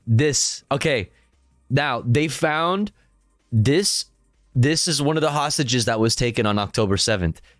They apparently found her body in the vicinity of the Al Shifa Hospital. That's another piece of their proof that they were definitely have a Hamas headquarters at Al Shifa Hospital, and definitely were storing had the hostages there, and were planning military operations out of there, whatever. Listen to the way he answers this question from Wolf Blitzer here. Of an Israeli hostage, a woman was found near El Shifa Hospital. The IDF says she was killed by terrorists. Can you explain the exact circumstances of her death? 65-year-old grandmother. Can you explain the exact circumstances of her death? A 65-year-old grandmother. 65-year-old Yehudit Weiss was found right next to the El Shifa Hospital and brought back to Israel to be buried next to her husband, that was also murdered on the 7th of October by Hamas. We have two goals in this war that Hamas launched. Dodged. One is to dismantle Hamas, and the second is to bring back the hostages that now... Now, also, this is very telling. Priorities here. Number one, eliminate Hamas. And number two, bring the hostages back. That's very telling, and that's why so many families of victims and families of the hostages taken on October 7th don't agree with the constant bombing of Gaza where they were taken.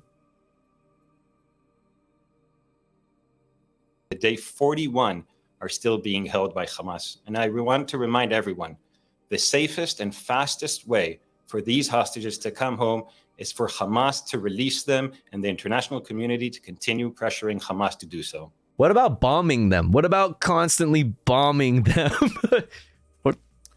So do you know exactly how this 65-year-old grandmother died? See, Wolf Blitzer, normally he should just take that and move on, right? Wolf Blitzer is not taking it, right? He said, okay, cool. But how did she die, though? How did the 65-year-old grandmother die? We know that she, on October 7th, was alive in her bed in Kibbutz Be'eri. Dodged. And Hamas came in and brutally massacred 10% of that kibbutz and took her as hostage, together with a 9-month-old baby, Dodged. children, women, and elderly. And now we know that she has sadly passed away.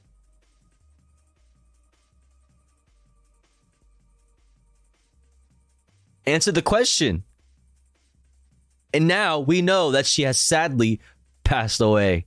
How did she die? What was the cause of death? Was it bombardment? Maybe like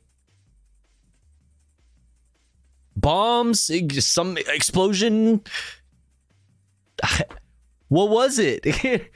How did she die? As you know, Israel has dropped leaflets in the largest city in southern Gaza, warning civilians there to leave. Fucking, like, Wolf Blitzer reiterated the question one time, but he moved on after. The IDF previously told people to move south for safety. So where are they supposed to go, Lieutenant Colonel? Do you see, like, this is CNN, and he's asking questions that are just very basic questions, and they have nothing to give the mainstream media that is dying to cover their asses for them. CNN and Wolf Blitzer and everybody is dying to just be like, yeah, you know, fucking what the IDF said, you know, what they said is true. You know, that's what we're going with that. But it's so basic. It's so basic. In order to justify what is going on, you are having to get more and more unhinged and detached from reality. And even Wolf Blitzer is like, what the fuck, man? Largest city in southern Gaza, warning civilians there to leave. The IDF previously told people to move south for safety. So where are they supposed to go, Lieutenant Colonel? Where are they going to go? We're the ones that are actually continuously communicating with the people of Gaza, looking for the safer areas where they can be. Because we knew that... But where? Where do they go? You told them to go to the south. Now they're in the south and they're getting bombed there. And now you're dropping leaflets saying we're going to bomb you even more. So leave there. Where do you go? If you can't be in the north and you can't be in the south, where do you go? Hamas has its headquarters mainly in the Gaza city. That is where operationally we chose to start. But sadly, as we know, Hamas is operating all over the Gaza Strip. More than 10,000 rockets have been fired from the Gaza Strip towards Israeli civilians. And this includes... How many actually made it? That part is never like, oh, 10,000 rockets. How many actually got past Iron Dome? Coming from the southern part of Gaza. So Hamas is not operating only in Gaza City. It's operating also in the south. And in order to reach our number one goal, which is to dismantle Hamas, we will go to them wherever they are. Yet...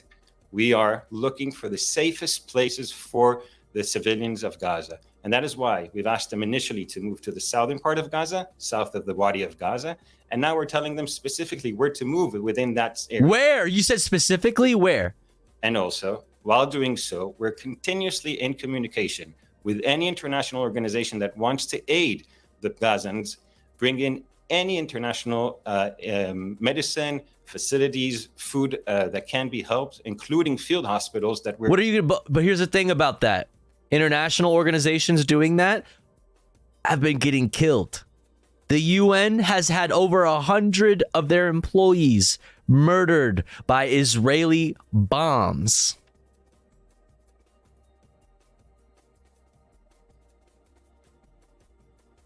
Why did you kill over 100 UN employees? Why did you do that? We're inviting any country that wants to donate them to bring them to the southern part of Gaza so we can help the Palestinians. As we said, reaching the goal of dismantling Hamas will not only bring it to be safer for Israelis, it will also bring it to be safer for the Palestinians living in Gaza.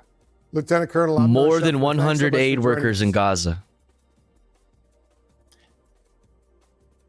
This is from CNN too.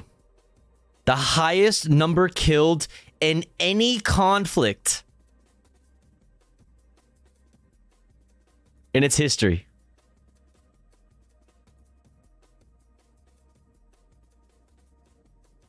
In the history of the UN,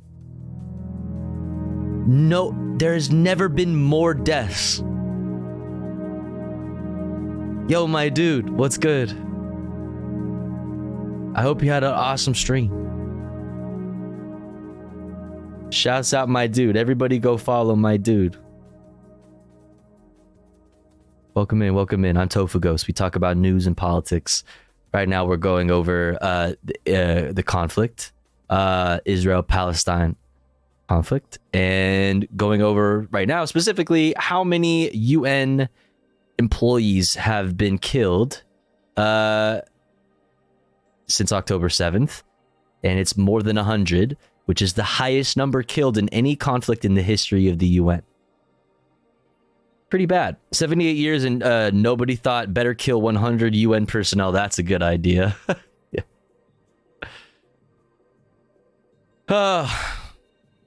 Yeah, and so the last two questions of this interview were completely dodged. One, how did the Israeli hostage die? No answer. Completely dodged 2 times. And now, first, Palestinian civilians were told to leave the north and go to the south. And now you're dropping leaflets on the south. Well, you've dropped more than leaflets. You dropped bombs. But also, you're dropping leaflets on Palestinians in the south telling them to leave there. Where do they go? And he didn't answer that either. They're not even giving CNN enough to work with. CNN, like I said, is dying to cover for the IDF. They're dying to help you out. They're dying to help you cover your ass. But you're not giving them anything to work with. And more, the mainstream media is dealing with this issue. They have nothing to work with. So now they're just faced with asking basic questions. How did she die? Well, where are they supposed to go then if they can't be in the south? Basic questions. And they're not getting anything. Nothing. I think this says a lot. So I stopped this. Oh wait, no, we already watched this whole thing. I just wanted to show you what they said about that hostage. All right. Where are we at with time? Oh, the ads are about to hit us in exactly 46 seconds. Holy shit. That timing is crazy. Okay, next up, chat. We're going to look at what I think is a shift. This is the EU's foreign policy minister, I believe. A horror doesn't justify another horror. Then we're going to go to NPR interviewing Benjamin Netanyahu. NPR also, pressing Netanyahu on very basic things. We're going to look at Mehdi Hassan pressing Mark Regev on false Israeli claims. We also have this Jake Tapper interview talking to Netanyahu about his fucking super fucking right, all his super right wing friends in his super right wing government. I think this is an extension of that. And so much more. ! Watching in the chat if you would like a link to all of the videos that we've watched this evening and all of the videos that we will be watching for the rest of the evening. Any articles that we look at, I'll try to share them along the way. Please remind me because I keep forgetting. But here's the thing, chat. Before we watch and get into the rest of this, we got to run an ad break because it's been exactly an hour, actually, since our last one.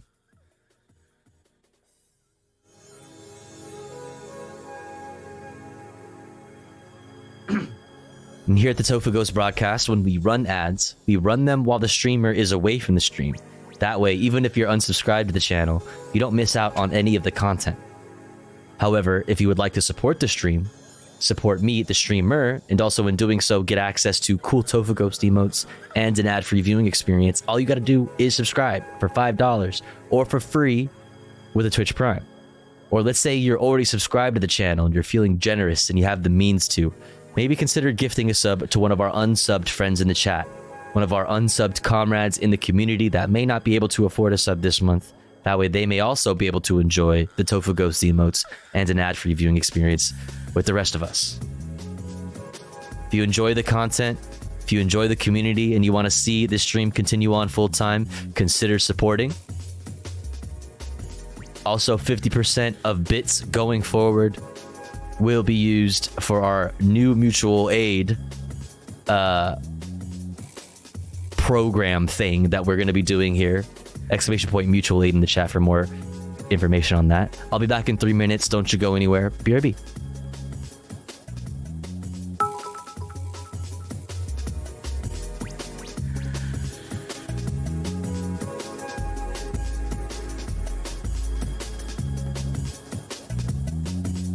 Yo, Nori, thank you for the 1,000 biddies.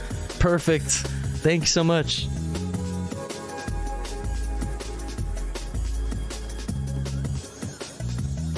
You're going straight to this. Thank you so much, Nori. Thank you, thank you, thank you. BRB.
All right, we're back.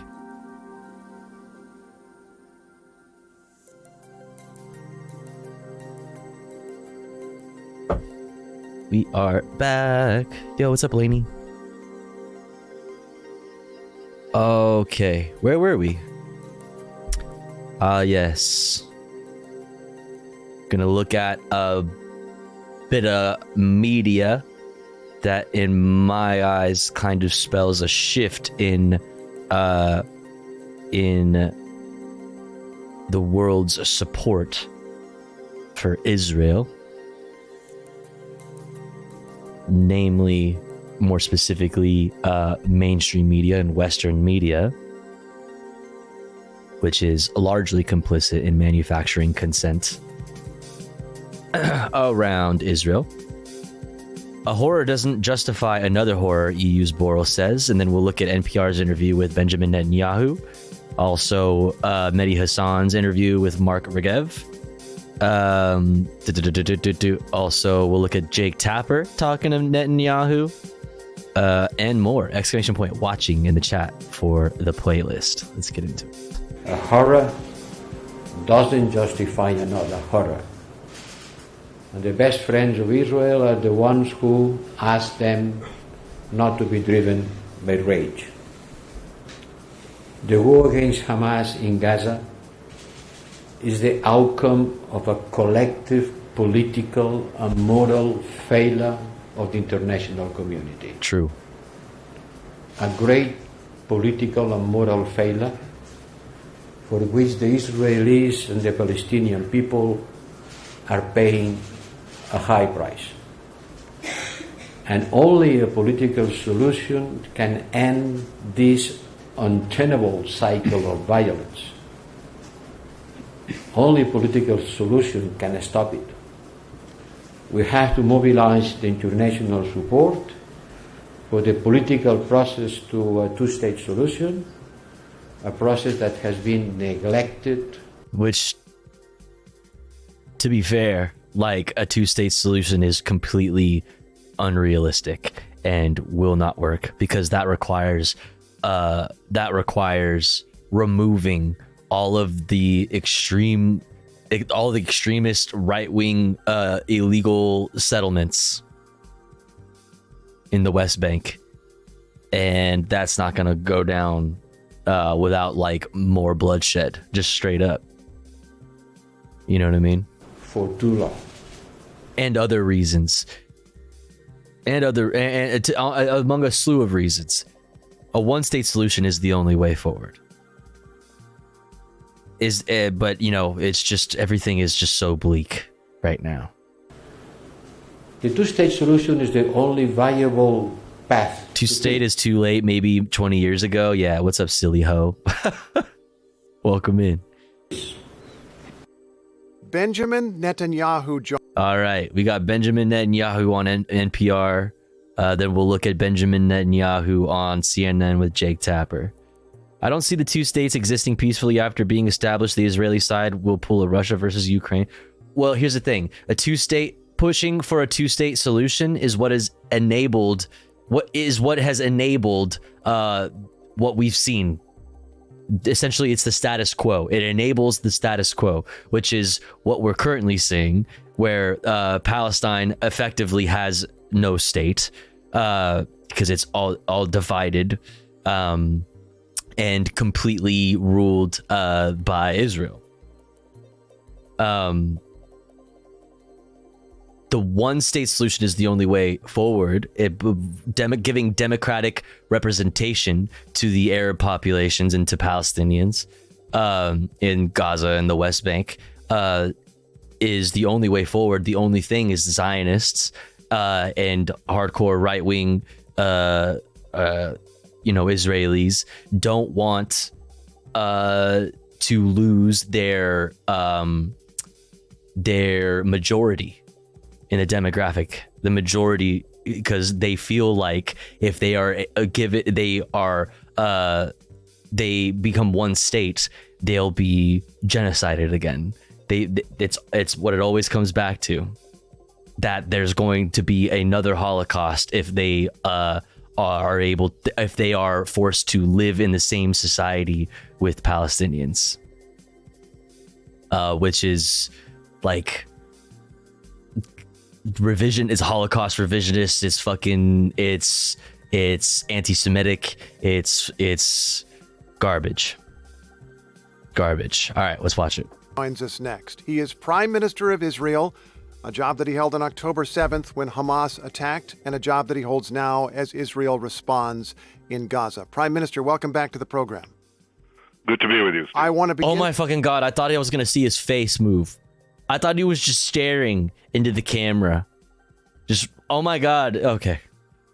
By asking about Al-Shifa Hospital, the Israeli military has said they needed to seize that giant hospital complex in Gaza because a major command center for Hamas was underground. And I'll note that reporters on the ground have now been taken by the Israeli military to see some kind of staircase going down, but not what is inside. Have you, in fact, found an underground command center? Yes, we found more than that. This is not a hospital, you know. It was commandeered by Hamas. There were plans. Show it then. More than that? More than a Hamas headquarters? More than that fucking that fucking Call of Duty map rendering showing a fucking base, a full-on base prepared for an Israeli operation that clearly they weren't prepared for because there's no fucking headquarters. Many of the terrorist chieftains, a lot of terrorists there, they fled as our forces approached the hospitals, and happily we didn't have to have a firefight with anyone. But, damn, that's so convenient. But we found there are a lot of weapons, a lot. A lot, like 4.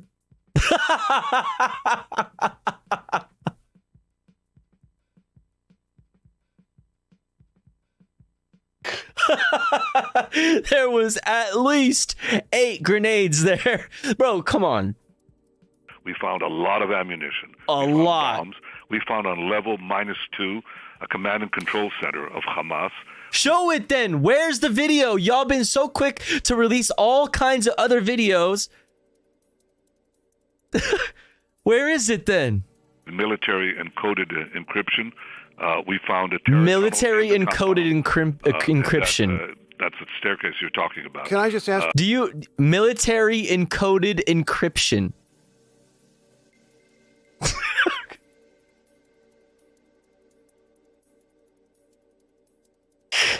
You know, so many weapons that there were different numbers in rooms depending on who was in them. But we found almost 10 rusty World War I era weapons with about 2 magazines for each, and also some silly walkie-talkies. Yeah, and a laptop, bro, and a whole thing of CD-ROMs.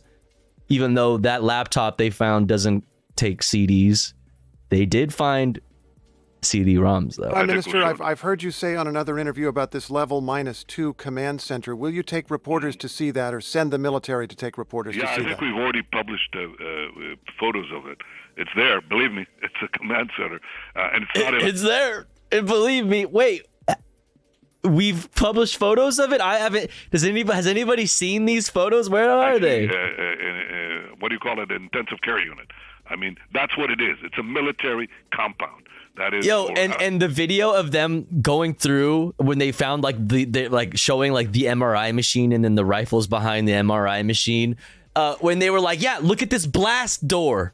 See this door? It's so thick. It's the blast door. This is not for hospitals. This is clearly a military compound. Motherfucker, you are in an MRI room.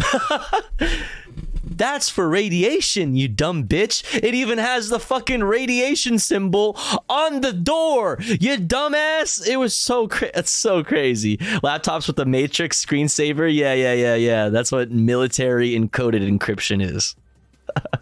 I mean, this is a commandeered hospital. It's not Mount Sinai, and it's not any one of the hospitals that you're familiar with or that I'm familiar with. It was taken over by Hamas, and now we've taken Trust over. me, bro. We've brought in, as we moved in, we brought Arabic-speaking doctors. Mm-hmm. We brought incubators for babies. So this is, I think, which do nothing when you have no electricity. The most humane takeover of a hospital commandeered by terrorists in history. Well, And that's the whole point here, Steve. I think this is the main point. Israel is giving safe corridors and safe zones for civilians, and Hamas terrorists are using hospitals in order to shield themselves behind patients. It's insane. Well, we'll continue watching Israel for the should evidence Israel coming should out be of that area congratulated, if we can. and Hamas should be condemned. Our Yeah, time please is go ahead. limited, Prime Minister. I want to ask about the future. But my passion is unlimited. Understood. My passion is unlimited for justice and for truth. Bro, shut the fuck up for 1 second, you fucking freak. Understand. He's got such a fucking boner right now. Oh my god, he's thinking about blood and he's getting rock hard. His my passion is unlimited. Animals, these monsters. Animals, yeah, the children of darkness. Yeah, go on, say all the words that you keep saying. Say all those things. And murdered women who burned people alive. I mean, this is just sheer folly. I mean, it's sheer evil. It has to be fought, and that's why I'm speaking to you with such passion. Understand. Prime Minister, I want to ask about I understand. Please, Colin shut Powell, up. once Secretary of State of the United States, famously said to President George W. Bush of Iraq before where's this going? The invasion there, you break it, you own it. What do you intend to do with Gaza once Israeli troops are fully in control on the ground? Oof.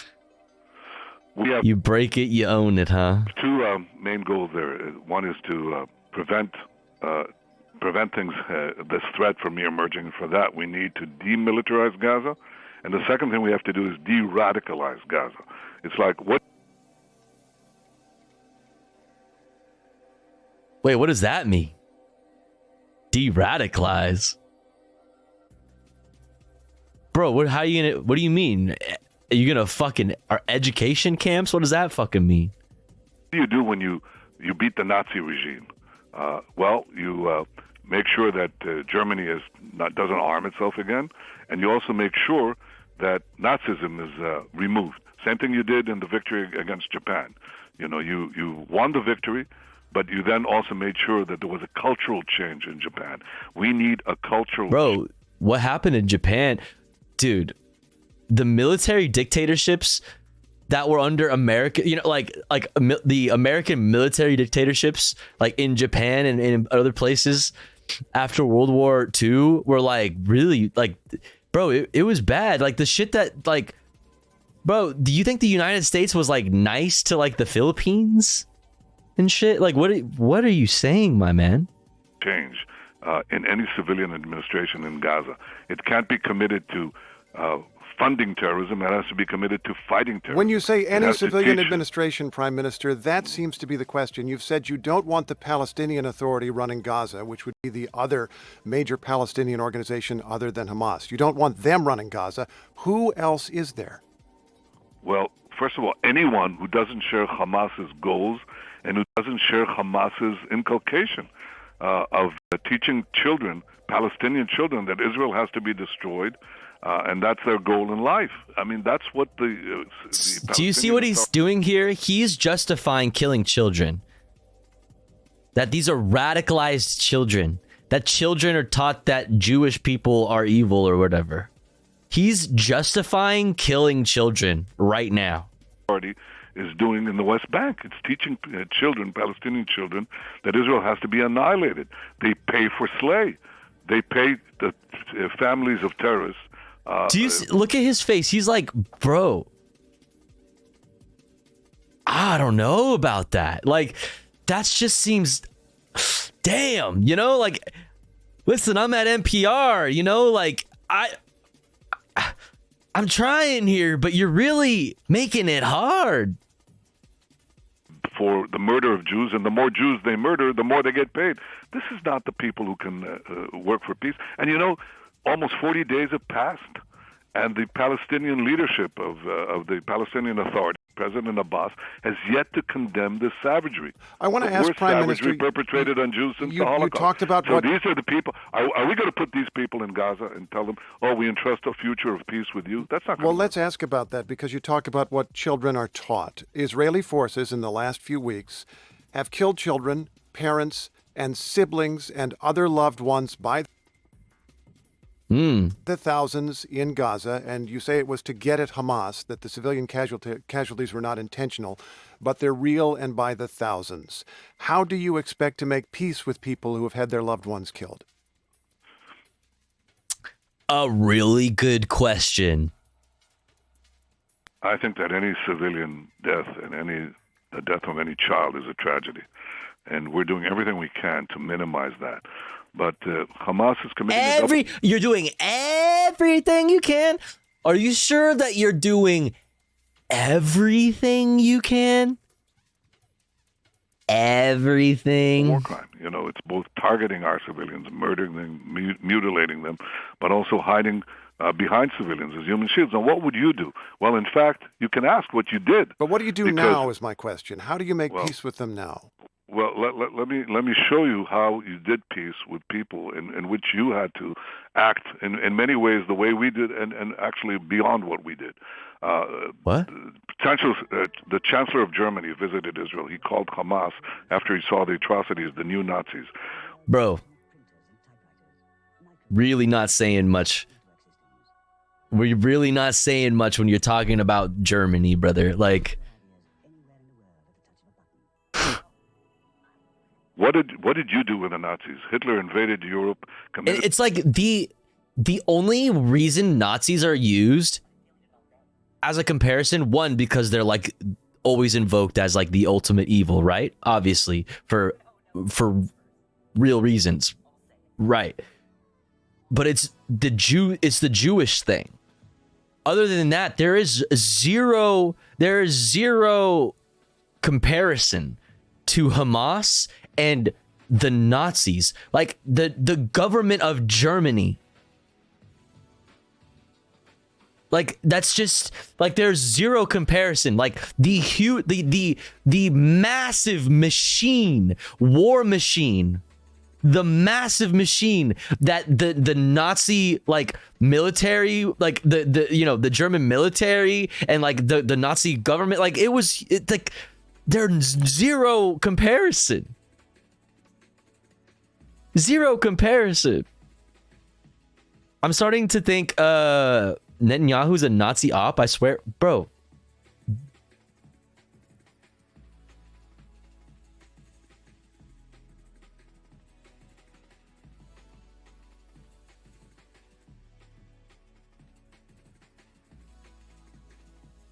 Netanyahu's son, Yair, stirs up controversy with anti-Semitic cartoons.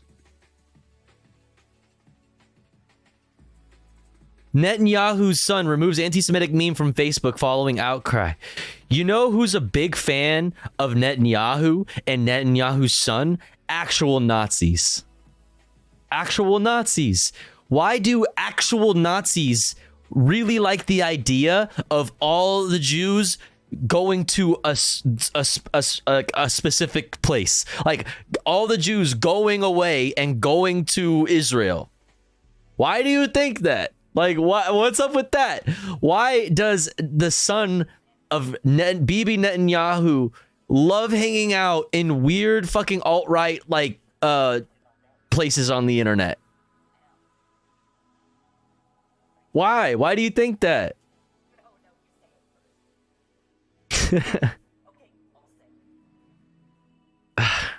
Like, I hate invoking Nazis because it's so like overused that it's lost its like actual meaning. But like this is like there's like actual Nazi shit. There's like actual Nazi shit here. It's unavoidable. The horrible crimes, the worst crimes in history. The Allies invaded Normandy, went through the cities of France and Germany. The German army. Like, how is this comparable? Like, how is this comparable? You're talking about the German army that like invaded Poland, invaded France, like what are we talking about? Yeah, that's like reason number one that I realized Israel was fucked up as a teenager before I learned about Gaza. I was like, yeah, maybe we shouldn't all be collected in one place again. Yeah, it's a bit sus, right? It's a bit sus. Implanted itself like Hamas in the cities, in civilian neighborhoods, in hospitals, you name it.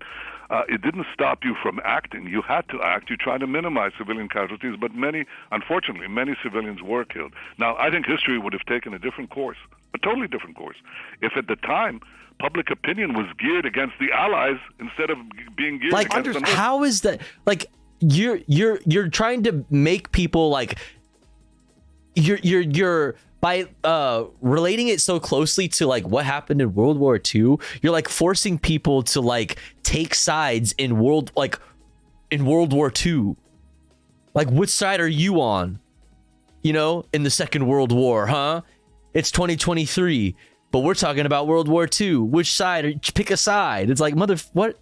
Like, we're talking about Israel and Palestine in 2023. Why the fuck are you talking about Normandy, motherfucker? But the question, of course, is the United States ended up keeping troops in Germany for generations. He's going along with it, though. Like, you know, he's humoring him. That's where you're heading here with Gaza? Well, I'm not sure of keeping troops inside. And in fact, it's not particularly necessary. Gaza is very small. So the overriding military responsibility has to be with Israel for the foreseeable future.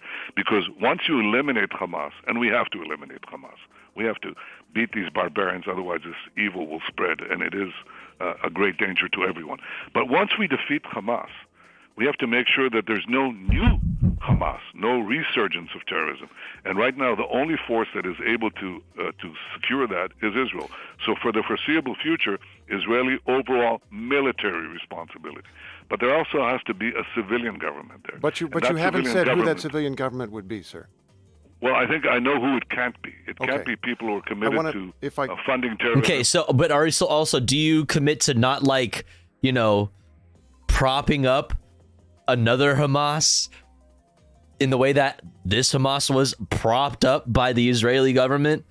What you know, what about like secular movements? Are you gonna like, you know, like co-opt and sabotage and assassinate leaders of like secular movements?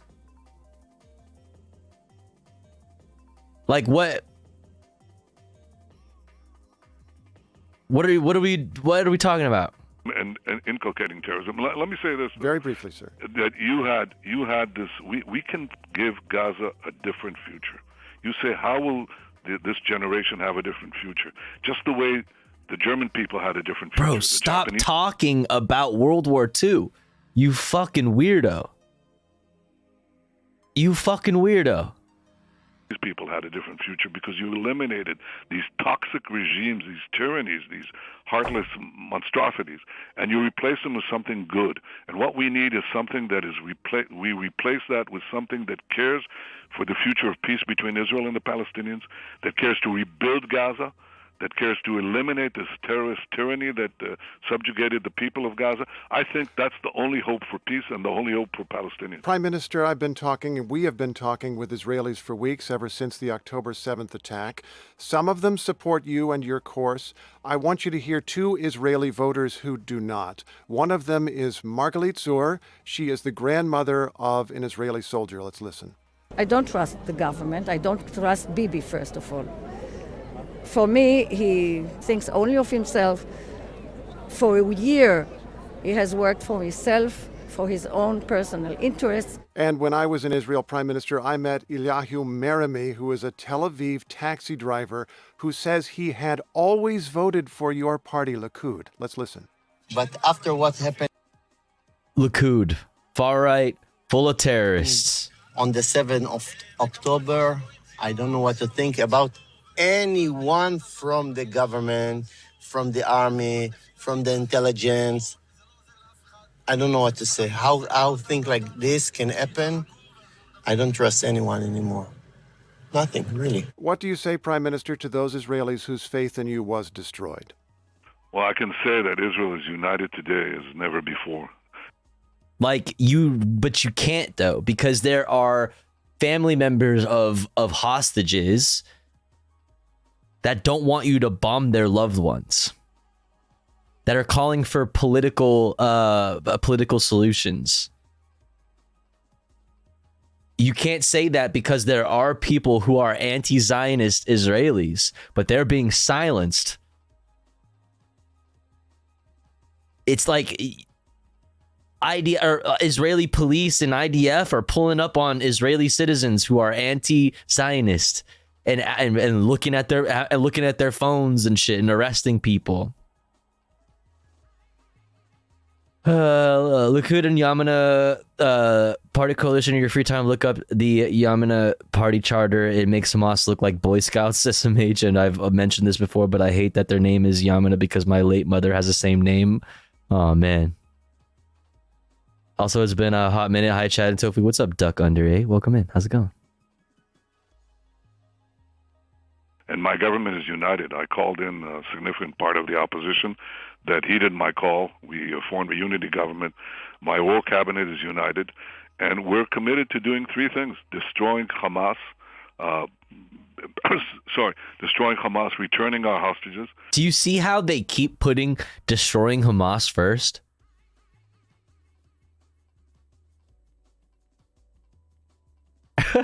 Do you see how they keep doing that?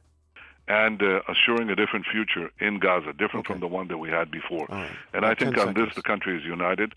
Of course, there are different disparate voices. There are voices of disappointment. How could it not be after such a savagery? That's understandable. But right now, the main thing, Steve, is that the country is really really powerfully united. And, I can find audios of many who support and who are committed to... Dude, he sounds so much like Trump in the way that he, puts... I don't know, the way that he speaks, he sounds so much like Trump. It's really weird. That as well. If you took the transcript and made an AI voice of Trump, say it would be completely, indiscernible. You see the video what really happened in Israel on October 7th with Max Blumenthal, the Hedges report. I had that on our playlist, but I had to knock it down a few videos because there's so much to cover today. But I did mean to watch that, Spirit. He's digging deep, grasping to try and win favor. Many people are saying, yeah. All right, let's look at another interview with Jake Tapper here, talking about those right-wing homies of his, those crazy right-wing terrorist homies of his. So let's talk about your new government, because we are now in a period, President Biden likes to say, I think you do as well, of a challenge of democracy versus autocracy. And you saw over the weekend, massive protests throughout Israel. This is old, by the way. New judicial reform plan that would allow the Israeli parliament. This is just talking about Ben Gvir and stuff. To override a Supreme Court decision with a simple majority vote. In 2017, though, just 5 years ago, you touted the importance of a strong, independent, honest, and impartial court. Your own former defense minister, Moshe Ya'alon, tweeted that your proposal would, quote, burn down the country and its values. What's your response? Well, first of all, I haven't changed my view. I think we need a strong, independent judiciary. But an independent judiciary doesn't mean an unbridled judiciary. Stop. Get out of here. I hate this. This player is so asshole. Shit. Of this reform. Britain of democracy. Maybe I have the wrong video. Maybe this is here. New video today appears to show Israel's targeted raid inside Gaza's largest hospital. You can see medics still inside Al-Shifa Hospital evacuating patients as dust surrounds them. Israel calls this a, quote, precise and targeted operation looking for Hamas, possibly hiding in tunnels under the hospital. Yeah, here we go. He talks about... Released this video. There we go. Yeah, this is it. Terrorists hid and stashed their weapons. We should note this is video being released by the IDF, the Israeli military. We cannot independently verify the contents, as CNN is not on the ground there. The infamous MRI machine, yeah, where in this video there was this is the way it looked, or you can't really fucking see right now with the Chiron. There was one firearm, there was one AK in a bag, and then there was the next video that was released, which was the Fox News IDF reporter going back there to see it, and there was two AKs laid out. Oh, so funny, dude. So funny, man. So CNN is not on the ground there. Al-Shifa Hospital officials have not yet commented on this. What is clear, conditions in this hospital are horrendous. Doctors are trying to keep the hospital running. They are running out of fuel and supplies, not to mention there are reports of being interrogated by the IDF. Given the risk to civilian safety, Israel is under pressure to show proof of whether there has been any indication of terrorists or hostages held there. Like, dude, CNN and NPR, like Wolf Blitzer and Jake Tapper, they're all having a hard time, like, running defense for Israel right now. Like, it's just not working because they're not giving them anything. Earlier this week, I asked the former Deputy Director of National Intelligence in the U.S., Beth Sanner, what she thought President Biden could be doing differently regarding Israel. What the fuck is this caption? I think that one of the things we can certainly do is lay down very, very firmly what Israel cannot do in the West Bank, because that is the thing that's going to blow up in our faces, and that makes a two-state solution impossible. Yep. Sanner's point is important because with the world focused... Also, you cannot store metal around an MRI machine. That was the worst machine possible to choose. Yes. The thing is, what people will say in response, yes, you're correct. You can't have metal near an MRI. That, you guys remember that story that we covered here, actually, about the dude in... Fuck, where was it? The dude who brought a fucking pistol in his pants with him into the MRI room to help with his mom, Brazil, where his mom was getting an MRI fucking CAT scan or whatever the fuck, whatever you do with the MRIs. Again, I'm blanking. Went into the room with his mom so that to the MRI room, and he fucking snuck in a firearm because he wanted to be like strapped just in case shit went down. You know what I mean? Just in case. Got to keep that thing on me. And when the MRI machine turned on, it fucking sucked the gun straight out of his pants. It hit the fucking MRI machine and discharged, and he fucking got shot by his own gun. Bro, it fucking flew across the room, hit the MRI machine, and shot his ass. So yeah, you're right. You can't have metal near MRI machines. Also, specifically guns, you can't have them by MRI machines. But what people will say is that, and I, also it is true that there is no electricity, or at least very limited electricity. They have to pick and choose what rooms that they keep operating. And we don't know specifically whether or not that MRI, when that MRI machine was in operation, or whether or not it was, we don't know if it was just an inoperable MRI machine and there's no electricity going to it because they don't have electricity, so they were able to store weapons by it. We don't know. It's still, that's not proving it shit to anybody. That doesn't prove shit that there's a Hamas headquarters there. That doesn't prove shit. But yeah, as when it comes to specifically the idea of having metal near the MRI machine, that could be what happened there. I don't know. Despite being in a hospital, the best place to be when you get shot by a gun. Yeah.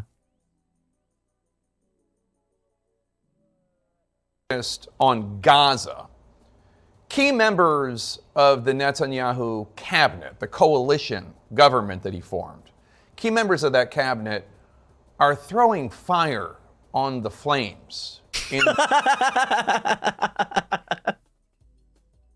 Sorry, that's so funny. Throwing fire on the flames. Netanyahu cabinet, the coalition government that he formed, key members of that cabinet are throwing fire on I'm the sorry, flames that's so funny. in the West Bank and in Israel. He meant to say fuel. Magnetic resonance does love to attract metal, yeah. Hamas Pentagon, they said. Did someone say through the fire and the flames?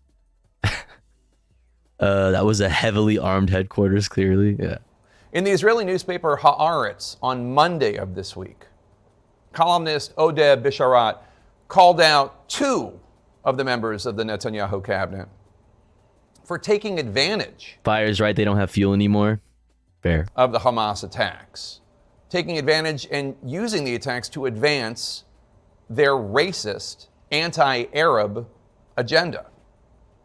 Let's start in the West Bank, as Sanner suggested we should, with Israeli Finance Minister Bezalel Smotrich. Smotrich is a hateful anti-Arab bigot. He's a far-right politician in the Netanyahu coalition. Yeah. And he has Tell him, Jake. powers over civilian issues in the West Bank. Haaretz reports that since October 7th, the illegally occupied West Bank, more than 100... Bro, this is what I'm saying. This is CNN. 70 Palestinians have been killed in clashes with Israelis across the West Bank.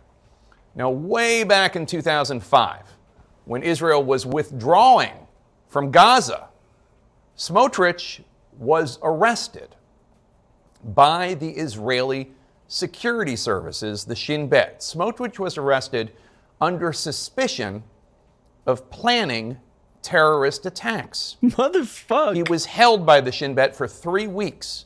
He was suspected of planning to block major public roads and damage infrastructure. That's according to Yediot Ahronot, a major Israeli newspaper. In 2019, the former deputy head of the Shin Bet called Smotrich a, quote, Jewish terrorist. That's according to Israel's Channel 13. Now, Smotrich denies those claims. He stated he was proud of his role in opposing Israel's expulsion from Gaza, quote, noting that he was freed without any charges being filed against him, according to a report from the Times of Israel. And Ben Gvir was too extreme for the IDF. Ben Gvir, Itamar Ben Gvir couldn't go to the IDF, couldn't join, because he's also accused of terrorism. Like, these are like far-right extremists, actual far-right terrorists in the government. These are the motherfuckers that are guiding policy right now. Yeah. Yeah, it's so wildly unlawful to have the combined leaderships of Netanyahu, Smotrich, and Ben Gvir in government. It's wild. All of them are fucking criminals and fucking crazies. Now, Bisharat writes in Haaretz on Monday of this week that Smotrich, quote, sees the disaster that has befallen the country as an opportunity to plunder the West Bank. The settlers, who share his messianic ideology, have begun to carry out their plans to purge the area of its Palestinian population, unquote. As with this scene you see. Yeah, these motherfuckers, these extremists in the West Bank, you're telling me that we're going to do a two-state solution, which requires removing these motherfuckers from the occupied West Bank in the illegal settlements? Palestinian population, unquote. These guys who get fucking escorted by the IDF in the West Bank while they assault Palestinians. As with this scene you see of armed Israeli settlers, zealots, extremists, harassing Palestinians, wreaking havoc. Jake Tapper telling it like it fucking is, man. And then there's the Minister of National Security, Itamar Ben Gvir. Quote, immediately upon hearing of the criminal Hamas attacks, Bisharat writes, Ben Gvir was calling for a sequel to the 2021 Arab-Jewish riots in order to devour what is left of Israeli democracy, unquote. This includes armed militias, subordinate to Ben Gvir, wandering the streets of Tel Aviv, and, quote, the thought police, hard at work, arresting civics teacher Dr. Meir Baruchin for posts on Facebook opposing the Israeli army's operations in Gaza. Talk to me again about how Israel is the only democracy in the Middle East. Where democracy? And for showing compassion for That's Palestinian crazy. suffering, unquote. That's crazy. Of course, Ben Gvir's first targets, he writes, Israel's Arab citizens who have been harassed, indicted, and arrested. Quote, not only is the blood of human beings being spilled, so is the blood of Israeli democracy, or what is left of it.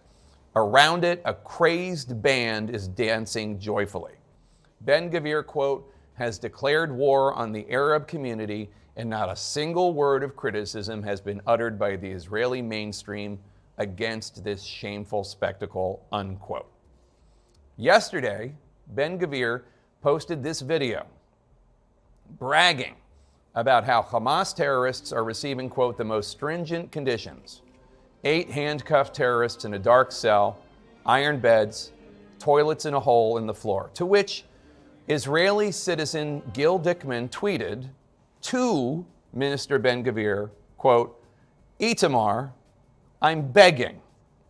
My cousin is now in the hands of Hamas. He's kidnapped his cousin. Your words about the dark dungeon, the hole in the floor, the handcuffs, and the humiliation put her in real danger. Your every tweet is a match that burns the hearts of our families. Bro, I can't believe you're starting to see CNN cover this shit. Because like I said, there's no other choice. It's too blatant. It's too blatant.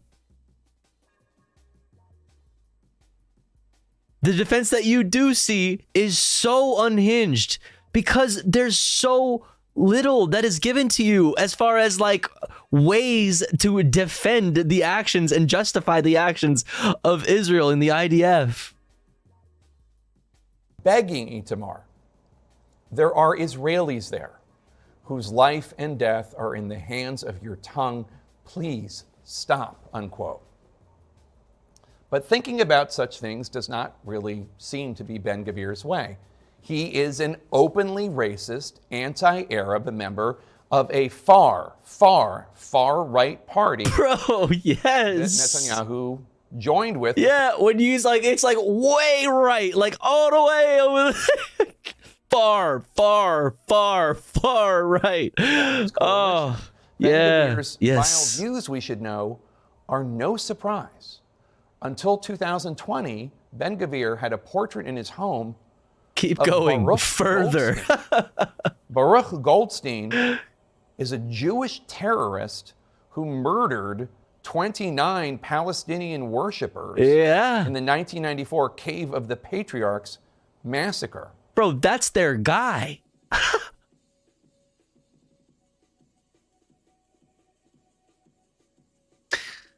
That's their guy. In 2015, Ben-Gvir attended a notorious, quote, wedding of hate in the West Bank. At this wedding of hate, the murder of Palestinians was celebrated, including the murder of a Palestinian infant. It's sick. Now, in January, it seems like 100 years ago. Bro, Jake is cooking. It was only 10 months ago. I asked Prime Minister Netanyahu about these two anti-Arab racists. So this is what I was looking for originally. Extremists in his government. You have appointed some individuals, controversial figures, not part of your party, including ultranationalists Bezalel Smotrich and Itamar Ben-Gvir. They joined the Likud. I didn't join them. Right. And I direct policy. I'm governing. I've got my 2 hands on the wheel, and believe me, it's going to be a good direction. Smotrich just called Believe me, I'm driving straight on the road, not swerving. You know what I mean? We are in our lane, going the speed limit. Yes. Himself a fascist homophobe. Run it back, yo, DJ, fucking vinyl reverse sound. A good direction. Run it back. Just called himself a fascist homophobe. He suggested same-sex marriage is like incest. Bro, he said what?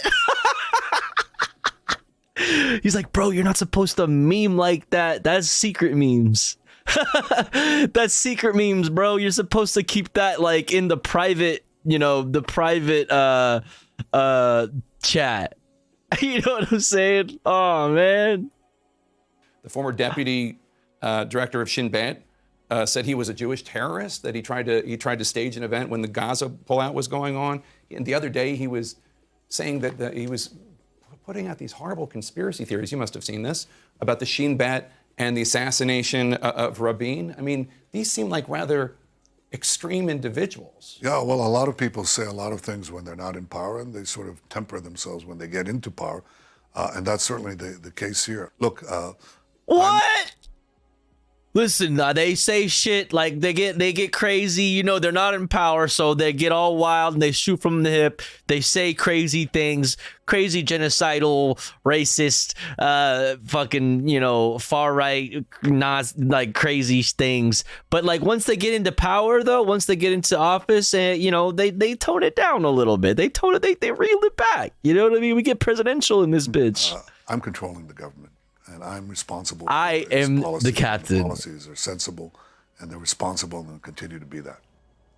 Yeah, nothing fixes crazy like power. Yeah. Cool. Ben-Gvir, he toned it back a little bit, so we can totally give him his own militia charged with, you know, the West Bank. You know what I mean? Like, that's totally cool. We could totally do that. That's fine. Temper themselves once they got into power. They didn't. True, Jake. And if Netanyahu's hands are on the wheel, the question for Netanyahu is, does he stand by the extremism of these two cabinet ministers? Because it's not just the presence of Smotrich and Ben-Gvir in the Israeli government, it is the policies that they are enforcing in the West Bank and in Israel. Dude, he's cooking. This segment is crazy. Can't believe I'm watching CNN right now. That are clearly inconsistent with the image Israel is portraying to the Western world at this crucial moment in Israel's existence that needs to be challenged. Bro, like no notes, Jacob Tapper. I don't even know her. You killed it. You ate. This is good. Yeah, like, wow, did not expect a balanced take from CNN. Thank you, Jake. Thank you, Jacob. Jacob Tapper telling the truth. This is the reporting we need. Wow, a powerhouse segment. Like, dude, like, holy, what is going on, bro? That's how bad Israel is. You can make an honest man out of Jake Tapper. Imagine being so fascist that you can make CNN do good work. Like, what the fuck? Bro. Wonder why the change of heart? It's they have nothing to work with. It's too blatant. That's why, like, I've repeated it a million times in the stream, but it's like the theme of this stream is like the tides. There's a shift going on because there's more and more information coming out, and more it's getting worse and worse and worse every single day, and there is less and less and less that you can really do to defend or justify anything that is happening in Gaza or the West Bank. Like, you can't justify any of this. You can't. There's no way. Even mainstream media, who is normally dying to run defense for Israel, has nothing to work with because it's too blatant. It's too blatant. Even Jake Tapper's like, yeah, I don't know, man. Like, this is fuck. That's y'all are kind of wilding over there right now. That's crazy. y'all getting crazy over there. Getting super wild. We're not gonna look at that. Jesus Christ. Israel seeks minimal civilian casualties, but unfortunately we're not successful. Yeah, we're not gonna look at that one. U.S. public support for Israel drops major. Oh, we'll hold on to this. Yeah, dude, even look at the LA Times. Look at the LA Times editorial: ceasefire now. The killing in Gaza must stop. LA Times is very liberal, but there are some pretty dang good people on that work at the LA Times, and they came together and they did this editorial, and now all of them are suspended from talking or writing anyway about the Israel, Palestine, Gaza, anything going on with that for 3 to 4 months. They're suspended for 3 to 4 months because of this editorial.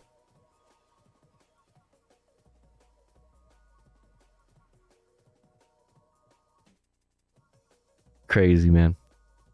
Where are we at with time? Oh, man. Fuck, 8 minutes till the fucking ads. We're not going to be able to hit everything. I doubt it. We'll take a look at this Mehdi Hassan interview with Mark Revin. Another example of, I mean, Mehdi is among the more progressive side of MSNBC, of course. But like, you know, even MSNBC, it's, you know, it's just too hard to not push back on this shit. It's just too hard. So we're gonna watch this next. We might not be able to watch this More Perfect Union. This is relevant here, Arab and Muslim Americans, on how U.S. support for Israel could affect their votes in 2024. This is relevant to this. U.S. public support for Israel drops. Majority backs a ceasefire. Reuters and Ipsos shows. We'll see if we can get to that. But the thing is, chat, there's about to be ads running, so we have to run ads. Don't worry, though, because we run ads here at the Tofu Ghost broadcast while the streamer is away from the stream. That way, even if you are unsubscribed to the channel, you don't miss out on any of the content.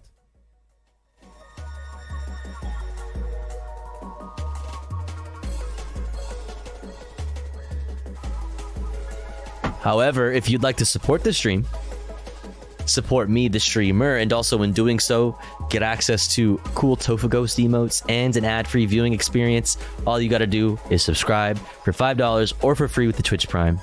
But let's say you're already subscribed to the channel and you're feeling generous and you have the means to, maybe consider gifting a sub to one of our unsubbed friends of the chat, one of our comrades in the community that may not be able to afford a sub this month. That way they may also be able to enjoy the Tofu Ghost emotes and an ad-free viewing experience with the rest of us. I'll be back in 3 minutes. Don't you go anywhere. BRB.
hurts.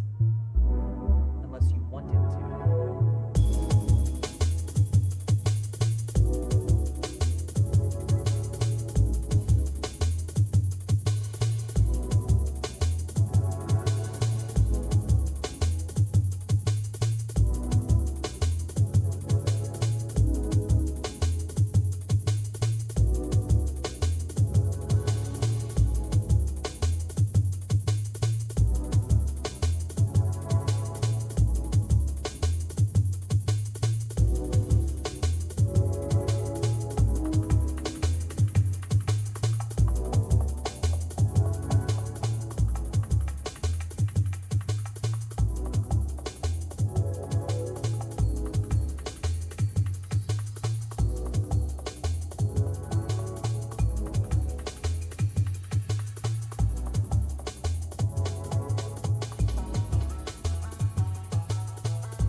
Okay.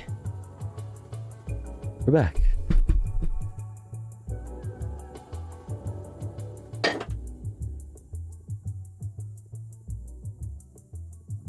Where were we? Do do do do do do do do do. This or this. All right, let's look at this Mehdi Hassan interview. Challenging Israeli advisor Mark Regev on false Israeli claims. Let's go. Joining me now, Mark Regev, senior advisor to Israeli Prime Minister Benjamin Netanyahu. He was previously Israel's ambassador to the United Kingdom. Mark Regev, thanks so much for coming on the show today. Let's start with the tragic situation. Pleasure to have you on. Let's start with the tragic situation of the hostages. Hostage taking, a clear war crime by Hamas, and those hostages, of course, need to be released. Are we any closer to the release of any more hostages? We surely hope so. You know, Hamas, as you've reported, has kidnapped some 240 people. Unfortunately, today we found the body near the Shifa hospital of one of the hostages, a woman from Kibbutz Be'eri. Her name is Yehudit Weiss. She was 65 years old, a mother of 5. And so she's no longer a hostage. She was dead. The information we have is when she was taken into captivity, when she was abducted by Hamas, she was alive. We've now found her body. It was one of the results of the military operation today. Of course, getting the hostages out remains one of the How did she die, bro? Focal points of our military operation. And we believe that by expediting the military pressure on Hamas, we're actually getting closer to the release of hostages. So was it a mistake in hindsight, and that's tragic news to hear about this poor woman, was it a mistake for Prime Minister Netanyahu, your boss, to have reportedly turned down a deal at the start of this conflict that would have seen Hamas free women, the elderly, kids, in exchange He said it was a result of one of the military operations today? Okay, that's not very specific, though. 5-day ceasefire. Like, did she have a bullet wound? Was it like a blunt force trauma? Was there shrapnel? Like, you know. Why so many of the families of the hostages are angry with your government? Sorry, Mehdi, that's just disinformation. Running that back. Deal at the start of this conflict that would have seen Hamas free women, the elderly, kids, in exchange for a 5-day ceasefire. Isn't that why so many of the families of the hostages are angry with your government? Isn't that why so many families of the hostages are angry with your government? Let's see how he answers. Sorry, Mehdi, that's just disinformation. There was not a real option for a deal before the ground operation. It was looked at seriously, but Hamas put nothing on the table that could be worked with. And so that's just not correct to say there was an option. We might have an option now for a deal. I can't tell you for sure. We might have an option because the military pressure on Hamas is maybe making Hamas understand that if they want a temporary ceasefire, they need to release hostages. Without that, we're not going to have a temporary ceasefire. We're hitting Hamas hard, and maybe the military pressure will force them to consider how they look at the hostages. Look, we can't expect them to release hostages because they're suddenly going to become humanitarians, right, Mehdi? They're obviously... Yeah, but why are you bombing them when they are in possession of the hostages who you claim to care so much about? Not. They're brutal, vicious terrorists, and yeah, silly ho. They're not willing to give up their momentum, their military momentum. They don't want they have very limited time because they've always known that the idea is to get as much done as they possibly can while they have international support and before they can be condemned or forced to stop by the international community.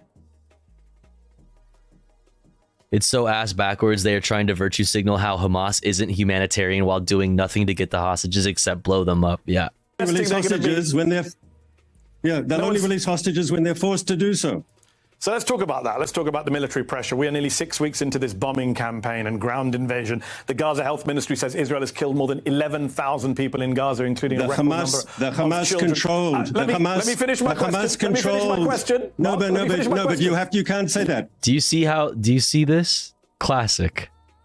I'm so tired. My eyes won't stay open. Good night, Tofu. Good night, chat. Yo, Riot Vision, always a pleasure to have you. I hope you have a good night. Get some rest. I hope to see you again soon.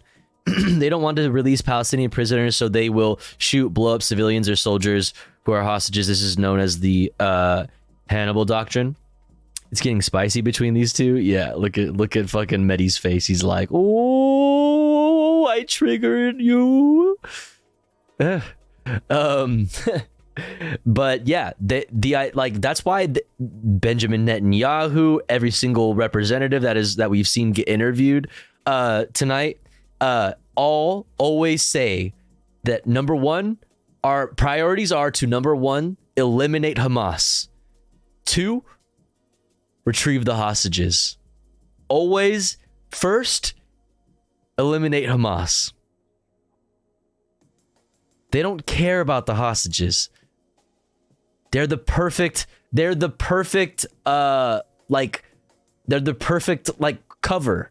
They're the perfect reason to give, every time they're asked why they're doing what they're doing in Gaza and even the West Bank, which has nothing to do with Hamas, but hey. No, but you said you have to say the Hamas-controlled Ministry of Health in Gaza. I don't have to say what you asked me to say. More than 4,000 kids, true. They say, that's true. You don't deny. He said you could say that. I don't have to say that. Mehdi, scapegoat, yeah. The Hamas-controlled? I'm not and denying. the health ministry is controlled by Hamas. Let me finish my question. You can, but please tell the viewers the truth. That information is provided by... Yeah, because Hamas is the governing body in Gaza. You simultaneously want to call them a terrorist organization while also saying that the health ministry is run by Hamas. Yes, that is true, because Hamas is the governing body in Gaza.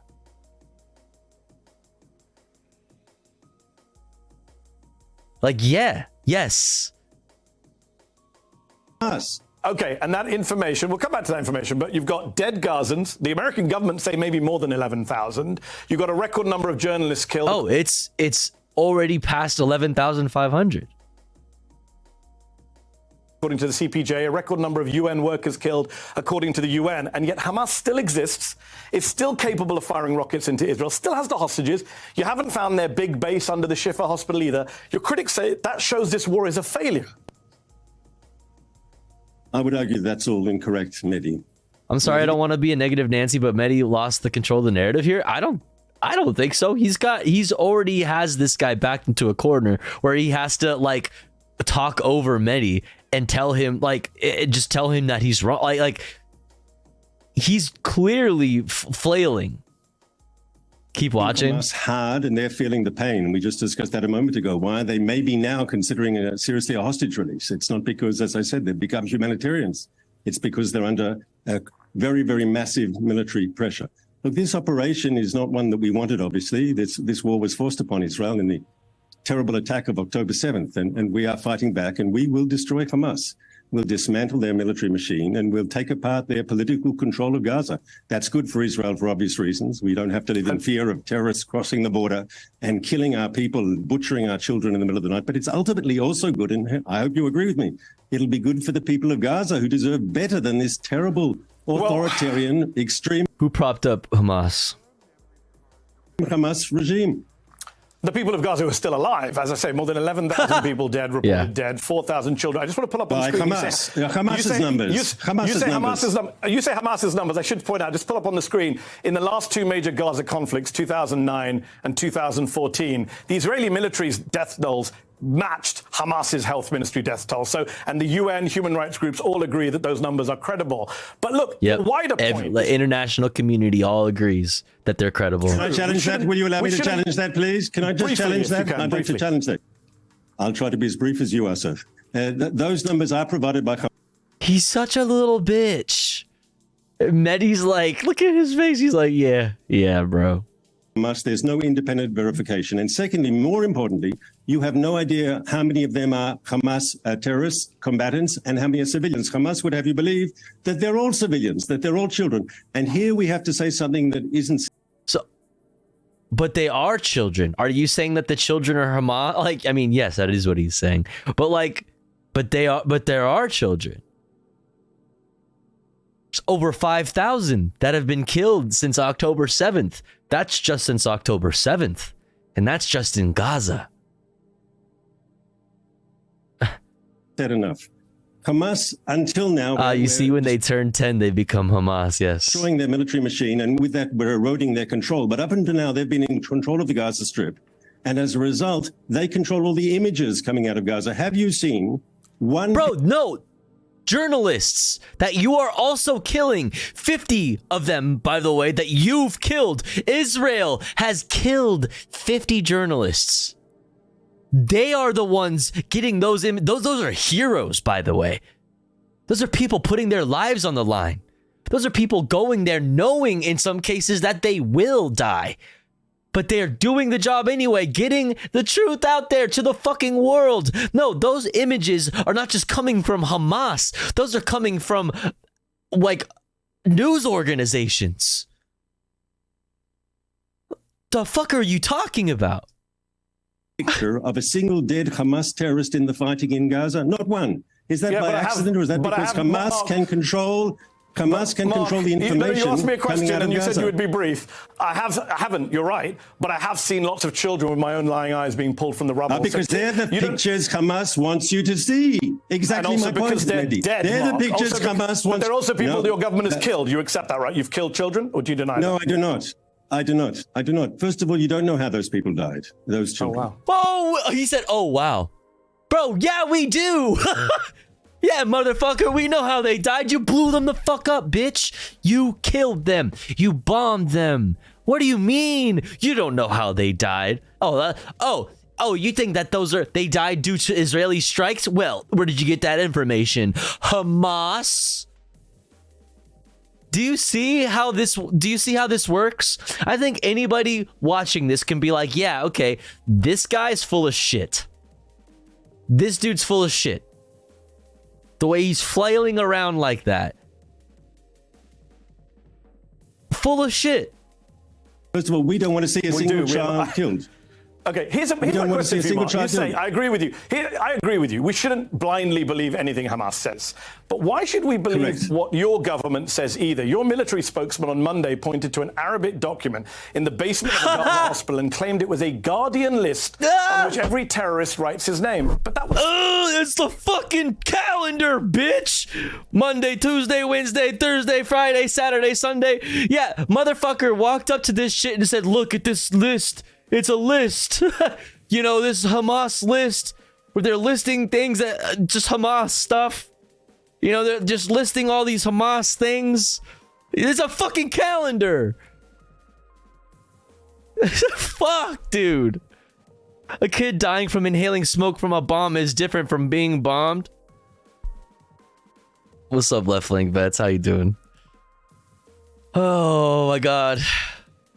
False. It was just a calendar with the days of the week on it. Your colleague in the Prime Minister's office, Ophir Gendelman, posted behind-the-scenes footage from a Lebanese short film and claimed it was Palestinians in Gaza faking their own injuries. That tweet is still up a week later. Dude, that is endless. This shit is crazy. And that tweet, it's like there's two things that happened here, right? Could have happened here that led to this person tweeting this out. Either you went looking for something that you could, use deceptively in this time where there's a lot of things being posted online, being posted on Twitter. Either you went out of your way and, found a video that you could use deceptively that people might fall for, to post to Twitter, or this came across your timeline, or somebody sent it to you and said, "Whoa, what the fuck?" You know what I mean? And you just you amplified it. Either way, you were either purposefully looking to create disinformation, or you are amplifying mis or disinformation. And after it being proven to be false, what the community notes and more than that, and more, you're still holding it up for a week? You're still keeping the tweet up for a week? That's crazy, man. That's so wild. It's so blatant. It's fucking wild to get away with this. That's what I'm saying. It's so blatant. It's so blatant, Marcus, that we have seen Mehdi Hassan, Jake Tapper, NPR, Wolf, NPR, reporters, Wolf Blitzer. We're seeing CNN and MSNBC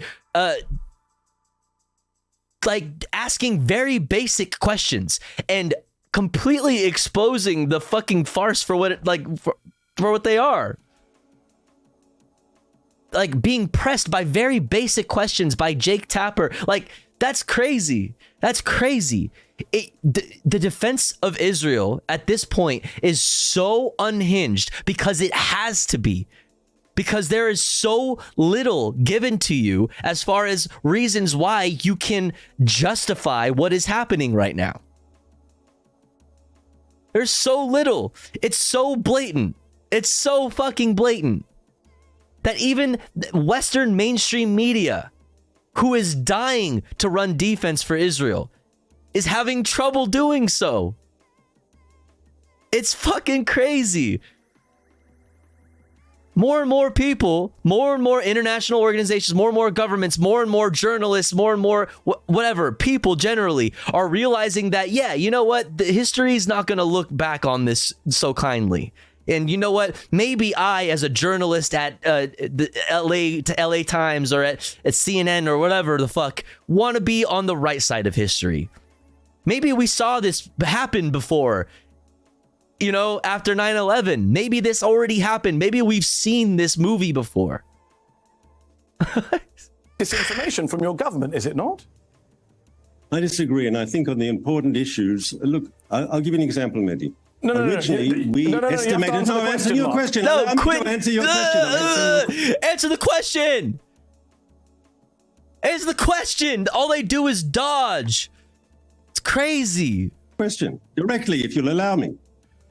We originally said in the atrocious Hamas attack on our people on October 7th, we had the number at 1,400 casualties, and now we've revised that down to 1,200 because we understood that we had overestimated. We made a mistake. There were actually bodies that were so badly burnt, we thought they were ours. In the end, apparently, they were Hamas terrorists.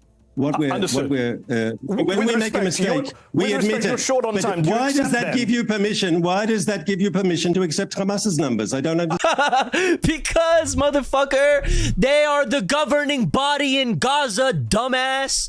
Yes. The health ministry is run by Hamas because they are the governing body, like it or not, in Gaza. It's so fucking stupid. Oh, well, you can't fucking believe anything they say. Even fucking MSNBC is saying, well, then why the fuck can we believe anything that y'all say? The fuck? Actually, the people burned alive were killed by your Hellfire missiles. Yeah.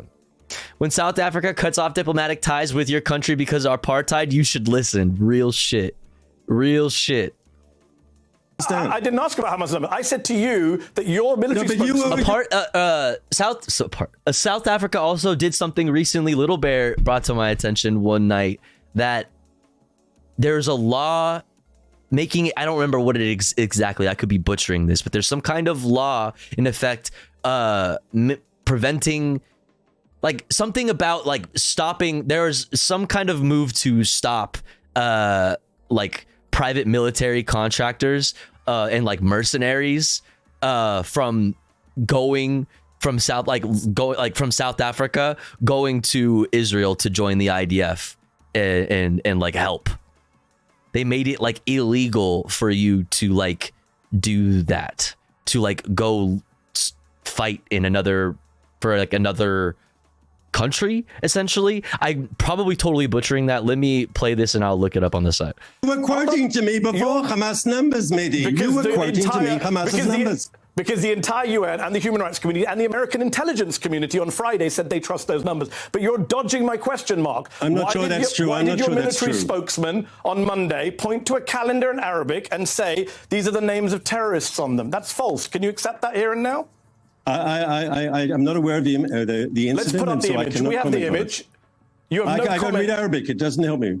I have no comment. I'm not familiar with the incident. Does your spokesman read hang on, I have a question, Maddie. You're a journalist. Have you made a professional mistake ever? Not intentionally. Are you so perfect? Asshole. Yeah, okay, listen. I'm not perfect. Are you? Okay. Are you perfect? Yeah. But have you made a professional mistake?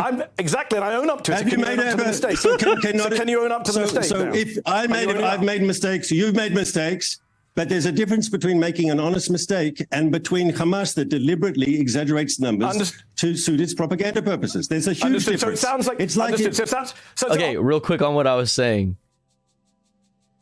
South Africans fighting in Hamas-Israel war will be prosecuted, South Africa says. Minister in the presidency, Khumbudzo Nishvene, says the law does not allow South Africans to fight under the flags of other countries. South Africans participating in the Middle East war are a threat to interest of the Republic and will be prosecuted. This is according to Minister of the Presidency, Khumbudzo Nishvene, who said the law did not allow South Africans to fight under the flags of other countries. South Africa's prohibition of mercenary activities and regulation of certain activities in country of armed... Okay, what is the name of this act? Holy fuck. Prohibition of mercenary activities and regulation of certain activities in country of armed conflict act. Holy fucking... What the fuck? That's a name.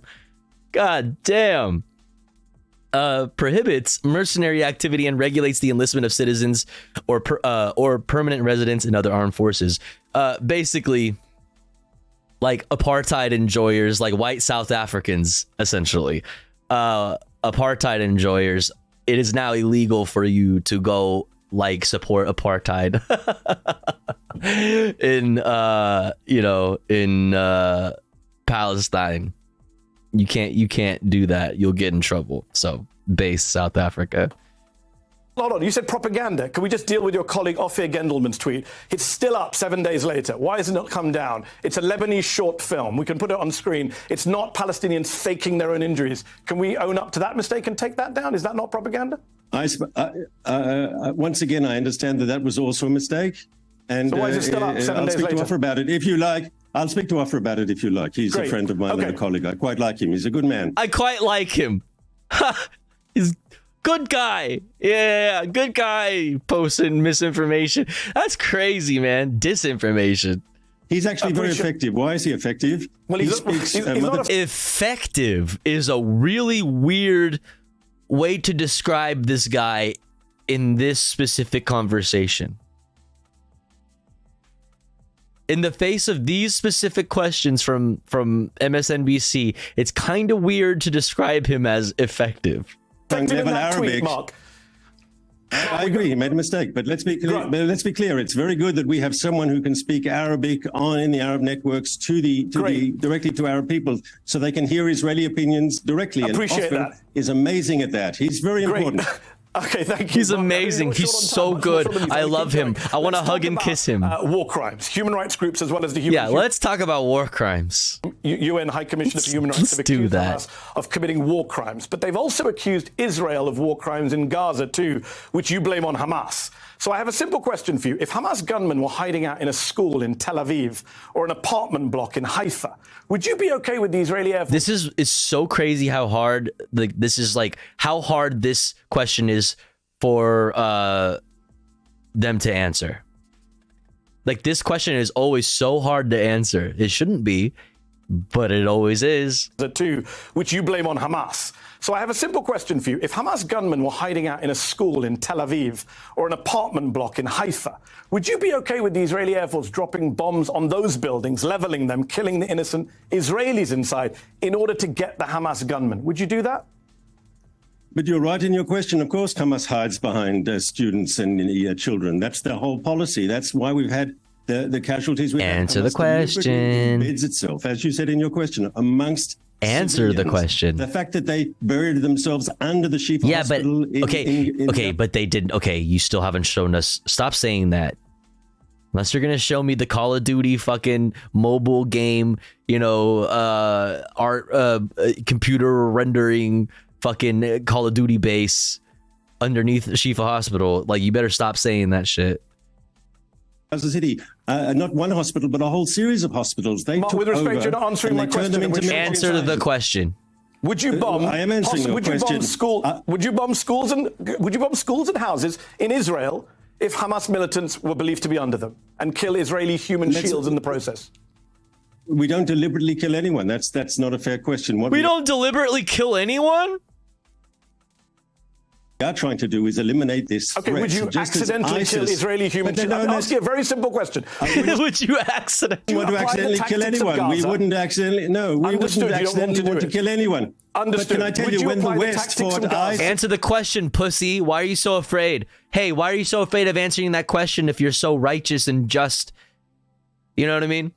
If what you're doing, if what Israel is doing right now is so righteous and so just, why are you having such a hard time answering this question?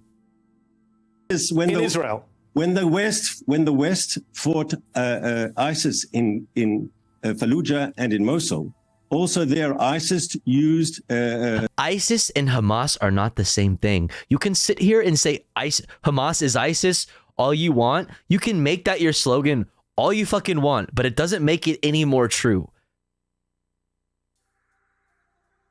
Those are two separate things. Why are you talking about ISIS right now?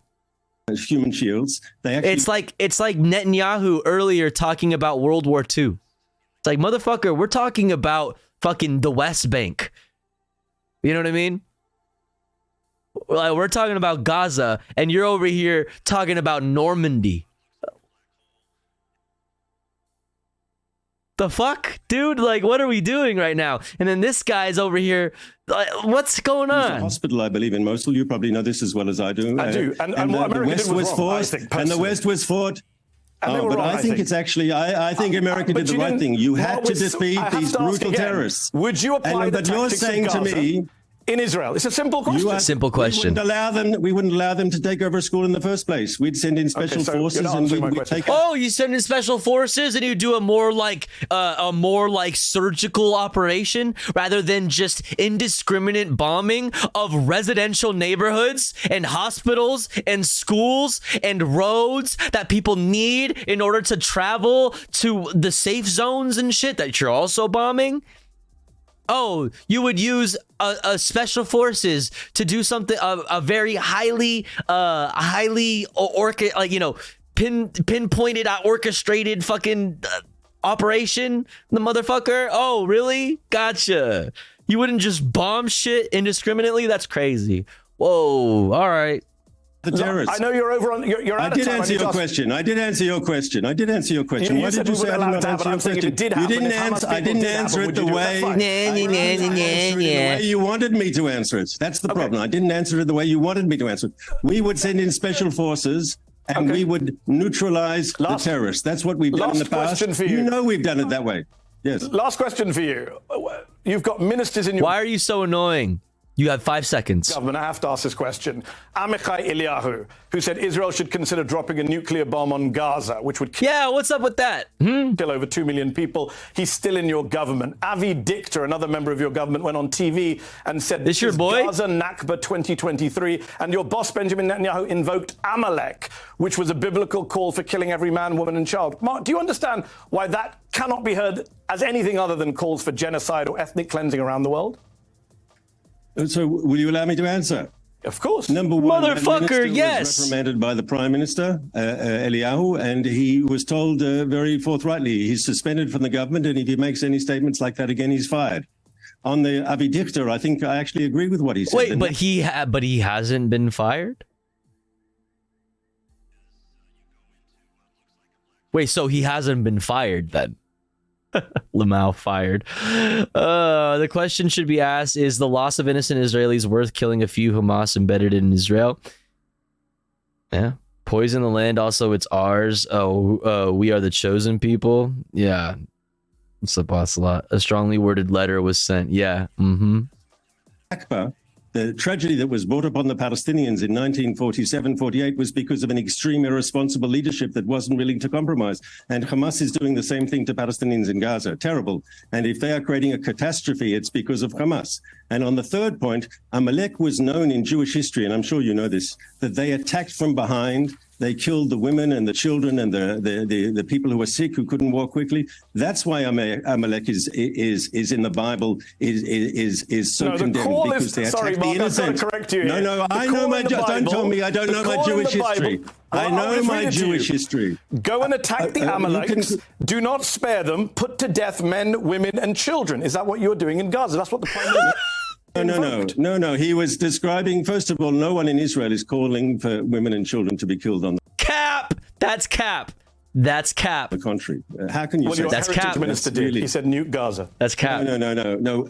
What we have said is we're going to wipe out Hamas, and we are going to wipe out Hamas. But also simultaneously, babies are Hamas, and they're taught from a young age to that we need to wipe Israel off the map and shit like that. Yeah, dude, cool. We make a clear distinction between Hamas and the Palestinian civilians of the Gaza Strip, who are in many ways Hamas oppresses them. Hamas might want to kill Israelis, but the way Hamas treats the civilian population of Gaza, I'm sure you yourself will admit that they deserve better than that terrible Hamas terrorist regime.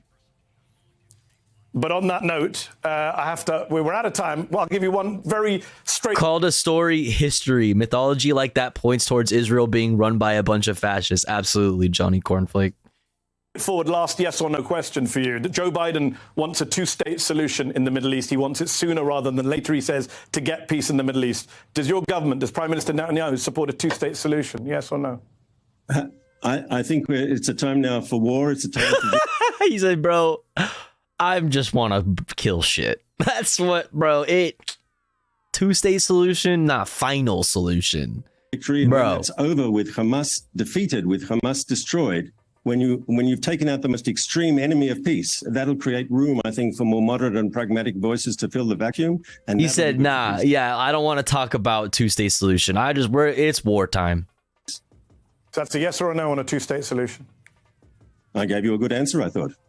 So yes or no? Ambassador Mark Regev, thank you for your time. Appreciate it. Thank you for having me, Mehdi. Damn, that was rough. That was real rough, man. People are seeing this, dude. People are seeing this shit. U.S. public support for Israel drops. A majority backs a ceasefire. Reuters Ipsos poll shows. U.S. public support for Israel's war against Hamas militants in Gaza is eroding, and most Americans think Israel should call a ceasefire to a conflict that has ballooned into a humanitarian crisis, according to a new Reuters/Ipsos poll. Later, y'all got to clock in. Yo, I Scrutiny, thanks for hanging out. I hope you have an okay day at work. I hope it doesn't suck too bad. You know what I'm saying? I hope it's nice and smooth. See you next time. Some 32% of respondents in the two-day opinion poll, which closed on Tuesday, said the U.S. should support Israel when asked what when asked what role the United States should take in the fighting. That was down from 41% who said the U.S. should back Israel in a Reuters Ipsos poll conducted October 12th through 13th. The share saying the U.S. should be a neutral mediator rose to 39% in the new poll from 27% a month earlier. 4% of respondents in the poll said the U.S. should support Palestinians, and 15% said the U.S. shouldn't be involved at all, both similar readings to a month ago.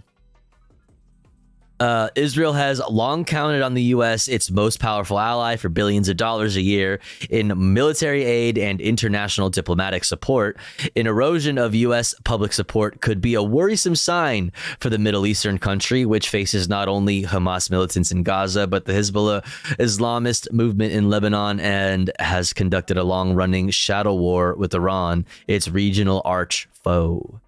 The drop in U.S. support seen in the new poll among both Democrats and Republicans, and especially among older respondents, follows weeks of heavy Israeli bombardment and ground combat against Hamas in Gaza in retaliation for an October 7th rampage by the Islamist militants in southern Israel.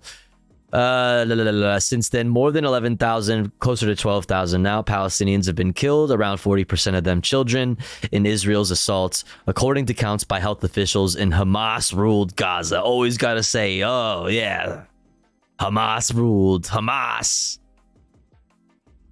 Anyways, I think people are seeing segments like this.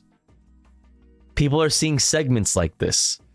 And people who, like most people, I believe, don't know the fucking, the history, don't know anything, never knew anything about the Israel-Palestine conflict before October 7th, are now learning and now seeing more and more come out about what's going on in Gaza and in the West Bank. And like I said, on top of that, seeing fucking segments like this, and their mind is changing. Either their mind is changing, or two, they are just becoming aware of the apartheid, of becoming aware of the genocide, becoming aware of the asymmetric nature of this conflict. Which is good. Which is good. These are good things. So, anyway. Oh man, there's still more, but chat, it's fucking 4 a.m. We gotta watch something nice. We gotta watch something comfy, bro. Come on. There's still more that we could cover, but I think we've covered plenty. It's time to move into comfy content. I need something nice. Let's watch this new not new, but new to us, Urban Rescue Ranch. We've seen them swim before. Holy fucking loud in my ears. In my ear holes. Holy shit.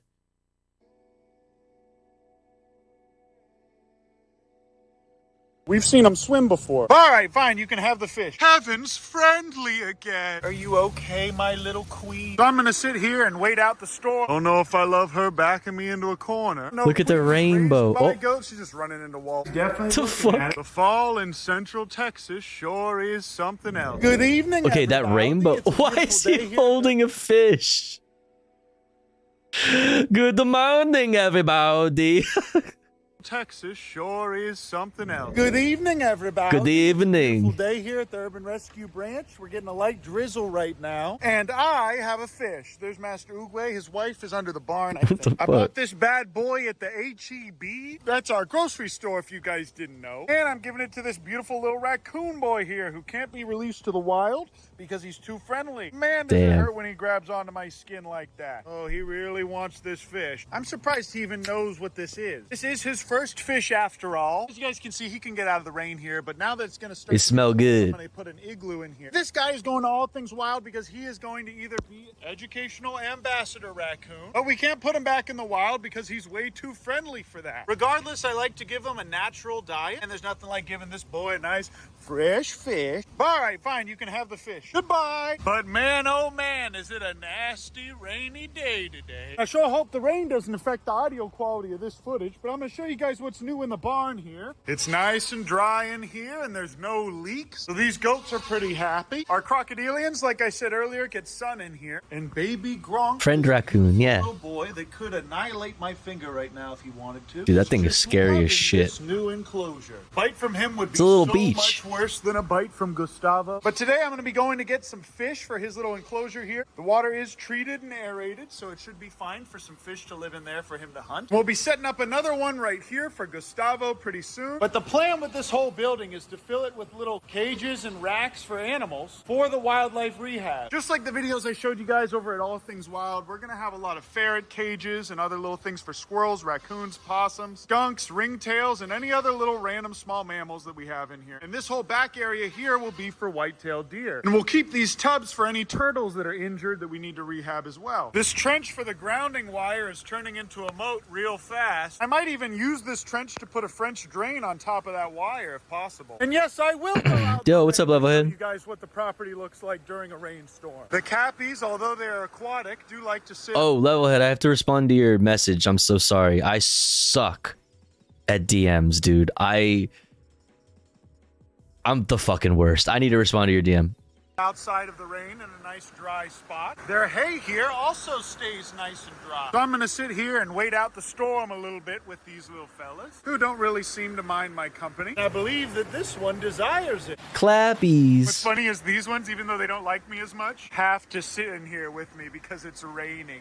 And it's more uncomfortable for them if they don't. But all of the new sod that I emptied my bank account to put down is doing very well and getting tons of water, as you guys can see. So well, in fact, that these guys grazing on it hasn't even destroyed it or even harmed it one bit. But okay, I suppose I'll walk back into the rain to show you guys what's going on back here. A lot of fertilizer getting washed into the ground right there, and a lot of food going to waste. This beautiful little boy doesn't seem to mind it at all. Garbanzo beans. Garbanzo beans. And like I said in the last video, it's been raining so much that all of our ponds are starting to fill up. And we haven't had water in here in a good while. During a rainstorm like this, the baby's wife will find a nice little shady spot under here. But it doesn't really seem to be protecting her too much from the rain. Are you okay, my little queen? Yeah, she's doing okay. Let's see where the baby is. Oh! It's funny how all the animals are like, no, I hate this. And Garbanzo Beans is just running around in circles over there. But okay, the baby, what do you think about the rain, sir? Oh, Sag. So the baby doesn't really seem to love the rain too much. Thankfully, we're just getting rolling storms in and out today. And it's still real warm here in central Texas, so we don't have to worry about any of the animals getting chilled yet. But in a few nights, I think I'm gonna have to start worrying about that. Again, though, like I said in the last video, the ostriches cannot have grass in this small of an area because when it rains, they make so much mud with how big they are. And they love to just walk around all day. They're a lot more comfortable walking than just sitting, even though these guys are just sitting right there. Their little pond just filled up, as you can see. But because these guys are so big, eventually I'm going to have to move them to another area to graze. Oh, sweet wampum. Look at these folds. Oh, sweet wampum. Sand in here, which should do a little bit better with drainage. That's what a lot of other ostrich keepers that I know do. So let me know what you guys think in the comments. I might just give one of the females to Mike to take care of, and then eventually just open up a little bit more space over there. But I haven't had to worry about refilling the water for these guys at all. And the rhea have the same kind of problem right here, as you can see. This is where they do the most walk. But because this is a larger space, there's still plenty of thriving grass throughout this whole area. And although Kevin showed signs of aggression to me earlier today, now he's not trying to fight. So I really do think it just has to do with the weather. But as you guys can see, ostrich and rhea are dumb, and even when there's a horrible rainstorm, they'll just sit outside and wait it out instead of going into their enclosures. Which is why last year I had to herd them in there. Did you injure your eye again, or it was getting sensitive? Fenced in. I just need to go. It's the first time I streamed without it, and I was doing good for a few hours, but started to get hard to hold it open, getting really teary-eyed and shit, so slapped it back on, and now I'm good again. Go around and clean all the trash out of here. And because we won't have any eagles until next spring at least, I can go ahead and just start putting anything in here that I want. So I can finally start hoarding pigeons or invasive parakeets from Austin and Houston. But the big thing I need to do now before we can get this flight pen approved is create multiple little perching areas. We already have a decent space for shelter, and I need to finish this pond here. And I think we're just gonna go ahead and dig it with our hands and just use a decent sized liner and some rocks that we can carry in here. Because it's a little too late to do that with machines. But this is what it looks like during a rain, you guys. It's very beautiful. And I wanted to go outside and film that for you guys because I know you don't get to see this very often. But I'll be putting perches up here in the corner, probably Possibly a visual barrier with slats in the middle so they can fly the whole 200 feet. And potentially I'm gonna add some extra supports and maybe a whole section that's covered in some kind of clear plastic so it doesn't get rained on as hard. Even though, just like these birds, the eagles and osprey will just sit in the rain and wait it out too. Well, well, well. A full double rainbow. Double rainbow. The Lord really has blessed this land. What does it mean? Oh, there it is in the wide angle. What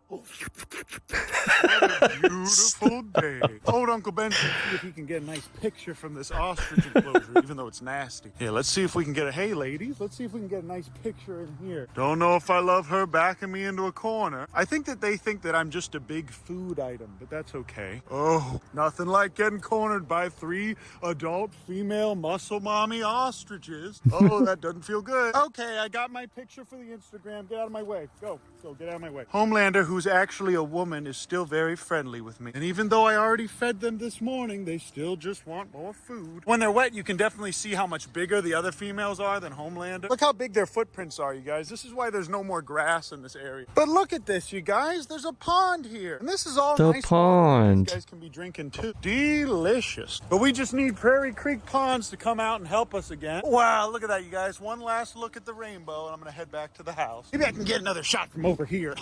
Yeah, not the same. Kind of fruity. The pond is doing really well. Oh, there's a lot of frogs in here. I almost slipped on this horrifying anthill. Oh my god. Holy shit. Garbanzo beans is probably one of the happiest ducks. That looks scary as fuck. Just dive, wave his butt around, and then I was cornered by hungry geese at ducks at a farm once. They were scary. Dude, geese can actually really fuck you up. The fall in Central Texas. Geese can be like really aggressive.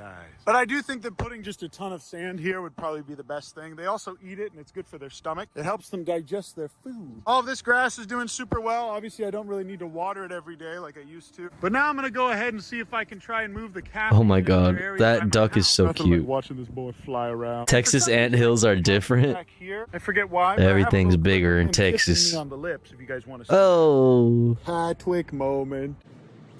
Patrick moment. Me and bother me whenever I'm sitting here. Got into a brawl with the goose once? The fuck? This heron flight pen is doing really Did you well. win? There's too much water in here because of the rain. I've been trying to get somebody to come out and cut a hole in there. I don't know how to do it. But my guys said they would come out and cut a hole to make that an enclosure pretty soon. But I put Big Ounce in here and forgot about it. And I'm afraid he got a little The anthills of my youth. It's 80 degrees out and Big Ounce isn't in danger when he gets wet. But you can see that he's very ready to get back into the shade. I've actually never seen a prairie dog this wet before. That's not true. We've seen him swim before. Oh, he does look exactly like a capybara now. Inside and get dried off, buddy. All right, buddy, come on, let's get you back inside. Patrick's still a little bit scared of the dogs for some reason, even though they've never made a charge at him or anything like that before. What, do you think I'm joking?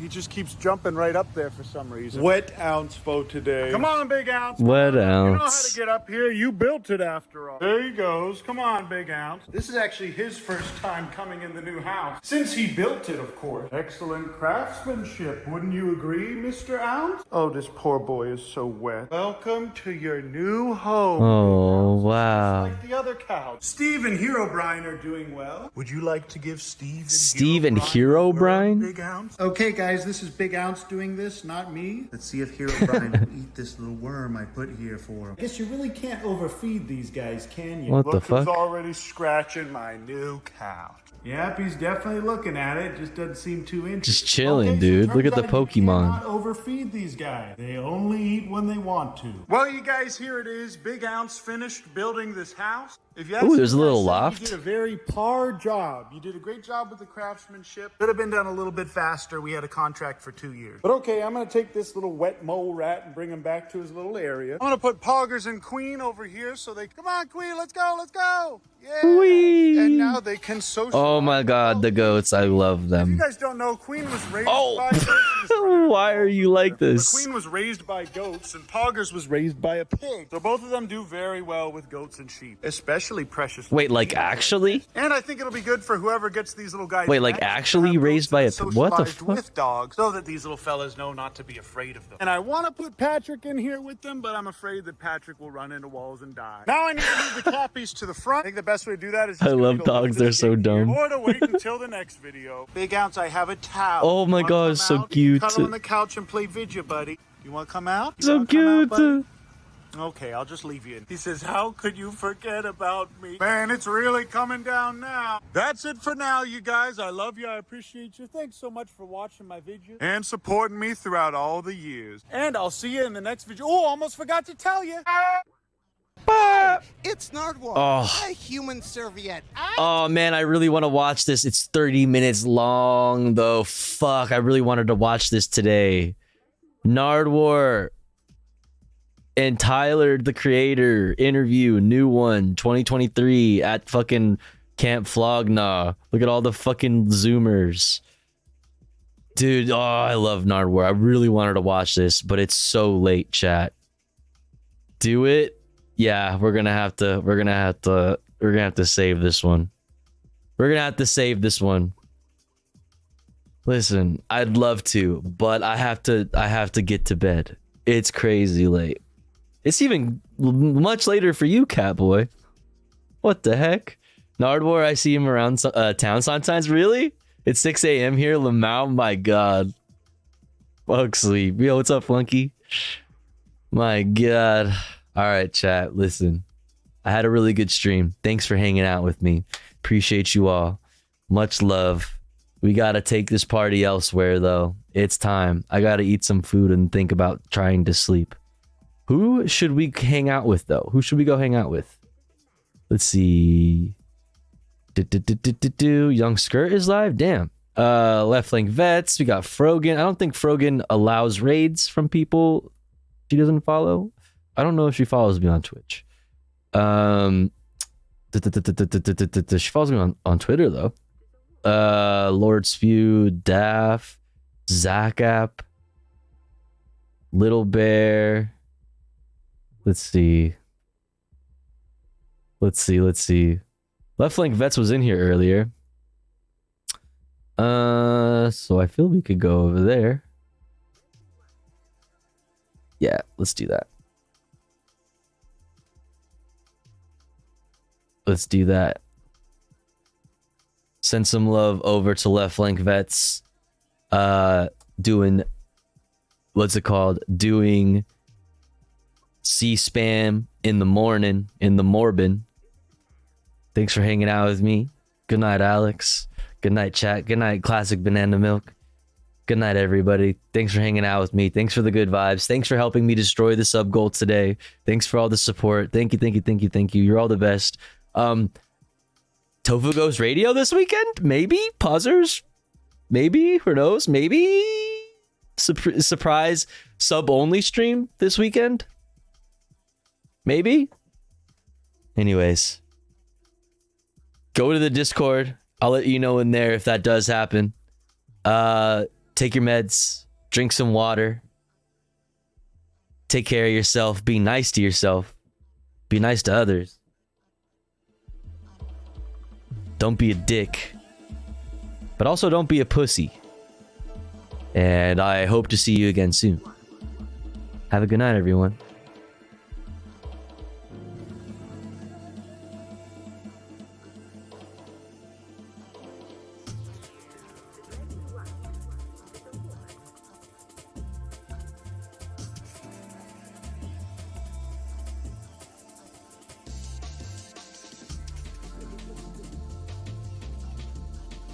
Away a challenge looking to disqualify former President Donald Trump from running for president under an interpretation of the 14th Amendment that argued he engaged in insurrection against the United States. The ruling came in a case brought by those progressive activists. A handful of courts in other states have turned away similar challenges. Let's go now to a comment from our... What's going on? And what's up, Raiders? I was just hanging out in your chat, which I don't know if it was... Tofu, you were gone for a while, but now you're like back. But yeah,